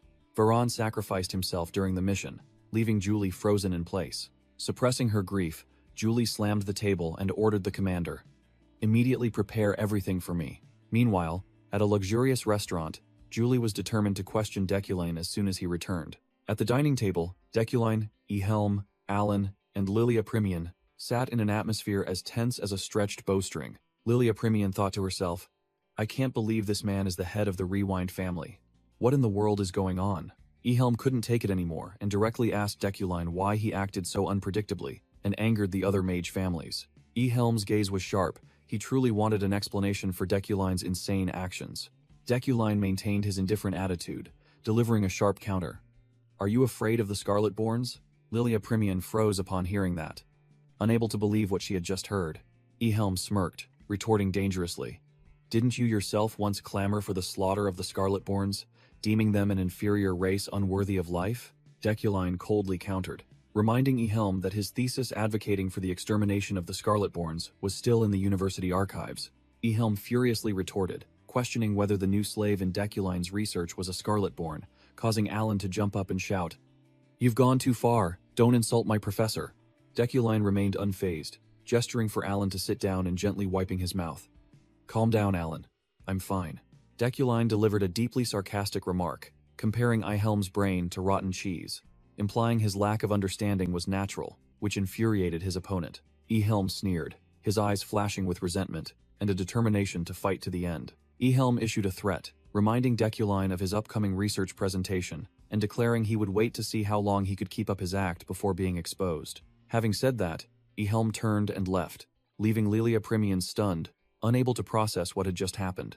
Liliaprimian was lost in thought, unable to believe that Deculine would dare to risk offending all the other families just to side with the Scarletborn. She couldn't recognize the man in front of her, wondering if this was truly Deculine, while Alan anxiously called out to his teacher but was brushed aside. Finally, a name flashed in Liliaprimian's mind. A crucial piece in this chaotic puzzle. Lockhack. Deculine's taunts still echoed, making someone toss and turn, wondering if what he said was true. The next day, the story continued at a new location. Before leaving Bert, Deculine sought out a master craftsman to commission a custom magic staff. As soon as the task was done, the system panel announced side quest complete, Lockaloc's staff. It turned out this craftsman was so formidable that even the original Deculine had to visit him, and our protagonist had inadvertently cleared a hidden quest. The steam train set off, carrying Deculine back to the Empire through the snow-capped mountains. Unfortunately, Deculine was sharing a carriage with Badine, who was exuding intense killing intent, glaring openly. Even though Badine glared furiously enough to burn down the entire carriage, Deculine and Alan remained unfazed, as if nothing was amiss. Deculine calmly sat reading, his mind only on the fact that this long, drawn-out journey was finally nearing its end. The train finally arrived at the station amidst a romantic snowfall, signaling the start of a new drama. Passengers began to disembark, and Deculine and his entourage also prepared to return to the capital. Alan stretched and let out a long yawn, tired after the arduous journey. The student complained to Deculine that they only needed to transfer trains one more time, weary of seeing nothing but snow everywhere. While waiting, Deculine and Alan suddenly froze as a familiar figure with long flowing hair approached from behind. Deculine turned, his gaze unwavering, and called out the name of the newcomer. Julie. Called out so suddenly, Julie could only lower her head, her cheeks flushing with embarrassment. She regained her composure and asked, "I heard you were attacked. I'm glad you're all right." Deculine replied curtly, "Thank you." But in his mind, he immediately guessed that news of Varan had reached them. He knew full well that the knights were whispering behind his back, resentful that a noble like him had survived while their comrade hadn't. Julie continued, saying that she had read the reports and knew Deculine had cooperated with Varan to rescue the survivors. The female knight's gaze sharpened. She fell silent, seemingly pondering something about the recounted story. Julie lowered her head, her voice filled with sorrow, but still managed to ask, "I just want to ask one thing." She looked up, staring directly into Deculine's eyes, her gaze piercing him. What kind of person was he? The female knight's eyes shone with determination, resolved to uncover the truth, no matter how harsh it might be. Deculine maintained his stone-cold expression, devoid of any emotion, enveloped in silence. The two stood facing each other in the bustling station, with Alan and the Freeheim knights holding their breath behind them, watching. Deculine thought to himself that he had originally intended to reveal the entire truth to her. A flashback flashed. Varan furiously charged at him, and the outcome was a battle to the death between the two. But now, facing Julie directly, Deculine realized he couldn't bring himself to utter those words. He stared at her, with only one thought in his mind. Should I tell her the truth? But it's too cruel. Deculine understood Julie's nature. Her conviction was as hard as rock, but her heart was as fragile as crystal. If she knew the truth, she would torment herself to death. Deculine knew full well that if he told her the truth, Julie would torment herself as if it were her fault. Deculine's eyes flashed with resolve. He decided to bury this truth for Julie's sake. Accepting the hatred of the seething Freeheim knights behind him was fine. It was a price he was willing to pay. A ticket inspector shouted, announcing that the fourth train to the Empire was ready to depart for those with tickets. Turning decisively, Deculine and Alan walked away, leaving Julie and her knights behind. Deculine threw back an ambiguous remark, as if he had just fabricated a story to deceive Julie. Julie bowed her head, completely believing Deculine's explanation that Varan was quite an emotional person. "Thank you," Julie said. "We'll go to him right away. You should rest." Julie led the Freeheim knights away, without a hint of doubt about the story Deculine had just concocted. Deculine admitted to himself that he was just a fool, unable to untangle the chaotic emotions welling up inside him. Alan began to grumble about the knights' unreasonable attitude, while Deculine merely remained silent, paying them no mind. Alan continued to mutter that their side was also a victim, yet was being glared at, then turned to question why Deculine had held back. but he simply brushed it off. Ignore them. They're just a bunch of fools. Suddenly, Sylvia Iliade appeared with a cold expression, blocking the path of the teacher and student. Sylvia Iliade walked straight up, questioning Deculine with an extremely serious demeanor. What do you mean, Professor? Deculine calmly held out a book, uttering a mysterious remark that this was how he repaid his debt. Without another word, Sylvia Iliade snatched the book and turned to leave immediately, leaving the teacher and student dumbfounded. Alan curiously asked about the book, but even Deculine had to admit he had no idea what it was. Deculine sighed, looking exhausted and only wanting to quickly return home to rest after this tiring journey. As the train began to pull out of the station, Deculine urged Alan to hurry, and the student immediately obeyed. The Goatee Knight commander began to report the situation. During the first ambush, Professor Deculine took control of the situation, then rescued the survivors along with Veron. But during the second ambush, the train was overturned, and Veron fell in battle amidst the chaos. The train conductor handed over a sphere of light, likely Veron's soul, and offered his thanks. Julie and the Goatee Knight commander stood in silence, receiving the shocking news. Julie asked about relics and the mastermind, but the conductor replied curtly, "There are no relics, and there's an unwritten rule not to ask about crimes on the way to Burst." Julie stepped out alone, standing on the edge of a cold, snowy cliff. Standing amidst the snow, she painfully admitted, "I've lost my capable right-hand man. To just die so uselessly." Suppressing her pain, Julie gritted her teeth, her eyes burning with anger and bitterness. "You foolish bastard." Julie's hateful scream echoed all the way to the Eucline family mansion. Deculine. As soon as they arrived at the mansion, Uriel Eucline exploded, yelling directly at Deculine. "You signed another family check, didn't you?" While the poor old butler tried to intervene, she continued her tirade, her face contorted with rage. "Did you forget what I told you? Our finances are in ruins. At this rate, we'll all be beggars in less than 2 months, you idiot." Deculine's face was impassive, as he thought to himself that the cost of crafting the staff had indeed exceeded expectations. But now, the Eucline family only had 2 months left. He had to act immediately. "Calm down," Deculine casually uttered. "I have a way to make more money now," which left Uriel Eucline dumbfounded.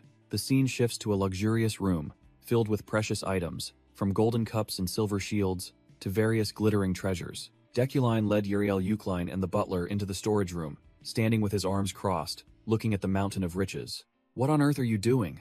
Uriel Eucline wondered. And Deculine replied concisely, "These are items I bought at auction just to show off my wealth." Deculine turned, ignoring the matter of money, and adopting a superior air. "Calm down, and speak like the lady you are. You are the successor to the head of the family." Provoked, Uriel Eucline flared up again, shouting that Deculine was the one driving the family to bankruptcy, yet dared to lecture her, while Deculine merely glanced, completely unconcerned. Deculine monologued, admitting that he hadn't understood why at first. He recalled the auction, when the items emitted a special energy that he had simply considered art investments. But now, it was different. Deculine had realized how to use this junk to make a fortune. Without further ado, Deculine activated his Midas touch skill, his hand glowing with golden energy as he touched an antique. Uriel Eucline was speechless at the sight, calling her brother an idiot for just standing there with his hand outstretched, while the butler could only meekly call out, "Young lady." Deculine coldly declared that he would re-auction everything, and ordered an appraiser to be called, leaving Uriel Eucline and the butler gaping in astonishment. Uriel Eucline exploded, yelling and questioning why he was selling newly bought antiques, asserting that he would lose a fortune, but Deculine simply uttered a terse reply. "Silence, Uriel." Completely ignoring his sister's rage, Deculine ordered the butler, "Call an appraiser immediately and transport all of this away." Deculine stood there with his arms crossed, an imposing demeanor, absolutely confident in his financial turnaround plan. Ding! Thanks to the Midas touch skill, the ordinary ceramic vase was instantly upgraded to a premium item. The flowers placed inside would never wither, and it would slowly transform into a stamina recovery item. Deculine smirked, thinking that the 2.5 million eln item had now become a priceless treasure that he would never sell. He coldly ordered the servants to carefully transport the items, ignoring his sister Uriel, who stood frozen, unable to comprehend what was happening. Uriel yelled, asking if Deculine was intentionally trying to bankrupt the family, but he casually replied, "Don't worry, we'll make money," then walked off, leaving his sister exploding in helplessness. The scene shifts to a magnificent, grand academy building. Inside is the common room of the Normal Magic Exploration Club, part of the University Mage Tower. Here, Ephorine, Julia, and a group of other students were gathered, playing cards together. Ephraim suddenly flipped her cards. A dominant royal flush neatly laid on the table, her eyes full of determination. Everyone gasped. Julia couldn't believe Ephraim had won 3 consecutive rounds, while the white-haired girl was overjoyed to be exempt from chores for the entire week. The friends at the table were frustrated by their loss. One grumbled, "I almost won." Another dismissed it. "Those are just losers' excuses." While Ephraim merely chuckled delightedly. Ephraim's eyes crinkled in a smile, feeling as blissful as if she were daydreaming after her winning streak. A flood of memories washed over her. Ephraim recalled her humiliating past. Born into a minor baron family, lacking formal education, and despised by the entire Mage Tower from day one.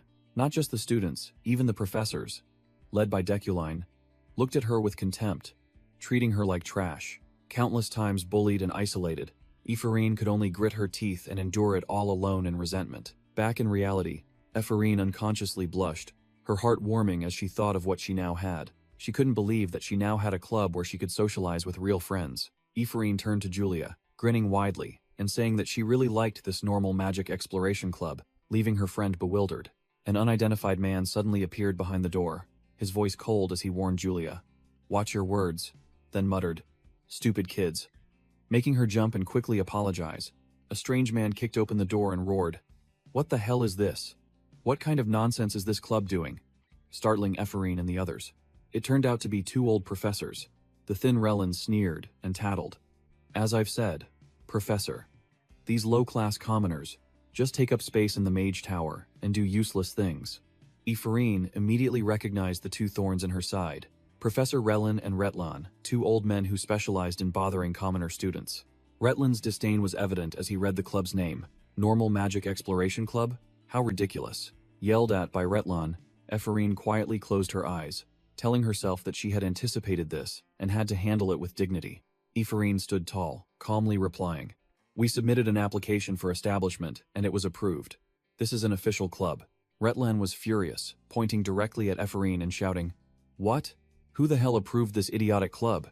The fat professor suddenly paused, recognizing Ephraim. "Wait, you're that piece of trash who was punished last time." Leaving her frozen, Ephraim's eyes blazed, resentment surging as she was once again called trash. Professor Retlan looked disdainfully at the students, and then aimed his criticism at Ephraim. "Ha, look at this insolent brat daring to glare at her professor." Enraged by Ephraim's defiant gaze, Retlan roared, "You! Look down!" While a female student nervously nudged her shoulder, her voice hesitant. Ephraim. Hiding behind the door, the thin Professor Relin couldn't hide his delighted expression, chuckling to himself as he saw Ephraim about to get into big trouble. A tall figure unexpectedly entered as Retlan was interrogating Ephraim. "Fine. If you're so confident, then tell me. There's no way any professor would approve this club." Ephraim froze, looking up at the person who had just entered with an expression of utter disbelief. Seeing Ephraim fall silent, Retlan triumphantly yelled, spittle flying everywhere. "See? I knew it. No professor would ever allow a club. I did." An icy voice cut him off, and Deculine stood directly behind Retlan, making the fat man stiffen in shock. Deculine grabbed Retlan by the collar, his sharp gaze fixed on the thin professor, whose face had turned pale. "I approved it. Professor Relin, do you have any objections?" Ephraim's entire body trembled. She could only utter the name in her mind with extreme astonishment. Deculine. Deculine glared, his aura absolutely overwhelming, allowing no resistance. He grabbed Retlan by the collar, his voice icy as he directly asked the frozen Relin, "I approve. Do you have any objections, Professor Relin?" Turning to Ephraim's group, Deculine sneered. "Your voice echoed my name throughout the hallway. Is something wrong? Or must I ask for your permission first?" Deculine thought to himself, bothered by Uriel early in the morning. And now, no sooner had he arrived than he ran into this brat causing trouble. Exuding killing intent, Deculine leaned close to the sweating fat man, making Retlan stammer incoherently. "Professor Deculine, I didn't mean that." Sensing trouble, Relin immediately changed his tune, chuckling and trying to divert the conversation. "Well, this place looks quite shabby, doesn't it?" He continued his act, feigning concern. "I just think the mages of the Royal University deserve better equipment. This site truly bothers me, haha." Relin hastily bowed before Deculine, fawningly promising, "I will take responsibility for replacing everything, Professor." Deculine smirked, patting the old man's shoulder. Professor Relin is always so thoughtful. Cornered, Relin could only break out in a cold sweat. and promised to handle everything properly. Having made his point, Deculine turned and left, leaving behind a deeply bowed Relin and a Retlon frozen in place. Deculine smirked, thinking contemptuously. Filthy cockroaches will always act like cockroaches, Deculine coldly declared. I'm leaving first, then strode past the butler. The butler could only stand motionless, silently watching his young masters retreating back. The scene shifted to a sun-drenched university lecture hall. In class, the students were whispering about Deculine's return after his trip to Burt. A blonde student thoughtfully recalled the earth-shattering train accident, the incident where the entire train hovered in midair, which was even published in the Mages magazine. A hand slammed down on the podium, and a powerful voice rang out, cutting through all the noise. Silence, everyone. Deculine stood on the podium, skillfully manipulating a piece of chalk with magic, and announced, "Now, I will begin the lecture." He turned his back to the blackboard, announcing the topic of the lesson: pure elements and magical interference. A complex magic circle appeared, illustrating the concept of magical interference when a spell is disrupted by another mage's technique. Deculine announced that they would begin with a warm-up exercise, while Alan stood behind him, holding a box of items. With a snap of his fingers, Deculine displayed his power. Immediately, numerous azure mana stones flew out from the box, hovering throughout the lecture hall in a sea of magical energy. The entire class, including Ephorine, looked up in awe at this masterful display.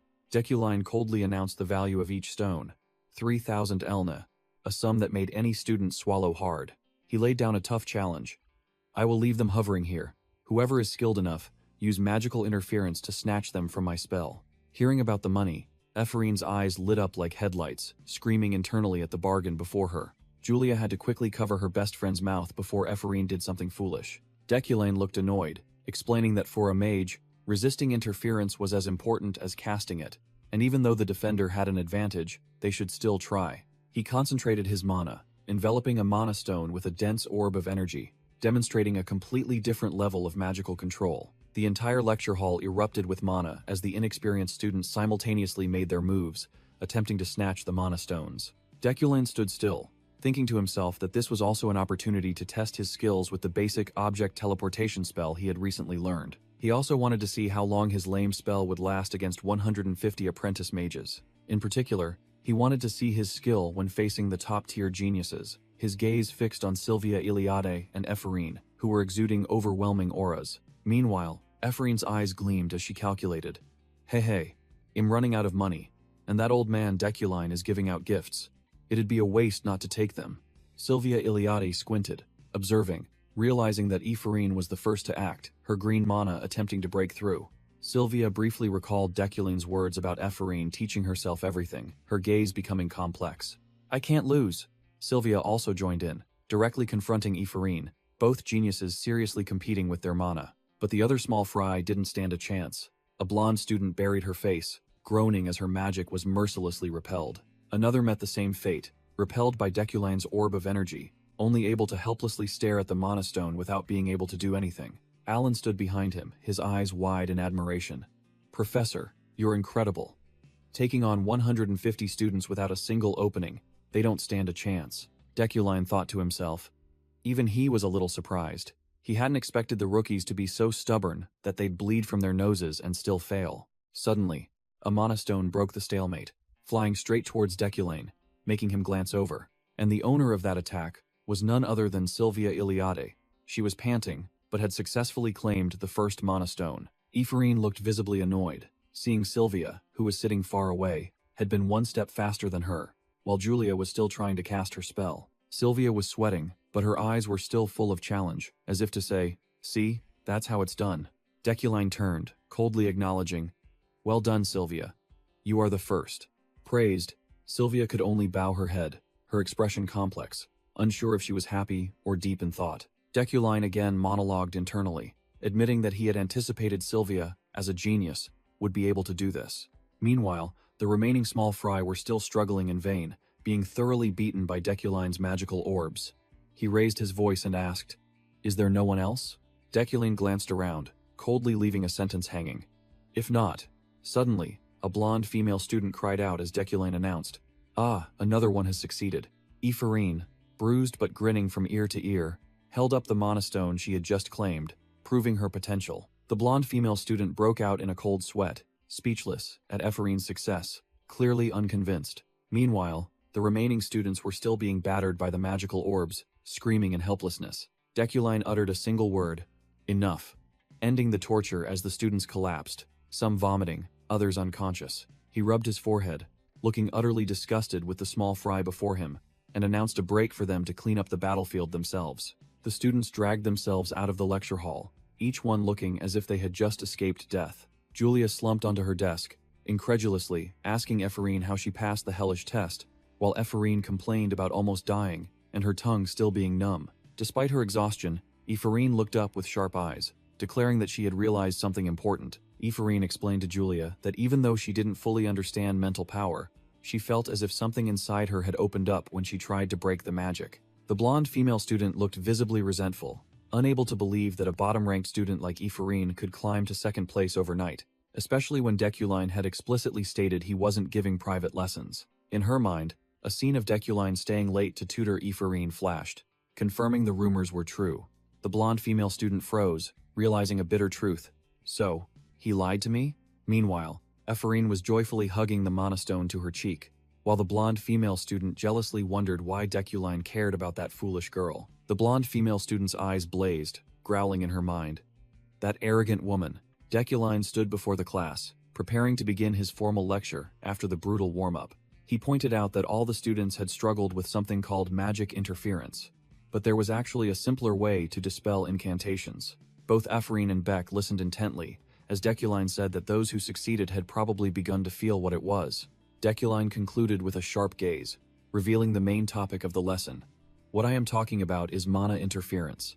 Deculine began his lecture on mana interference, an advanced technique not for blocking spells, but for analyzing and destroying an opponent's incantation structure in its infancy. Alan and the blue-haired student sweated profusely, thinking this was too incredible, as it required memorizing an entire repository of magical formulas. Deculine smirked, explaining that this technique could only be used with spells one already understood well. So in actual combat, less skilled mages usually chose to erect shields or cast other spells to counter quickly. He uttered a cold philosophy, no pain, no gain, and ordered the entire class to seize this opportunity to study the mana interference technique. The key to this technique, according to Deculine, was identifying the core circuit of the magic circle, whether it was an attack, support, or elemental spell. The task was simple: to find that core circuit in the opponent's spell and destroy it on the spot.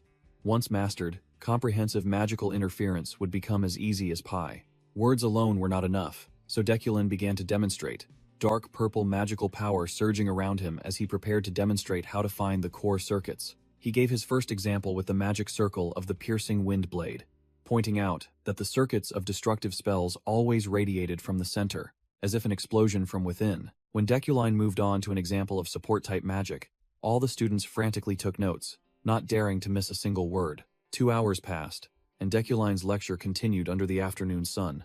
Deculine coldly announced, "Moving on to the next part," his eyes devoid of emotion. He slammed his hand on the desk, declaring that time was up, even though there were still a few things he hadn't taught. But it was the students' fault for wasting time, so they shouldn't complain. The rest they should imagine for themselves. Deculine announced the upcoming midterm exam, and that a public practical session would be held, emphasizing that today's content was extremely important, so they should study it thoroughly. He declared the class over, leaving the entire lecture hall with students still bewildered, unable to fully digest the mass of knowledge. The chalk in Deculine's hand fell, shattering into pieces as he turned and walked away without a word of farewell. The entire class began to murmur and complain about the half-hearted professor, feeling as if they were interrupted while relieving themselves. Julia stretched tiredly, grumbling about having to imagine the rest. In contrast to everyone else, Ephraim smiled contentedly, feeling she had just made a small breakthrough, though it was hard to put into words. Suddenly, a provocative voice rang out, calling Ephraim by name, identifying her as the representative of the commoners. Ephraim and Julia turned to look, seeing Deculine already far down the hallway, while the one who had just spoken was approaching. Julia immediately bristled, snapping at the blonde female student who had just arrived. "Beck, why are you picking a fight with us again?" Julia grumbled, bringing up the old incident with Professor Relin to mock Ephraim for her arrogant attitude. Another noble interjected, his voice full of sarcasm, directly insulting Ephraim as a commoner who didn't know her place, and questioning what tricks she had pulled to climb from last place to second. Ephraim smirked contemptuously, showing she wouldn't bother with such small fry, about to retort sharply. "Humph. Even if I were to say, but before she could finish, she froze, as the noble shouted, falsely accusing her of being a shameless person who had bribed the professor. Ephraim flew into a rage, leaping to her feet on the stairs, her eyes blazing as she growled. What did you just say? The noble puffed out his chest, casually delivering another critical blow. Am I wrong? Everyone in this school knows Professor Deculine is tutoring you privately. Even Beck, the one who started the incident, was also stunned and blurted out a denial of the blatant slander. What? That's not true. The noble ignored her, crossing his arms and cornering. Ephraim, then explain it. How could an ignorant, ungraded student like you improve so quickly? He laughed obscenely, continuing his vile speculation that Professor Deculine must have gone easy on her, or secretly bestowed a magic stone upon the poor girl. Emitting a greenish magical aura, the noble delivered the finishing blow with the most vicious insult, aimed directly at Ephraim's orphaned background. Struck a nerve, Ephraim erupted with greenish mana, clenched her fists and growled defiantly. Go on, finish your sentence if you dare. The arrogant noble didn't flinch, puffed out his chest and taunted. Do you think those threats work on me? Ephraim roared back. Then try me if you're not scared. Witnessing the tense confrontation, Beck could only stand and watch, cold sweat pouring down as she knew trouble was brewing. Just as Ephraim was about to lunge forward, a hand firmly grabbed her shirt from behind. Julia hurriedly intervened, her voice full of worry. Don't do it, Ephraim. Her friend continued to advise, reminding Ephraim of the consequences if she were dragged before the disciplinary committee again. For a moment, Deculine's image and his teaching, a mage must always keep a cool head, flashed through Ephraim's mind. The advice worked. Ephraim let her hands drop, her anger gradually cooled, surprising Julia. Ephraim turned and grinned at her best friend, admitting she had been a bit too hot-headed, and thanking Julia, making her friend exclaim in surprise, Effie! As she walked away, Ephraim mumbled that talking to an idiot made her lose a few brain cells, leaving the arrogant noble fuming behind her. Ephraim invited Julia to eat, treating the arrogant noble shouting behind them as if he were thin air. Julia cheerfully ran ahead, completely unaware that Sylvia was observing from a distance. The genius Sylvia stood there, her sharp gaze following them, clearly calculating something. Outside the academy, it was a beautiful sunny day, but the atmosphere was about to change. Annoyed, Ephraim clicked her tongue and stomped her foot. As she walked, she grumbled bitterly, admitting that she only held back thanks to Julia, but swore that next time, she wouldn't let that noble bastard off the hook. Still fuming, Ephraim suddenly stopped short as a familiar figure blocked her path. She was startled to realize it was Sylvia, her sworn rival. Sylvia looked Ephraim straight in the eye, her voice cold. We need to talk. The two potential mages stood facing each other, the atmosphere as tense as a taut string, signaling an imminent fiery confrontation. Still annoyed, Ephraim snapped at Sylvia that if she wanted to mock her, she had picked the wrong time, and to get lost. Sylvia didn't beat around the bush, hitting Ephraim with a direct question. Are you getting private lessons from Deculine? Making Ephraim's mind explode on the spot. Ephraim erupted like a volcano, shouting that what the hell did Sylvia know about the deep-seated animosity between her and Deculine to dare ask such a question. Sylvia still maintained her cold expression, crossing her arms and observing, secretly thinking that this girl didn't seem to be lying. Just when it seemed the matter was settled, Sylvia unexpectedly launched a psychological attack. But do you know about this? Sylvia revealed a shocking piece of information. After her father's death, Deculine had not set foot in his laboratory for 3 whole years. Ephraim smirked smugly, thinking it was obvious, because without her father, Deculine was nothing but trash. Sylvia immediately delivered a finishing blow that left Ephraim speechless. Then you must also know that 3 months ago, Deculine started going to the laboratory every day. Sylvia continued to list. He had cleaned it thoroughly, hired an assistant professor, and spent a fortune buying a pile of magical items. Sylvia looked Ephraim straight in the eye, asking a critical question. What do you think that means? Leaving Ephraim stunned, sweat pouring down as a terrifying speculation formed in her mind. A crazy thought popped into Ephraim's head. Could he be planning to continue her father's research? But she immediately dismissed it, believing someone like Deculine wasn't capable enough. Ephraim clenched her fists. Contradiction and anger surged within her. Sylvia shrugged, her tone casual. Who knows? Hez a professor after all. Hez probably just experimenting with something. But Ephraim snapped, trying to sound indifferent. What does that have to do with me? Though her heart was in turmoil, Ephraim forced a nonchalant expression, as if Sylvia's words were just wind passing through her ears. Nothing, just letting you know in case you weren't aware, Sylvia said her final piece, then turned and walked away. leaving Ephorine alone with her chaotic thoughts. Once alone, Ephorine's hardened expression crumbled, replaced by deep contemplation and profound doubt regarding the information she had just received. A few days later, at the next lecture, the Academy's magic tower stood majestically under the sunlight. The students, including Ephorine and Julia, had gathered in full, their whispers and chatter incessant. Julia wondered what kind of bizarre practical lesson Deculine intended to hold that had dragged everyone out here. Ephorine replied curtly, "No idea. Sounds like he's up to something again." An arrogant noble student deliberately brushed past, bumping hard into Julia, who let out a yelp, while he smirked. Julia was fuming at encountering that wretched noble again, but Ephorine managed to hold her friend back, clicking her tongue to let it go. Just then, Deculine appeared. With a single step, the entire noisy student body immediately fell silent. He declared bluntly that today was the final practical session before the midterm exam. Deculine raised his hand, signaling that the lesson was about to take a dramatic turn. Thump! The surrounding scenery changed in a flash. The entire class now stood in the middle of a colossal public arena. Amidst everyone's astonishment, Deculine coldly announced that this was a public demonstration. Ephorine and Julia gasped as they realized the stands were packed with people watching them. Deculine ordered the students that they would have to solo magic duels right here. The rules were laid out. Direct confrontation, using at least 3 pure elemental spells.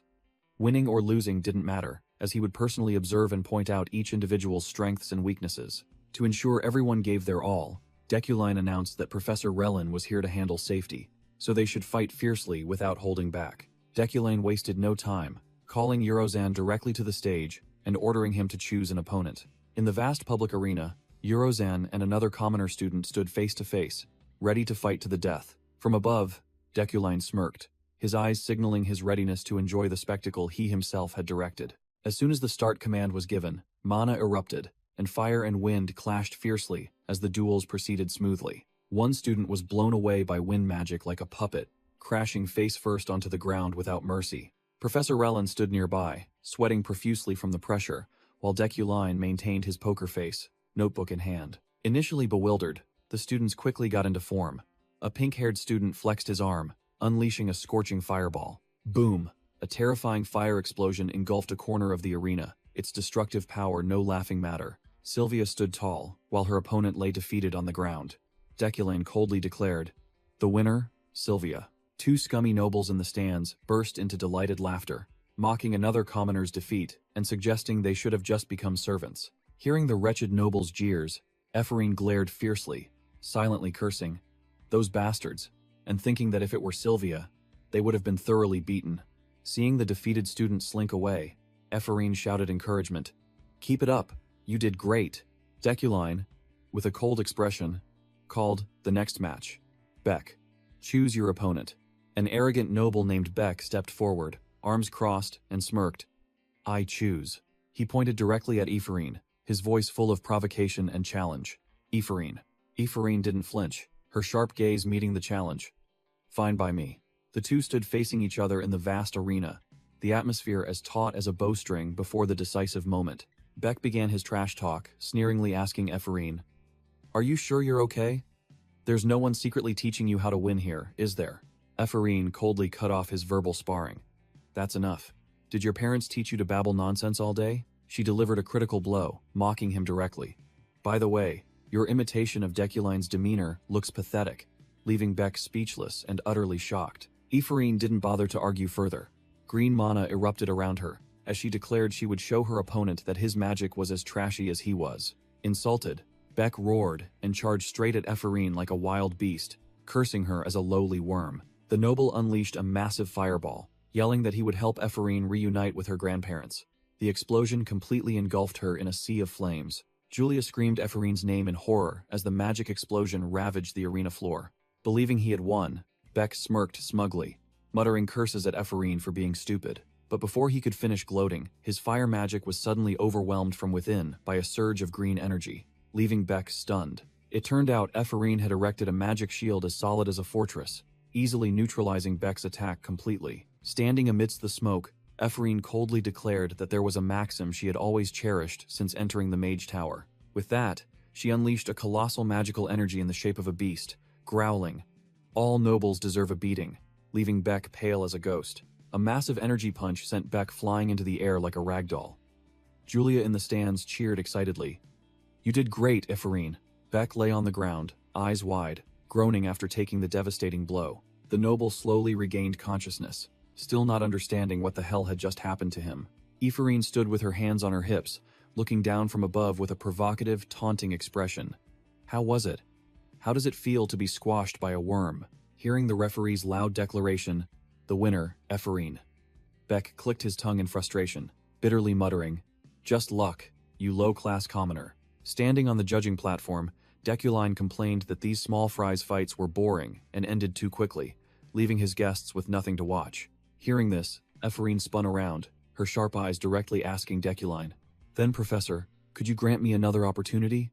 Ephraim explained that the test required 3 spells, but because her opponent was too weak, she only needed 1 move, and the match ended before she could complete the task. Deculine nodded, acknowledging her reasoning was sound, then coldly declared, "Very well. You may choose a second opponent from anyone present here." Without a second's hesitation, Ephraim immediately pointed directly at the judging platform, aiming straight for Deculine.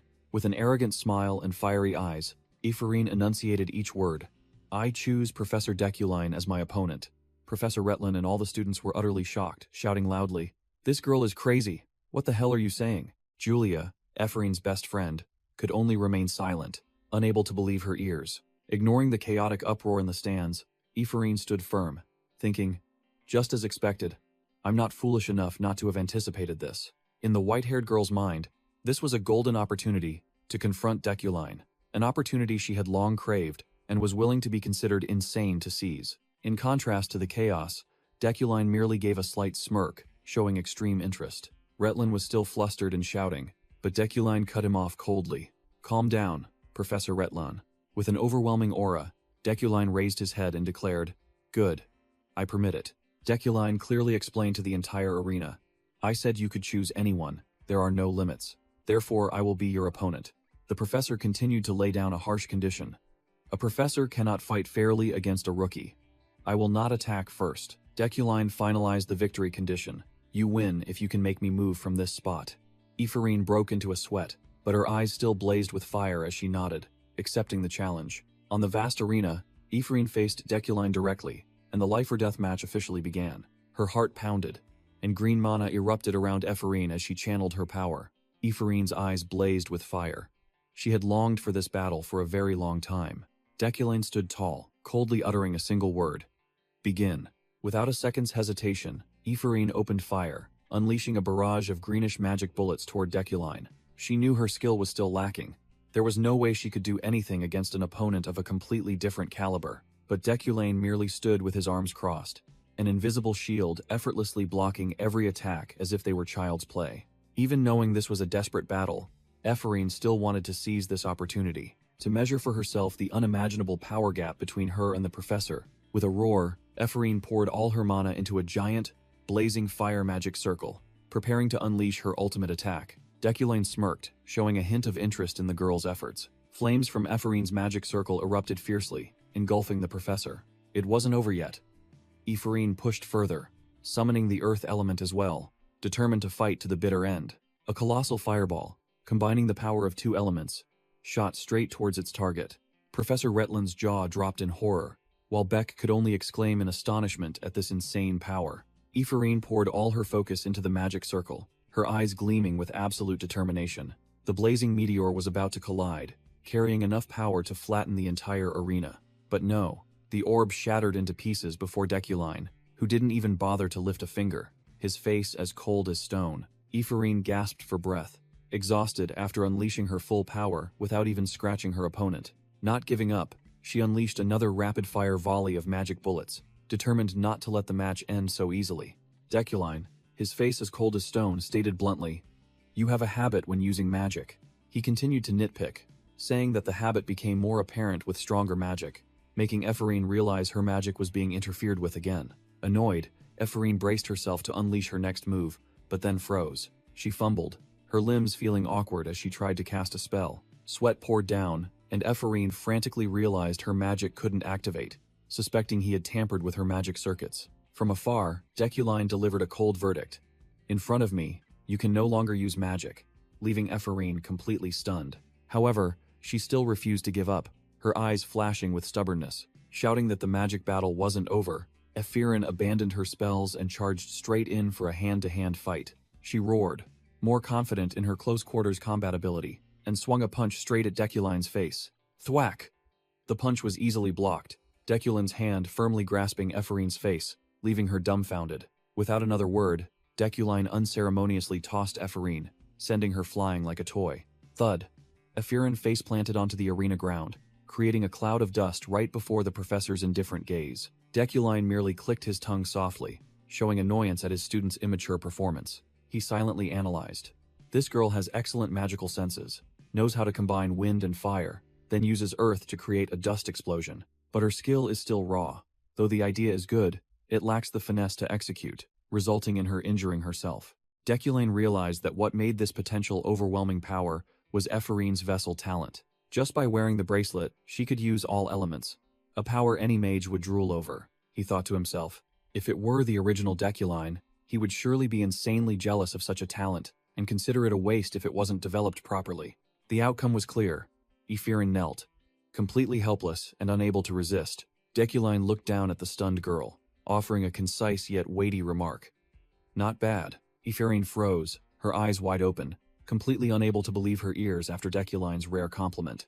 Deculine turned and walked away, coldly declaring the practical session over and ordering the rookies to prepare for the midterm exam. The university students began to whisper, deeply shocked, as this was the first time Deculine had praised anyone. They also realized Efirin was the real deal, not a small fry like in the boring match against Beck. Beck heard everything, his face darkening, so resentful he was speechless when everyone criticized his match as a joke. Efirin's stunned expression quickly vanished, replaced by a smug smile as she realized she had just been acknowledged by the final boss. Efirin's team, led by Julia, rushed forward, cheering for her like a hero, shouting that she was their pride. The scene shifts to a harbor, where Ganesha and her party were waiting, watching the approaching ship and saying, "Aha, they're here." An ash-haired adventurer leaped down from above, landing lightly before grinning and greeting his teammates. Leo, Carlos, long time no see. Ganesha waved excitedly as a black-haired girl appeared. Yuria, welcome. Did you miss me? The girl named Yuria turned back with a mischievous smile, and a shocking plot twist was revealed. This was the body that Ra, Kim Woojin's ex-girlfriend, had possessed. Ganesha rushed forward and hugged Yuria tightly, nearly suffocating her. While Yuria shrieked that it was child abuse, Ganesha let go, and Yuria fell silent, sinking into the stream of memories about that fateful day. The flashback began. Ra, Yuria's true self, was engulfed by a blinding flash of light while in the modern world. The light swallowed her, erasing everything, and her old world completely vanished in silence. When she awoke, she found herself in Yuria's body, lying alone in a forest. Her old world, gone without a trace. She overheard the adventurers discussing Deculine's intentions to use her for some purpose and grumbling about contract termination fees. Yuria was stunned to realize that the people before her were Ganesha and her party, characters created by her own team, next to a recently disposed of corpse. The air, the sense, everything was real. She bitterly accepted the truth. She had transmigrated into the very game she created. She confirmed her new identity, accepting her fate to become Yuria, a character in the game world she had personally written. Returning to the present, Leo and Carlos, two members of Ganesha's party, were playfully chasing each other on the dock. Yuria watched Ganesha from afar, telling herself that she was the #1 adventurer in this world. To survive in this damned game world, Yuria decided the best course of action was to stick close to Ganesha. She made a firm resolution. I must survive and find a way back. Meanwhile, at the magnificent Eucline family mansion, an important item had just been delivered. Butler Roy solemnly opened a box, declaring, "It's finally here." Inside was a branded magic staff, Lokelok's Eucline staff, custom-made for Deculine, capable of storing 500 mana and amplifying magic like a support circuit. Deculine only needed a glance for a series of impressive stats to appear. Premium ironwood material, a self-learning feature to optimize magic, and notably, the ability to automatically change color to match its owner's attire. Deculine picked up the staff, marveling as he realized it also possessed an item trait, a rare commodity. His demon-slaying Eucline bloodline clearly sensed the staff's value, acknowledging that while the initial price of 9 million elms seemed steep, its performance and beauty far surpassed that of a mere relic. Roy knocked on the door, announcing, "Young master, it's Roy. Dinner is ready." Deculine put away the staff, replying concisely. All right, it'll be right down. Dinner at the Eucline mansion was lavishly prepared. A feast of delicacies. Deculine sat at the table, with a stone-cold expression, devoid of any emotion. Uriel Eucline wondered about the extravagant meal while the family's finances were tight, but then told herself it was to replenish energy to overcome difficulties. Uriel Eucline asked Butler Roy about the antiques Deculine had instructed to sell, and was informed that they were hot items, extremely popular with buyers. At the auction, all of the Eucline family's items were bid on as soon as they appeared, creating such a frenzy that it caused a commotion. Roy and Uriel Eucline were overjoyed to the point of tears, reporting that they had enough money to cover the territory's expenses for the next few years, without worry. Roy respectfully told Deculine that this meal was a token of gratitude from Lady Uriel. Deculine subtly curled his lips, a smile almost imperceptible, but enough to show his satisfaction. Uriel Eucline froze when she heard her brother utter a compliment for the first time in her life. It's good. Deculine looked directly at his younger sister, casually saying, so you know now, as if everything from beginning to end had been part of his calculations. The luxurious dinner concluded. Deculine, Uriel Eucline, and Butler Roy stood in the opulent dining room, the atmosphere still a bit tense. Deculine, in his mind, still didn't forget to criticize his sister's knife-holding technique, making Uriel Eucline fume. Afterward, in Deculine's office at the academy, a place exuding an aura of power and prestige. On the desk were stacks of old documents, seemingly exam papers from previous semesters. A hand slammed down on the paper, a voice full of irritation. What a mess. The rival professor sat in Deculine's chair, gritting his teeth and cursing the rude predecessor professor under his breath. He was preparing for the midterm exam, and was confident that he was pouring his heart into creating a high-quality set of questions. To get ideas, he pulled out the pile of old exam papers that Deculine had submitted for reference, and he was utterly shocked, realizing that all the exam questions were ridiculously difficult, completely beyond the level of the freshmen. In his mind, Deculine's arrogant image appeared, declaring his overwhelming power and challenging the students to despair before his questions. The rival professor clutched his head, grumbling that just looking at those exam questions was enough to see how rotten the old Deculine's character was. He believed that the original Deculine had delusions of grandeur, mistaking the difficulty of the exam for his own superiority, which led him to create a bunch of impossible questions. The professor vowed not to follow that path, declaring that he would create quality questions. He wanted to create questions that were both challenging and made students proud when they solved them, understanding that his every action influenced the growth of the young mages. His gaze swept to the last document box, hoping to salvage some ideas from the remaining papers. He casually picked up a paper from the new box to examine, still maintaining a condescending attitude. Suddenly, his eyes widened as he realized something was completely different. He was stunned, muttering that these questions were completely different from those old, trashy papers. He firmly asserted that someone else had prepared this set of questions, while a photo on the desk showed Deculine and young Ephorine fooling around in the background. Although the difficulty was still hardcore, he had to admit that these new questions were incredibly captivating and surprisingly stimulating. The rival professor began to test drive the new set of questions, using his comprehension ability to analyze each one. He intended to directly transmit the answers onto the magical exam paper to see what kind of result would appear. As soon as it was activated, a series of elemental magic currents of various colors erupted from the paper, engulfing him. The magical energy swirled, creating an overwhelming spectacle right there in the office. From within the light, a magical illusion with long, flowing white hair began to take shape. The illusion appeared completely before the professor, leaving him utterly dumbfounded. The rival professor muttered, realizing the overwhelming mechanism of the exam. Solve the question, transmit the correct answer, and a work of art would appear. He immediately understood. The colors were the elements, and the solution was the way to combine colors to create a masterpiece. He marveled, acknowledging that this was the ultimate question for the subject of pure elemental magic comprehension. The rival professor clutched his chest, feeling intense bitterness and envy, admitting that the beauty of this exam set was something his talent could never achieve in a lifetime. The rival professor was still reeling from shock, but another question popped into his head.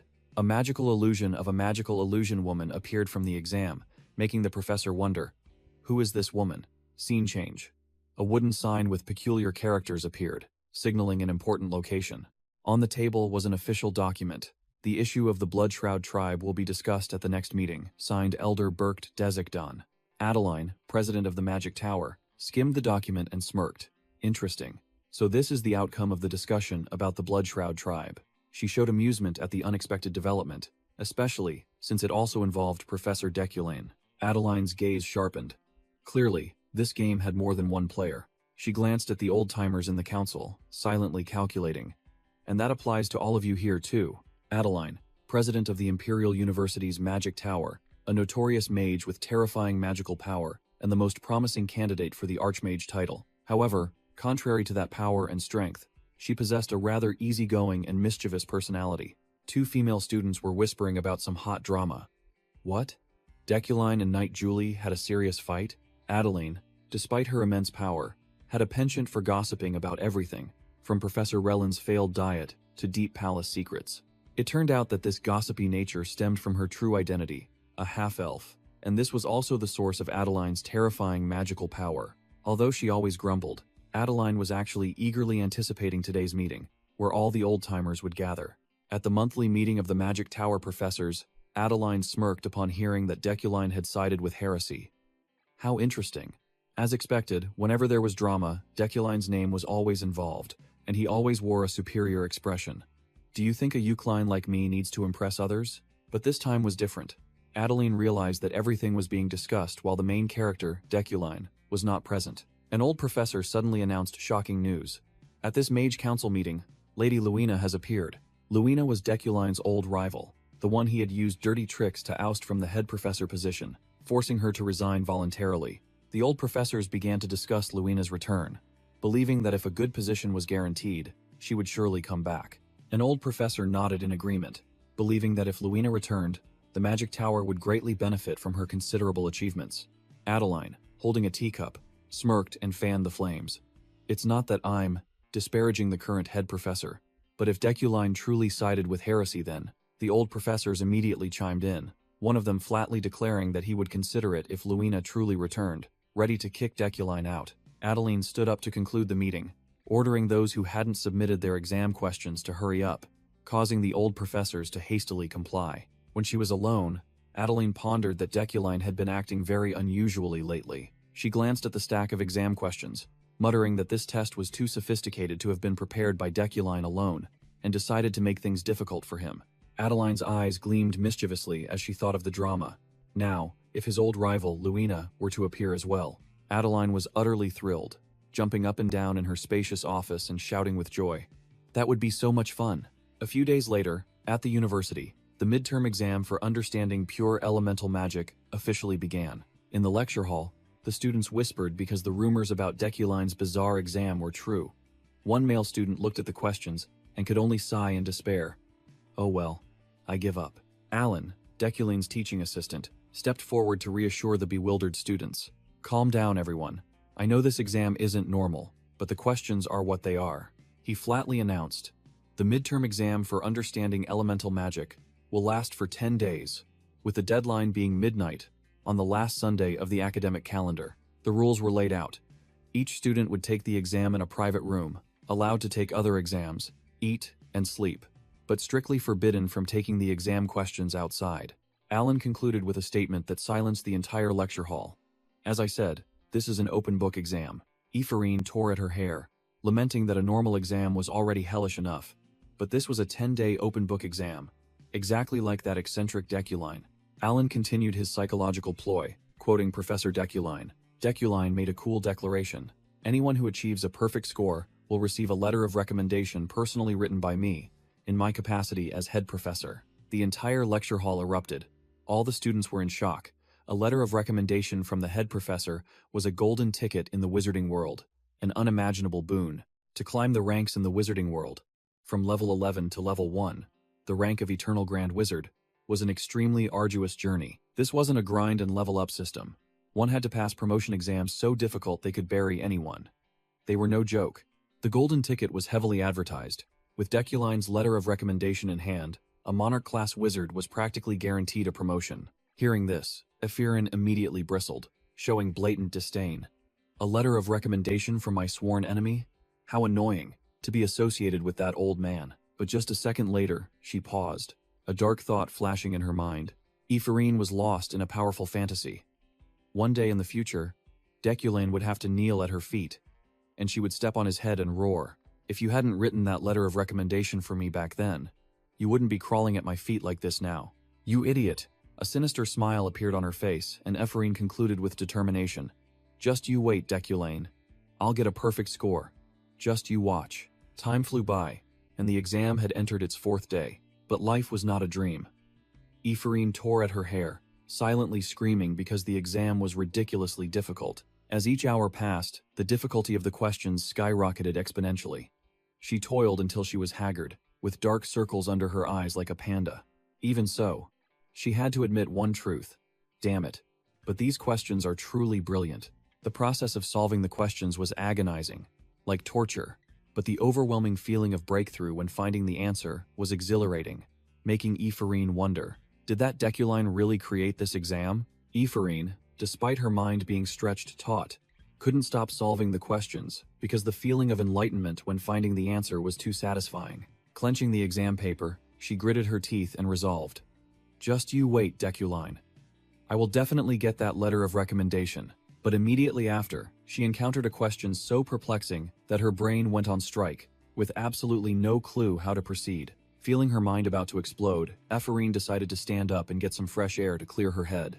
Meanwhile, in a luxurious garden, the genius Sylvia Iliade was also sitting alone, focused on tackling the challenging exam. Sylvia sighed in relief, stretching after toiling for 30 hours just to solve a single question. She recalled Deculine's promise of a letter of recommendation for anyone who achieved a perfect score on this exam. Sylvia merely scoffed, deeming the promise meaningless, as anyone skilled enough to get a perfect score would automatically pass the promotion round, rendering a letter of recommendation unnecessary. But then her eyes sharpened, determined to achieve a perfect score not for the grade or the letter, but for herself. For Sylvia, each question in this exam was a work of art, a key to enlightenment, and if she solved them all, her skill would reach a new level. Sylvia Iliade closed her eyes, convinced that this exam was the key for her to break through and become a wizard of a higher caliber. Lost in thought, a figure unexpectedly approached, catching Sylvia Iliade's attention. It was Ephraim, looking haggard as if the exam had drained her, which surprised Sylvia Iliade. Sylvia Iliade secretly assessed her rival, curious to know how far this commoner girl had gotten. Ephraim didn't beat around the bush, getting straight to the point and asking, "How many questions have you solved?" The atmosphere suddenly became awkward. Both were a little tense, facing each other. Trying to appear nonchalant, Sylvia Iliade exhaled a wisp of smoke and replied, "I'm on question number 8. Ephraim was utterly shocked, exclaiming, "What? You've already solved question 8? I'm still struggling with it?" However, Ephraim immediately admitted her own progress. "That's fast. I'm still stuck on question number 7. Upon hearing this, it was Sylvia Iliade's turn to be stunned, her mind churning in disbelief. Is she lying? This commoner girl is actually keeping pace with me so closely. Caught off guard by Ephraim, Sylvia Iliade irritably turned away, telling herself to focus on the exam, not this commoner girl. Ephraim teased, "What's wrong? Did you stand up because you saw me?" But Sylvia Iliade vehemently denied it, saying she was just taking a break. While the Magic Tower students were still engrossed in their exams, a political storm had begun to brew. Deculine, unlike the small fry, had sensed a massive change approaching. He skimmed the report and smirked. Things were finally beginning. Emperor Krebium is in critical condition. The shocking news was confirmed. Emperor Krebium was dying, but Deculine maintained a calm expression as if everything was within his calculations. The old emperor, known for his gentle nature, lay on his sickbed, preparing to pass away. He was the one who always maintained the balance of power and did not suppress the Bloodshroud clan, but the real problem lay with his successor after his death. That successor was described as the most important, and also the most troublesome, character in this world. A variable Deculine had anticipated. The new queen, Sophien Yekatere August von Jabrin, appeared with a dark aura, signaling an era of chaos about to engulf the entire world. At the Magic Tower, dusk fell, signaling the impending end of a hellish exam. On the final day of the exam, numerous exhausted students raised white flags, officially dropping out of Deculine's marathon test. However, the difference in skill levels was stark. The top students were as calm as mother ducks, while the small fry struggled miserably. Regardless of their scores, the students who survived the exam strutted around, boasting as if they had just received a Medal of Valor. But there was something strange. Instead of relaxing, they buried themselves in reviewing the material, a phenomenon that attracted the attention of the entire school. The exam's notoriety spread so far that even the professors of the Magic Tower became curious, gathering to examine this unique exam. And now, only 2 people remained in the race, struggling with the final question. Ephraim, working herself to madness, and Sylvia, frustrated to tears. Ephraim muttered, determined to solve this damned 8th question, the final obstacle. Looking at a mountain of empty coffee cups, she told herself she couldn't give up after consuming such a massive amount of caffeine. But as she focused on the question once more, Ephraim suddenly froze, as if she had just discovered something shocking. Deculine's entire room lit up with a surge of magical power, signaling something was amiss. Alan rushed in to report, "Professor, someone has solved the final question." Deculine's expression remained unchanged as he coldly uttered a sentence, as if he had known all along. "I knew it would be her." Click. The doorknob of the genius's room turned open. Deculine stepped in, and the entire room was bathed in a sea of sparkling magical light. He calmly closed the door, showing no surprise at this surreal sight. With an expression as expected, Deculine looked directly at the person opposite him. "I knew you would solve it. Congratulations." Sylvia Iliade stood at the heart of the magical storm, her golden hair blending with the ethereal light she had created. This was the answer to the exam. A living work of art, woven from the purest magical elements. This magic was both chillingly blue and radiating warmth, a contradictory yet perfectly harmonious combination. Deculine stared at the flowing sea of magic, silently acknowledging it as a true masterpiece. He told himself that even as the one who set the question, he himself could not create such beauty due to his own limitations. Memories of Kim Woo-jin surfaced, an untalented artist who still burned with passion for art, and that artistic soul had been embedded in this question. Thanks to this, both Deculine, who loved beauty, and Kim Woo-jin, who dreamed of art school, felt comforted by the sight before them. Deculine turned and walked away, uttering a brief remark to Sylvia Iliade, who stood stunned. "Well done." He added another sentence that completely froze her. "And thank you." Sylvia Iliade could only stand frozen, watching his back disappear behind the door, completely unsure how to react. She also thought to herself that she, too, wanted to thank him. Sylvia Iliade reached out, gently controlling the sparkling flow of magic, the art she herself had created. But then the specters of family expectations reappeared, echoing in her ears with urging words. "You must become an archmage." Amidst the brilliant golden magic, Sylvia Iliade's hand gently swept through, admiring her achievement, a true work of art. She told herself that there was no need to become an archmage, because magic itself was already beautiful enough. The scene shifted. The academy hallway was now deserted, not a soul in sight. In the messy room filled with coffee cups, Alan walked in to inform a dazed Ephraim. "Rookie Ephraim, time's up." Ephraim looked up with the smile of someone on the verge of collapse, reluctantly accepting the fact that she couldn't complete the exam. Alan handed back her paper, comforting her that she had done very well, as only 2 people dared to attempt that question until the very last minute. Ephraim immediately pressed, "What about Sylvia? Did she solve it completely?" Alan only replied with a knowing smile. Upon hearing the news, Ephraim buried her face in the desk, her soul seemingly flying away, muttering that Sylvia was truly a monster and she was incredibly jealous. But immediately after, the despondency vanished. Ephraim's eyes lit up again, gleaming with an unyielding determination. In her mind, she realized that thoughts of recommendation letters or revenge against Deculine had completely vanished without her noticing. In Ephraim's mind, everything was now clear. The only thing left was not hatred, but the pure thirst for knowledge of a mage. Her blue eyes blazed with the fire of determination. A new path had been laid out. Back in the room, Alan pointed out an obvious truth. The exam time was over, but the question was still here. Ephraim spun around, declaring firmly to Alan, "I will solve this question." She flashed a mischievous smile, her fighting spirit boiling. Alan merely smiled gently, fully supporting his friend's somewhat crazy decision. Under the magnificent academy sunset, Alan silently cheered, "You can do it, Ephraim.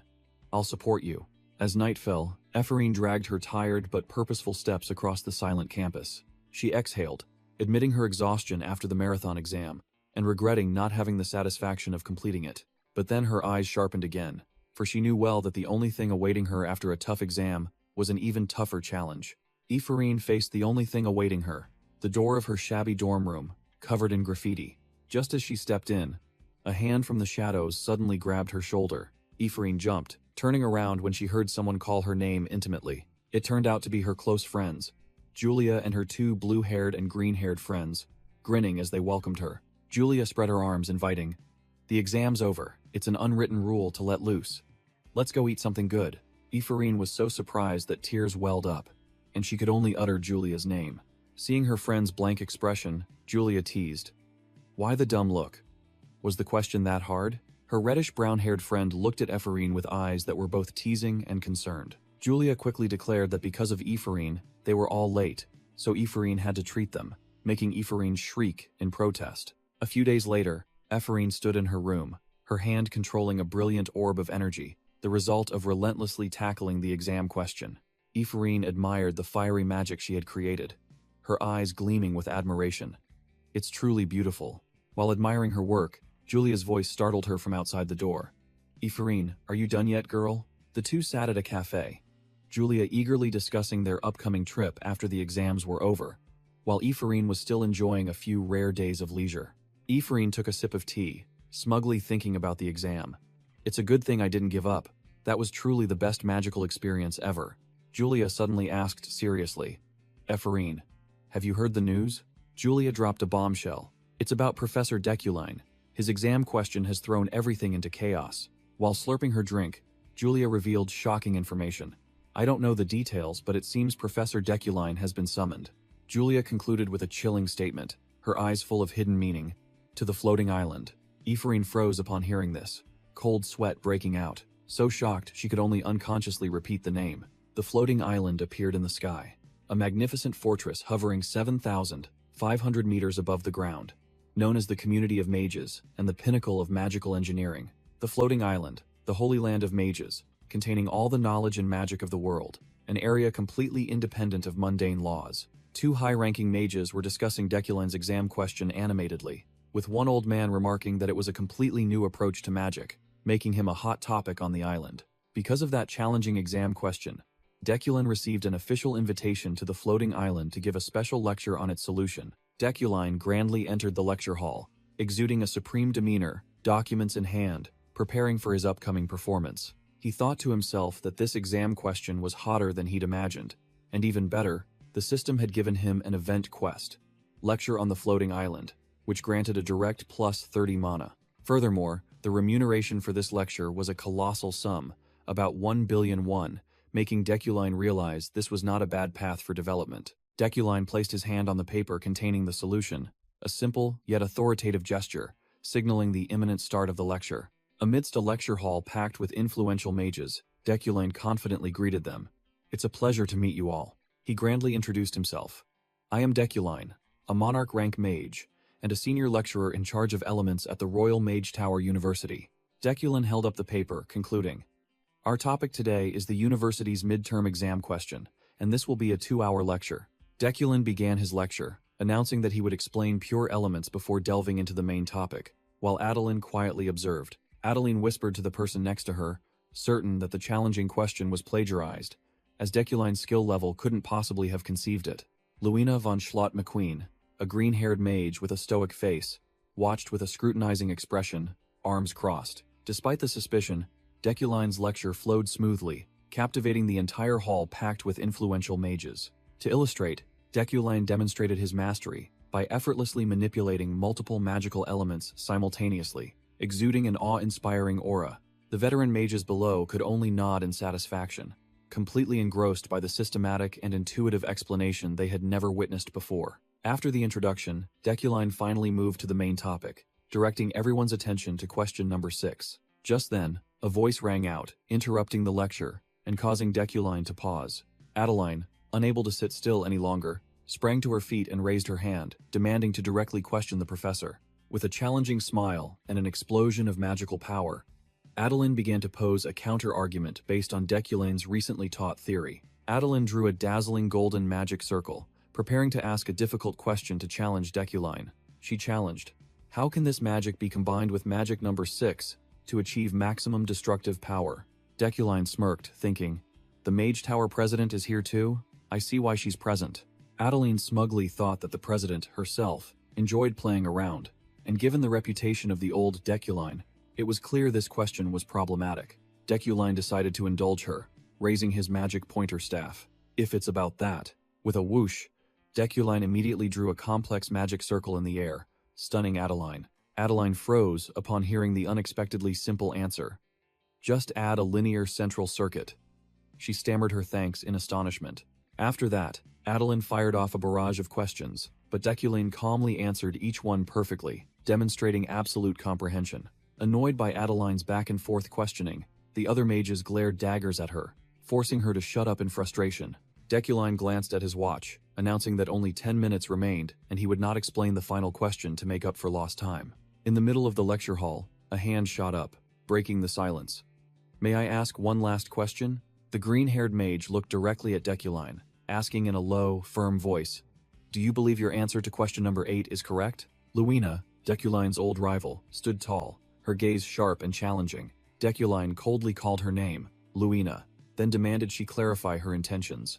Luina spoke loudly, directly questioning whether Deculine had come up with question number 8 himself, implying he was a plagiarist. The entire hall of renowned mages began to murmur, unable to believe their ears.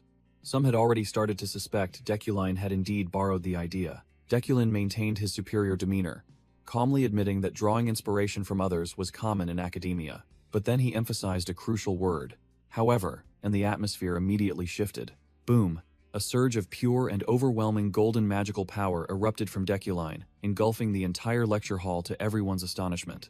Standing amidst the sea of magic he himself had created, Deculine arrogantly declared, "All of this belongs to me," quashing all doubts with absolute power. Deculine calmly declared that because he had just created this magic on the spot, it was different from the one in the exam, leaving the renowned mages gaping in astonishment. "Wow, it's beautiful." He glanced towards Luina, the one who had just loudly questioned him, along with Adeline Cizelian and the others who were sitting silently. Deculine coldly asked her directly, "Does that sufficiently answer your question, Professor Luina?" Luina broke out in a cold sweat, speechless and unable to utter a word, completely overwhelmed by this display of mastery.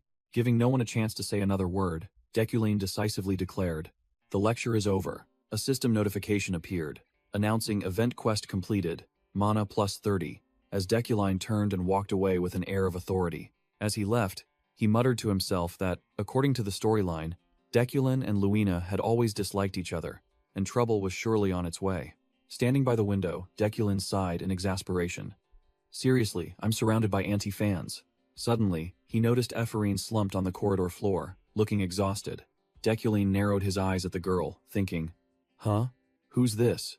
She looks familiar." A woman named Charlotte looked at Deculine with a look of utter disgust. Deculine caught her gaze, thinking, "What's this? Why does this girl look so disgusted?" Without bothering to care, he simply walked straight towards Charlotte in the magnificent hall. Scanning his memories, Deculine immediately realized, "Ah, I remember now. This girl was my university classmate." He proactively extended his hand in a noble greeting. "Long time no see, Charlotte." Charlotte flinched, replying sarcastically, "Good heavens, Deculine. I don't think we're close enough to use first names." Completely ignoring her insolent attitude, Deculine cut straight to the chase. "Is Princess Maho still well?" This made Charlotte freeze on the spot. In his mind, his relationship with Charlotte was worthless. The only important thing was Princess Maho, whom she was protecting. Deculine knew the scenario well. Emperor Krabiam was on his deathbed, and that was the game's major turning point, where numerous prominent figures would face life-or-death situations. The target he needed to save was Maho, a crucial character he had designed himself, who would have an enormous impact on the main quest in later stages. Deculine calculated in his head. Princess Maho carries the bloodline of both kingdoms. Her fate is always intertwined with war and bloodshed. Currently, Maho was using the excuse of studying abroad to stay in the Empire, but once the Emperor died, she would immediately become hunted prey. Charlotte growled, her face flushed with anger. "Deculine, you're still as good as ever at forcing venomous words out of people, aren't you?" Completely ignoring her, Deculine held out a glowing white crystal orb, leaving Charlotte confused and clueless. He smirked with absolute confidence. "Don't panic. It'll be a lifeline for the ally who chose the path of death." Deculine's overbearing declaration left Charlotte speechless, only able to break out in a cold sweat in silence. After a while, Charlotte slumped onto the floor, still holding the crystal orb, her mind reeling from the current situation. She realized this was a communication orb, and Deculine had given his condition. "When you've made your decision, contact me. I'll help."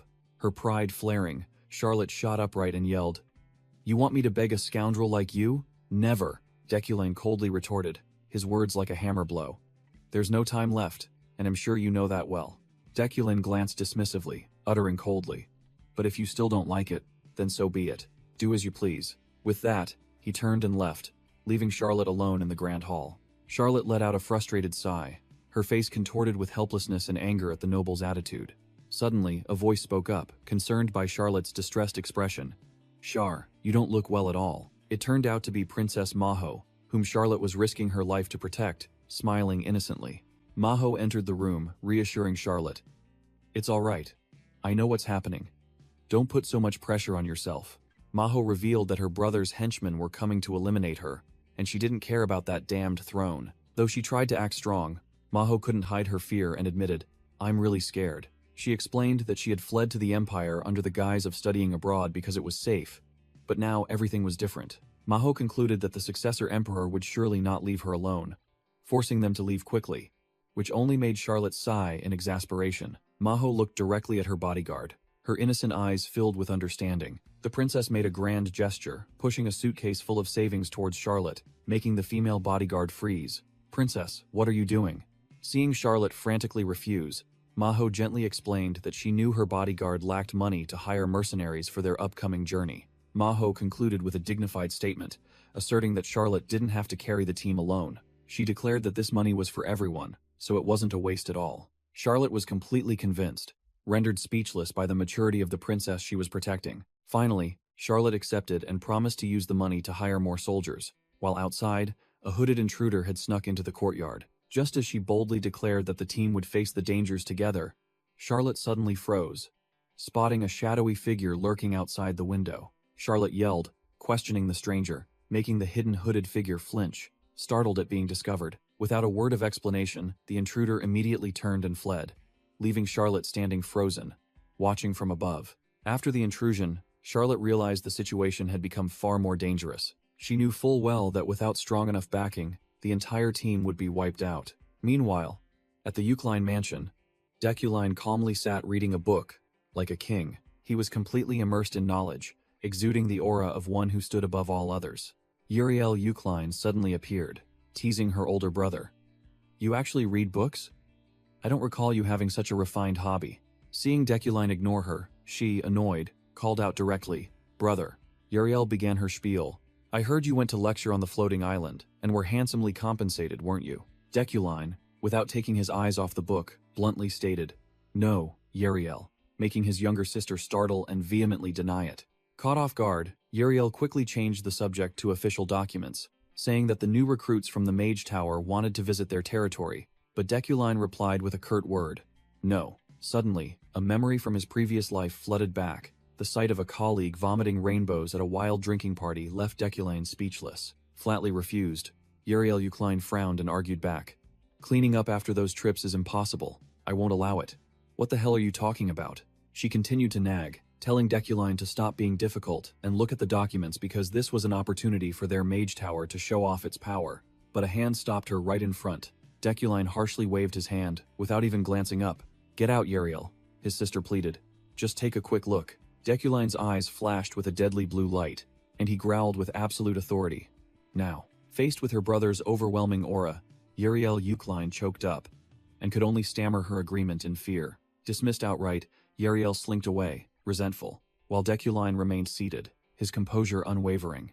After his sister left, Deculine fell silent, his face thoughtful. Suddenly, a communication crystal ball glowed brightly in Deculine's palm. The other end connected, and the image of a black-spectacled Mage Tower messenger appeared. Deculine coldly ordered, "Speak, colleague." Elsewhere, Charlotte sat on a bed, holding a similar crystal ball, her face tense. "I think we have to leave immediately. There's no more time." Through the crystal ball, an urgent voice pleaded for help from Deculine. Deculine accepted, but with an overbearing condition. "You will have to obey my every word, understood?"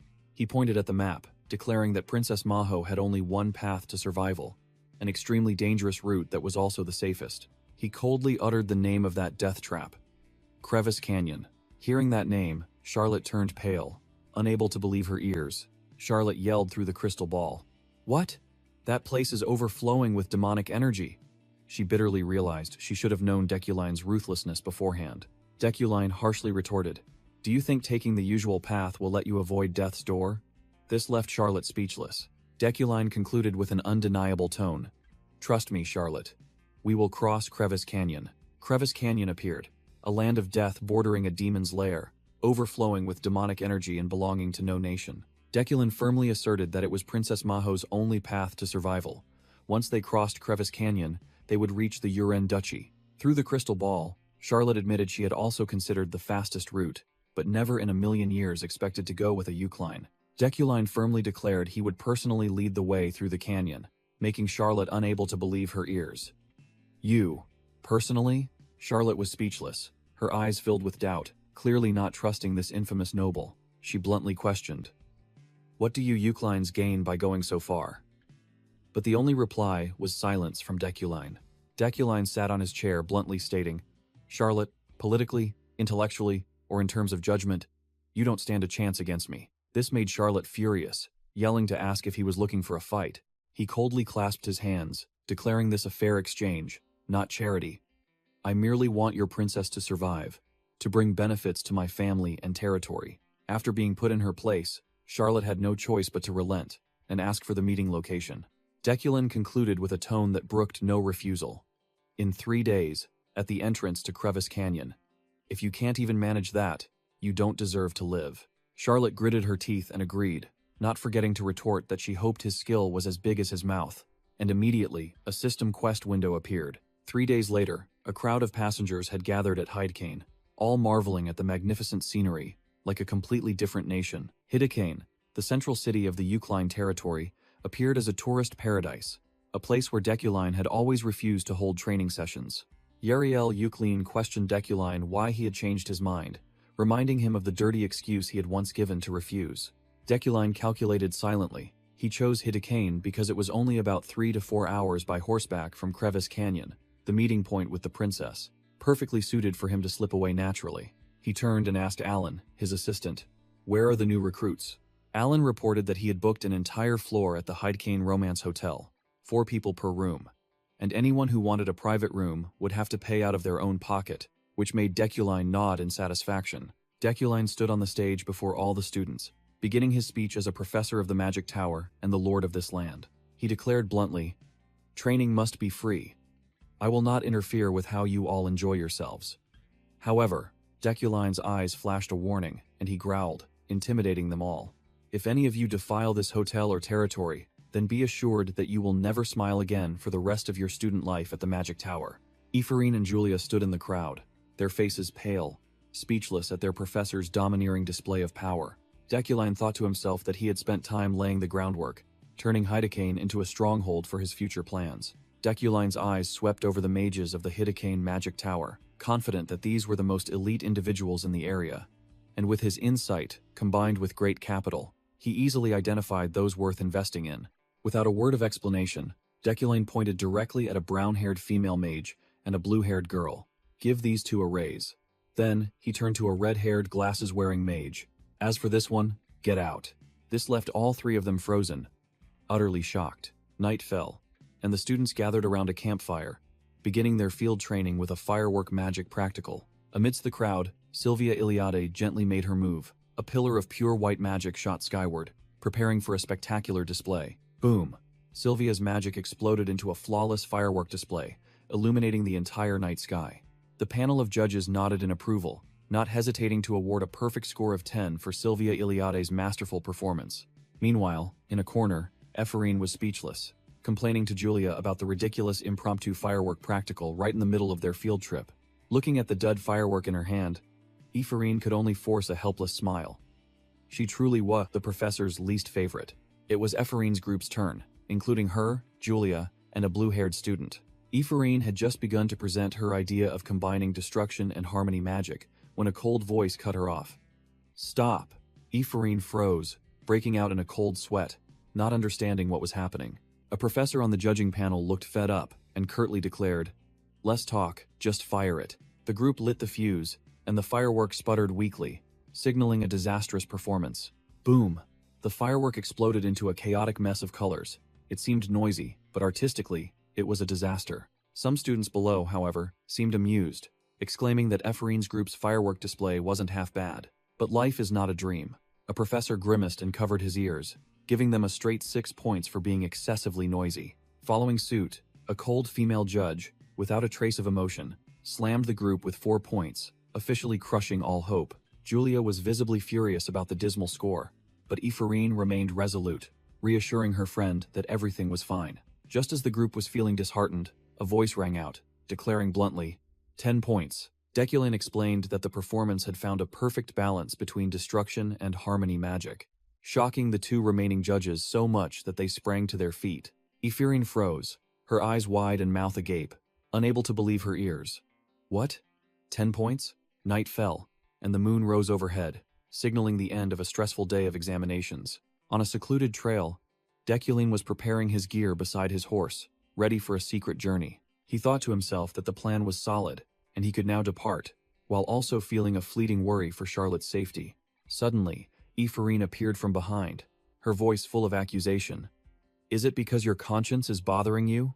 Deculane flinched slightly, but immediately regained his cold demeanor, snapping at Ephraim about what she was doing here, alone at this hour, then bluntly sent her away. Despite being dismissed, Ephraim still grumbled, questioning Deculane. Please answer me. From the punishment, the club incident, to even today, you're treating me like this because of my father, aren't you? Deculane merely glanced at her in silence, his gaze as cold as ice, not bothering to reply. He curtly declared, Go find out for yourself, then turned his horse, clearly showing he wanted no further entanglement. Deculane added a remark that felt like rubbing salt in a wound. You're not a child who needs to be spoon-fed, which made Ephraim grit her teeth in anger. With that, Deculane rode straight off, leaving Ephraim standing frozen in the dark. Just as he had gone a short distance, Ephraim shouted loudly from behind, making a shocking declaration. Professor, I will join your tutoring program. Fury flared in her eyes as she yelled with determination. I will find out the truth myself. Why did my father commit suicide? Who pushed him to such an extreme? Ephraim concluded her fierce declaration of war, aiming directly at Deculane's retreating back. I will definitely surpass you, Professor. Become greater than you. Deculane was out of sight, leaving only Ephraim standing alone on the trail, her eyes burning with fighting spirit. Ephraim stood alone in the forest, her gaze unwavering after her intense confrontation with Deculane. Deculane rode straight ahead, not bothering to look back even once. On his way, Deculane thought to himself, Ephraim wants to be my disciple? How strange. My villain's fate didn't activate at all. He began to feel uneasy, as he himself wasn't sure what the original Deculane had done to Ephraim's father. And he wondered, if it's an unforgivable sin, what then? At the edge of the forest, Deculane ordered his horse to return on its own, as the area ahead was steeped in mana miasma, arranging for it to pick him up at noon. Advancing alone into the forbidden land, Deculane muttered, Has Charlotte arrived yet? I'll have to use the crystal ball to contact her. Suddenly, a voice rang out, calling his name directly. Deculane. Charlotte was already waiting, speaking coldly. You've had a tough journey, making it all the way here. Charlotte appeared with Princess Maho and an escort. The entire group looked disheveled, clearly having just fought their way out. Deculane finally met Charlotte's group, all three looking battered as if they had just carved a bloody path out of hell. Seeing Deculane approach, Charlotte immediately bristled, raising a hand to block him from getting close to Princess Maho. Deculane didn't bother to acknowledge her, merely bowing politely and introducing himself with an air of authority. I am Deculane von Grahan Ukline, head professor of the Imperial Magic Tower University. Princess Maho, despite her young age, remained calm and accepted his offer of escort with a brief thank you. Deculane glanced at their blood-soaked appearance, making a sarcastic remark befitting a noble. It seems the journey wasn't very smooth, was it? You all look quite pathetic. Charlotte silently tossed Deculane a notebook, curtly stating that it contained notes received from the adventurers. Deculane coldly opened the notebook to examine the information within. After reading, he threw the notebook away with an expression of utter contempt. Disgusting. A bunch of nobodies who don't know their place. Under Maho's worried gaze, Deculane reassured her with an absolutely dominant demeanor. Of course, I'm fine. Just stay right behind me. With that, Deculane turned and led the way, his aura radiating as if all dangers ahead were mere child's play. Under the bright moonlight, Deculane led the group through the forest, his dominant aura unmistakable. Maho turned to ask Charlotte, curious about the contents of the paper Deculane had just read. The young girl looked worried, recalling Deculane's displeased expression after he finished reading. Charlotte was silent for a moment, her eyes hardening. Clearly, the information was not simple. Charlotte finally revealed the shocking information. The enemy didn't just have 37 assassins, but also a Dianunt. She explained that a Dianunt was a hybrid of ghost and demon, a difficult opponent as it resisted both physical and magical damage. Manhwa paled, while Charlotte firmly asserted that the monster was even more troublesome than all the assassins combined. But that wasn't all. Charlotte revealed the worst part. The Dianunt was the product of a pact. She explained in detail. A Dianunt could only be summoned by demon summoning magic, using human corpses and demon horns as sacrifices. Charlotte concluded that to hunt them down, the enemy had not hesitated to use the magic of the Ashes cult, a vile act by those who coveted the throne. Manhwa looked bewildered when Charlotte said there was still a glimmer of hope in this dire situation. That glimmer of hope was Deculine, who carried the Eucline bloodline, the bane of demons, capable of transforming demonic energy into pure mana to boost his own power. Deculine advanced alone into the gloomy forest, his dominant aura unwavering before the deadly scenery. He confirmed this was Krivas Gorge, true to its reputation as a demon's den. Meanwhile, Charlotte and Manhwa were trembling from the dense demonic energy, so thick that even normal breathing caused pain. But for Deculine, this was an advantageous playground. The system announced that his mana quality had been directly boosted to rank 4. Mana quality was the measure that divided the ranks among mages, an absolute difference in power. The ranking system was explained. Ranks 9 to 10 were commoners. Rank 7 was the starting point for mages and knights, and rank 5 was already rare. Most renowned figures on the continent, such as Zeit von Freyden, Josephine, or Ganesha, were at rank 3 to 4, while rank 1 was the domain of the gods. At rank 2, the pinnacle of mortals, only 4 legends existed, including President Adlan Cizelian. Deculine smirked, confidently asserting that with his current rank 4 mana quality, dealing with a Dianunt was child's play. The group was trudging through the deadly gorge. Charlotte impatiently urged Deculine. "Deculine, can't we go any faster?" Deculine glanced back, his tone condescending. "Impatience is clouding your judgment, Charlotte? Calm down. We are moving at the most optimal speed." Charlotte fell silent, realizing that moving too quickly in this den of demonic energy was akin to suicide, with an extremely high risk of being poisoned. Suddenly, Charlotte spun around, as if sensing someone approaching from behind. Manhwa gently placed a hand on Charlotte's shoulder, her voice full of concern.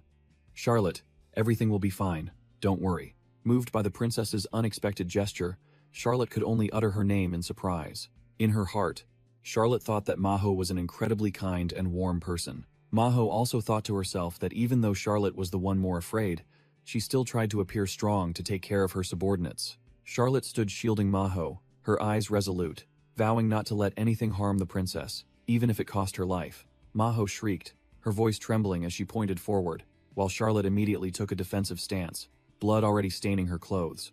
A gigantic swarm of demonic bats, pitch black and radiating dark purple demonic energy, suddenly descended, terrifying Manhwa. Charlotte didn't flinch, her eyes sharp, her hand gripping the hilt of her sword, muttering, "So it begins."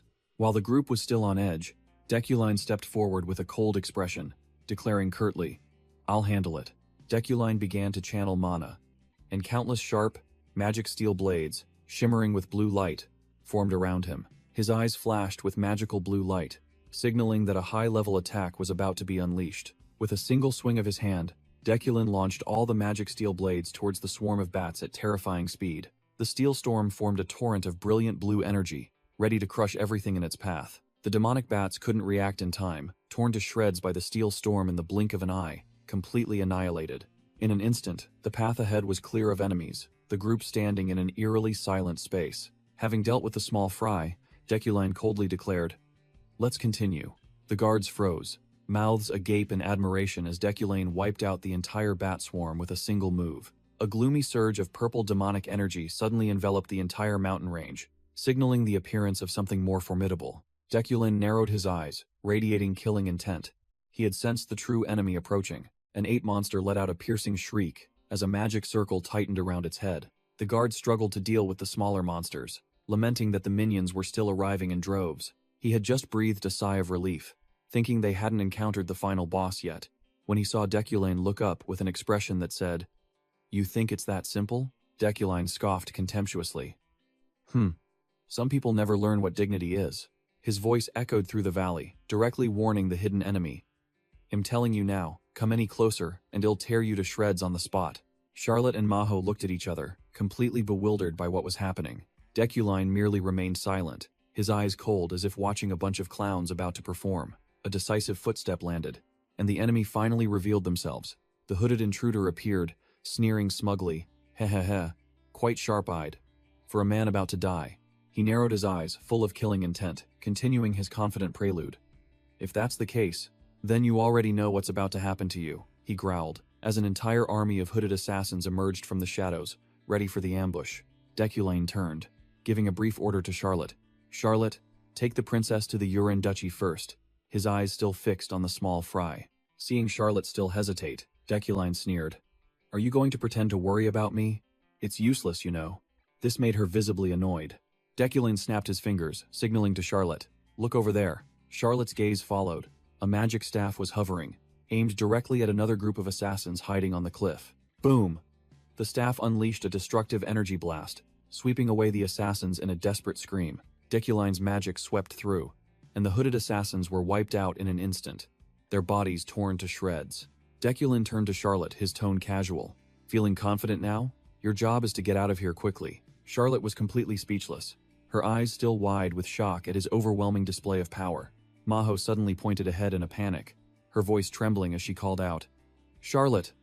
Look over there! Charlotte spun around, frozen in shock as she saw a colossal cliff slowly rising from the ground. Both girls could only stare in horror as the cliff transformed into something even more terrifying. From the cliff, a colossal shadow monster with glowing purple eyes and a gruesome smile materialized, standing tall like a god of death. Maho turned pale with fear, while Charlotte gritted her teeth and cursed as she recognized the boss.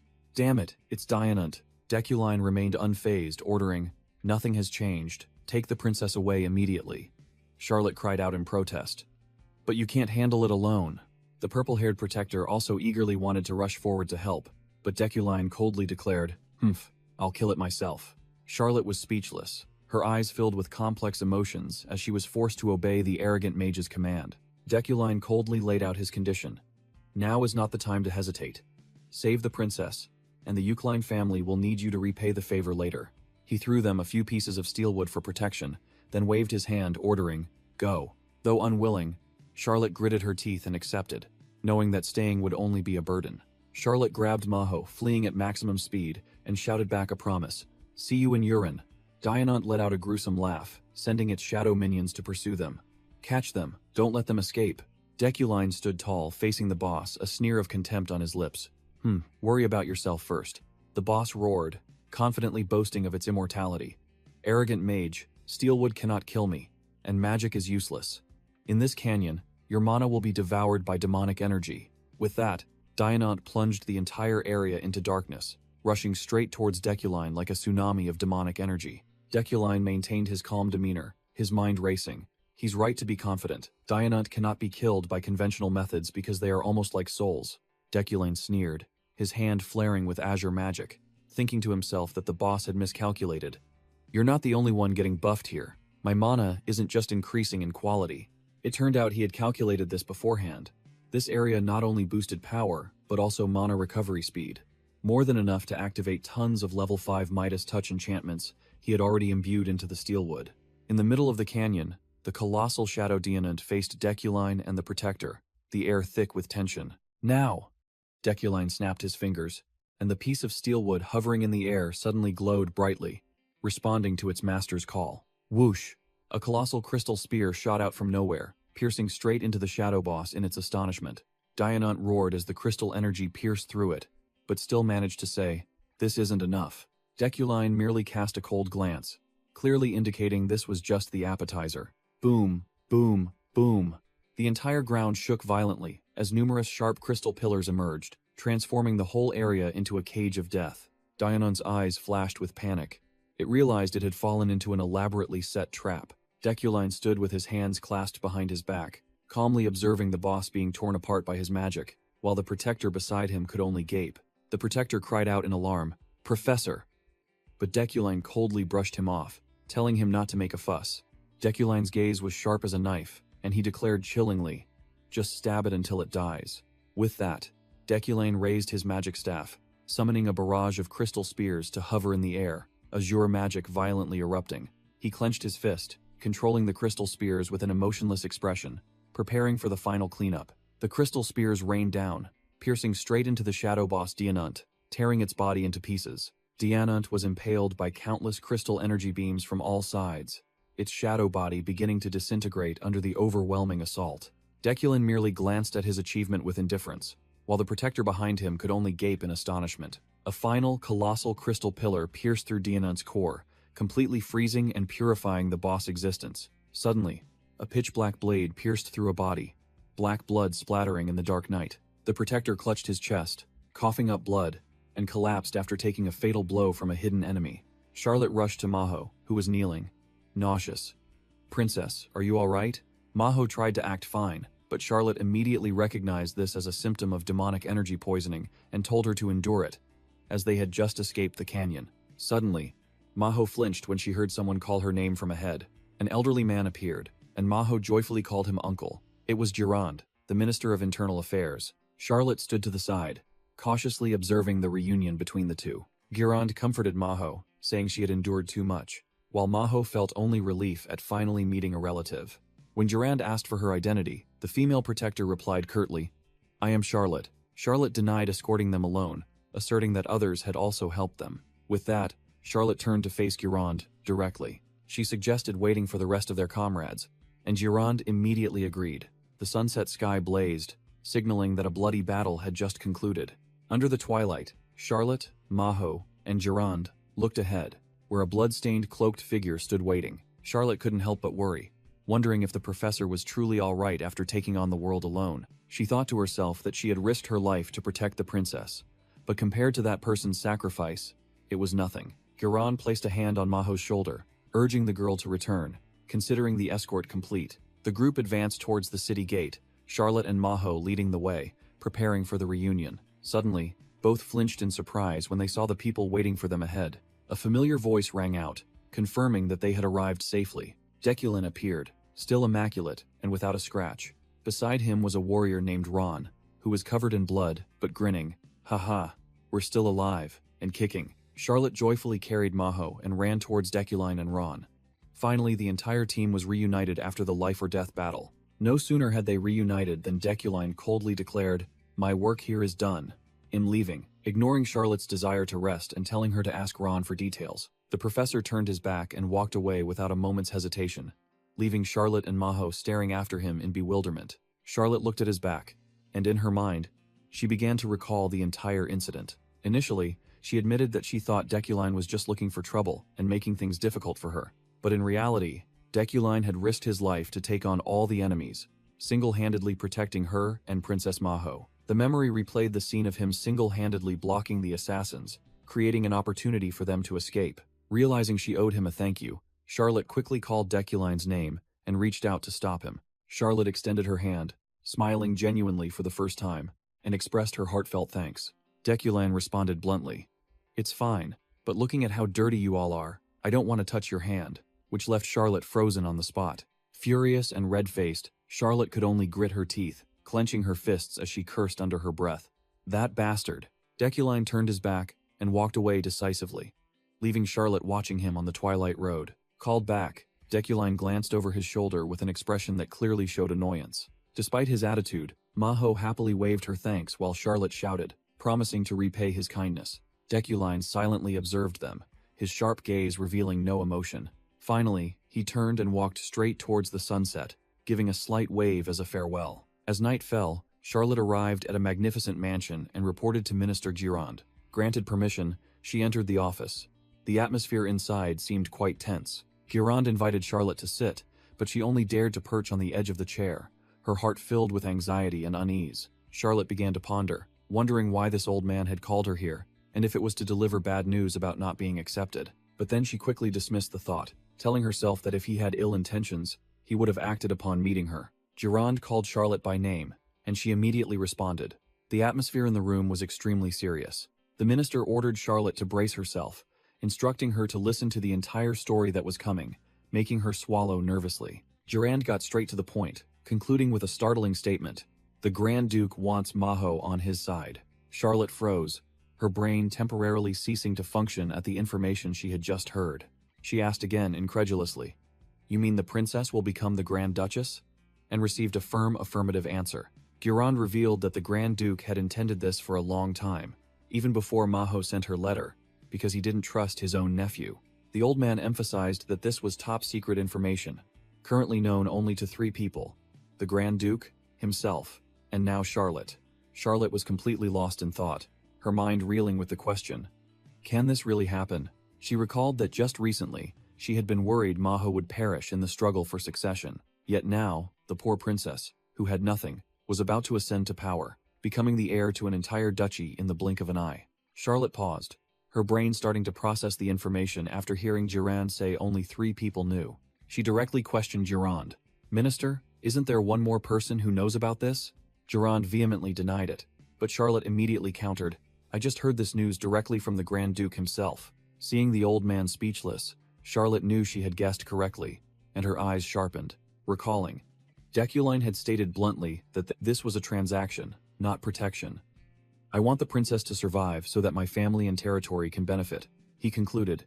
If she gains power, Eucline will also be favored, so don't hesitate over trivial matters. Charlotte began to piece everything together, realizing Deculine's words were as if he already knew the future. Considering herself intelligent, she bitterly admitted that she couldn't compare to his mind, suspecting he had calculated and predicted everything.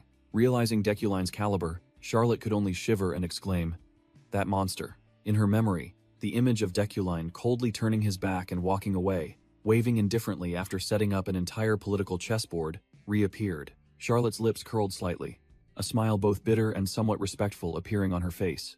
As night fell at the mansion, she couldn't help but wonder, has Deculine returned safely? Meanwhile, Deculine had returned home, sprawled out on his luxurious bed. Just a moment later, his blue eyes snapped open, completely devoid of fatigue. He sat up abruptly, asking himself, have I really slept for 2 hours? Looking out the window, the sky was still dark. Dawn had not yet broken. Thanks to his formidable iron body characteristic, just a short nap was enough to make all of Deculine's fatigue vanish. Despite the intense day of battle he had just endured, his body had automatically recharged, forcing him to wake up.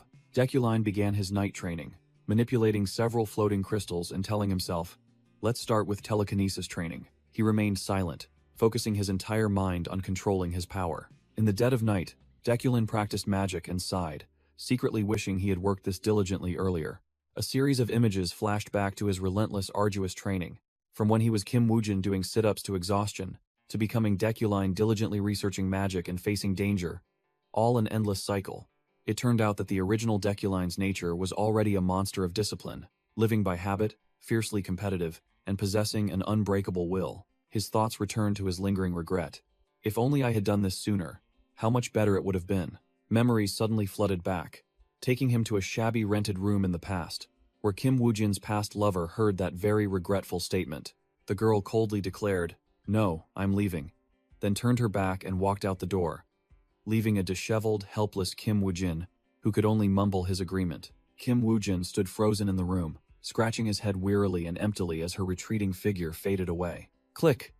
The door slammed shut, a dry sound marking the end of a relationship. As the girl walked away on the night road, Deculine realized Kim Woojin's core pain. If he had been as ambitious and diligent back then as he was now, she would never have left him. Deculine muttered, that damned iron body characteristic is acting up again, preventing him from getting much sleep. In the luxurious room, he sighed in exasperation. Having to stay awake 22 hours a day was like being stuck in a game with no exit button. Hiss!